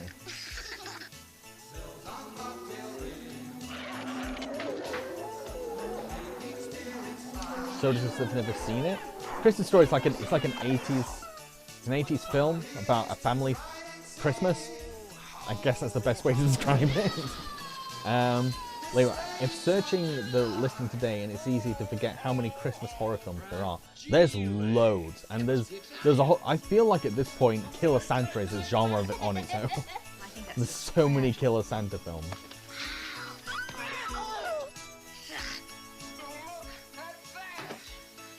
The leg lamp, iconic. Santa's beard. They're showing a lot of the same clips of the same scene for this trailer. Leo, Christmas Story has never been big here in the UK. It wasn't, no. Like, you ask a Brit about what is one of America's favourite holiday movies, most of us wouldn't know of it. Yeah, I only know of it because I had it on recorded VHS as a kid. That's the only reason I know of it. And my parents really love it. I remember my parents really liking Christmas Story. A Christmas Story.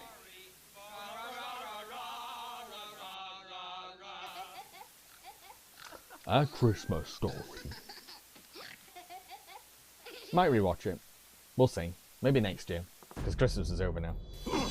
Right, what's this? Ah, claws. Haha. Just for your hands. Everyone has to see claws. Probably Maiden. You have a gift. I could argue it's the best Netflix animated film, but Mitchells vs. Machines exists. I figured if you so it's donate your old tricky. toys, it's tricky. I'll deliver them for but free. I do feel like it comes close. It's so damn good. Tonight, I go with you. There's no need for you to come with me, really. Tonight, then. Leo, like, think about how many TV specials and countdowns we have where top 100 or whatever favourite Christmas movies, and this never comes up. No, I've seen it. I knew it was in Channel 4's 100 Greatest Christmas Movies. Popped up on Dear there. Mr. Klaus. Dear Mr. Klaus. Shall we then? Yep. Mr. Klaus is Sounds like Klaus. Klaus, okay. What about me? Ow! What the? Loser! Oh yeah, well if I'm a loser, then you... Pinocchio, yeah, okay, maybe Pinocchio is the best Netflix animated film. I forgot Pinocchio is What do you guys think you're doing? Again, this definitely comes close. The It definitely comes place close. on Earth. And you two Actually, I can't want change to that. watch it. I want to watch it maybe tonight. The I might watch this film postman and tonight. Hornmaker are Maybe. brainwashing everyone. We need to show people that a true, selfless act always sparks another. Hi! What's happening right now? Oh no. But the art style is like one of the best things about it. Absolutely. What happened? Not a word. You just Leo says, I'm so glad this film doesn't just stand out because of the animation. This just gets better with every viewing. Which is another reason why I need to rewatch it. Casper, we're doing it. Carl, you can tell the animators from stuff from Treasure Planet. Wait. Yeah, it's got that, those that lankiness. Like you can see the you can see the Doctor in the Mailman. Yeah. It's not bad. Come on, we're running out of time. Those kids are I'm counting on us. I'm feeling it. I want to I really want to rewatch it. This town will Don't know never when, be the but I will. same. Destroy those toys! I think it's cell shaded. Soda. Ha! Eat our snow. You... Do I have a fat They're not cat? attached. What? Why aren't they attached? I thought they were attached. I would never. In a What did I get million for years Christmas? have done what This I isn't a did. Q&A. We're watching movie trailers. Okay, what is the next trailer?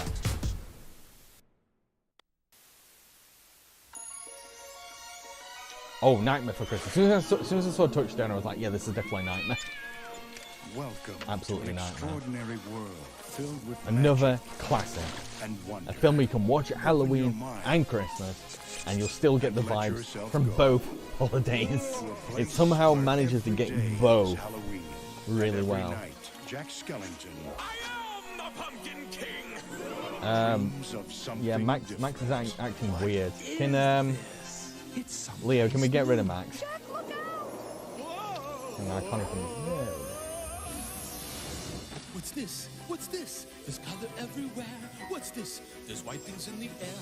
What's this? I can't believe my eyes. Thank you. Dreaming. Wake up, Jack, the superstar. What is this? I still can't decide which is my favourite Nightmare Before Christmas song. People have posed this question to me before, and I'm like, I don't know.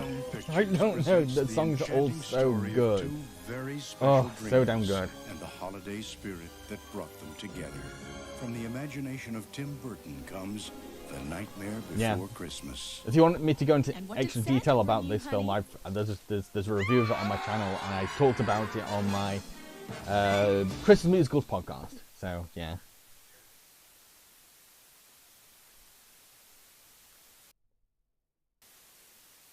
Next one. See that city?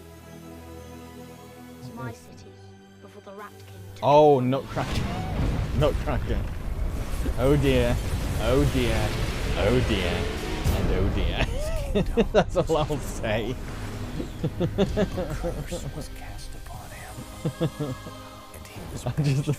What can you say about this film? This nightmare fuel of a film that just every creative decision, it's like, what? Like, that's Einstein. That's something to be Einstein in the Nutcracker. It's so weird. It's such a weird film. And like, the Nutcracker himself just looks horrifying. Hello, Mary. Show him. Look at him. Look at him. That's going to eat your soul. You can't argue that's not going to eat your soul. It's going to eat everyone's souls. And reclaim my kingdom.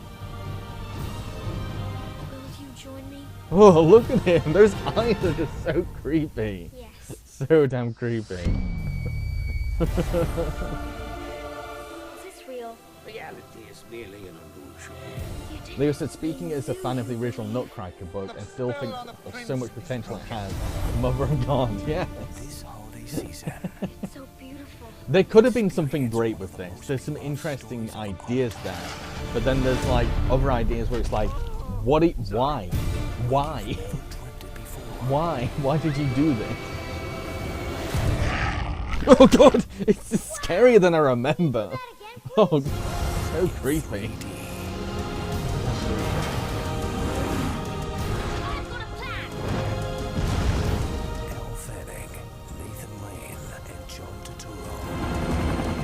The John Turturro character is the scariest thing about the thing, honestly. And I get like the Rat King's meant to be scary, but it's not that scary.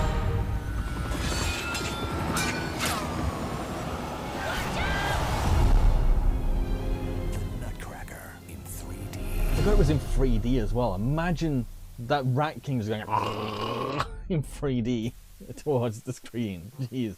So those are all the trailers. Those are all the trailers. Kyle says that Barbie did it best. It did actually, yeah. The more times I've gone back to Barbie and Nutcracker, the more times I've gone like, yeah, this film kind of slaps. Like Nutcracker is a story in the public domain, and there is a lot to be worked with and expanded upon. Don't know how Goose Steppers ever worked into it. Yeah, it's like the director was just overindulging in stuff that they personally liked the idea of, rather than them just going to the Nutcracker like, what can work into this? It seems very, very indulgent. Leo, that fucking face in 3D, I'd rather swallow tinsel. Really? Wonder what tinsel even tastes like.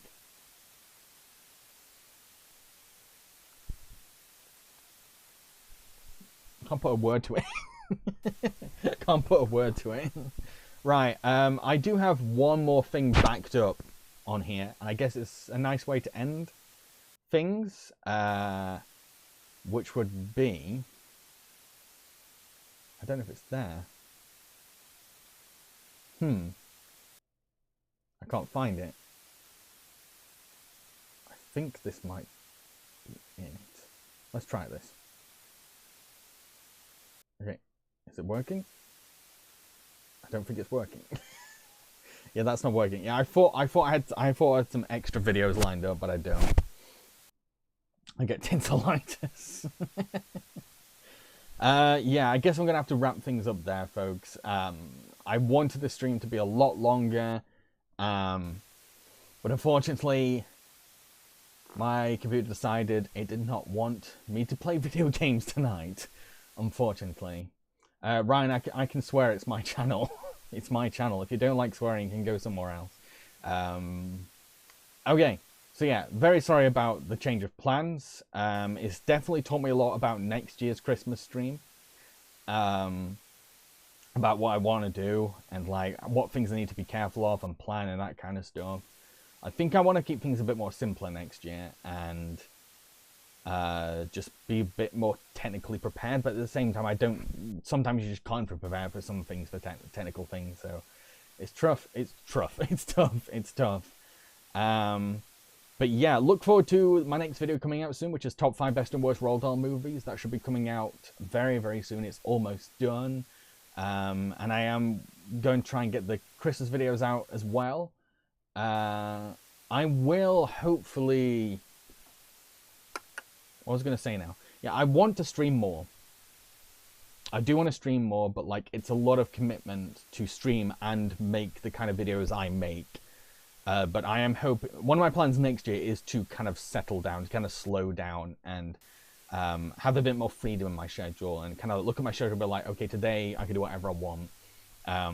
The problem is that my December and my November schedule has just been pushed and pushed and pushed because a couple of videos took way longer than I anticipated. So a lot of my January and my February is now just booked up. And I want to have a month where it's like, I can do what I want that month. I don't have to worry about catching up with anything. Lou says, sad I had to miss a lot of the stream, but I'm so glad I got to catch some. Yeah, hopefully I can do another like holiday special stream. I remember doing the Easter stream this year, and that was really fun.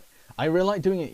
Easter has so much to work with, I think. Like this, it coins so many different kinds of things that you can just adapt into a stream. So I'd love to do an Easter stream. I could do a Valentine's stream, but it might end up being a bit too weird. I might go into parasocial areas if I did a Valentine's one. I'm trying to think what other holidays I can do. I really want to do a Halloween one. I love doing Halloween. But I don't know. I have no idea. But yeah, hope you enjoyed the stream, how it ended up. And again, a lot of apologies for all the technical problems. Hope you're happy, hope you're well, hope you're smiling. Hope you have a very good Christmas as well. A fantastic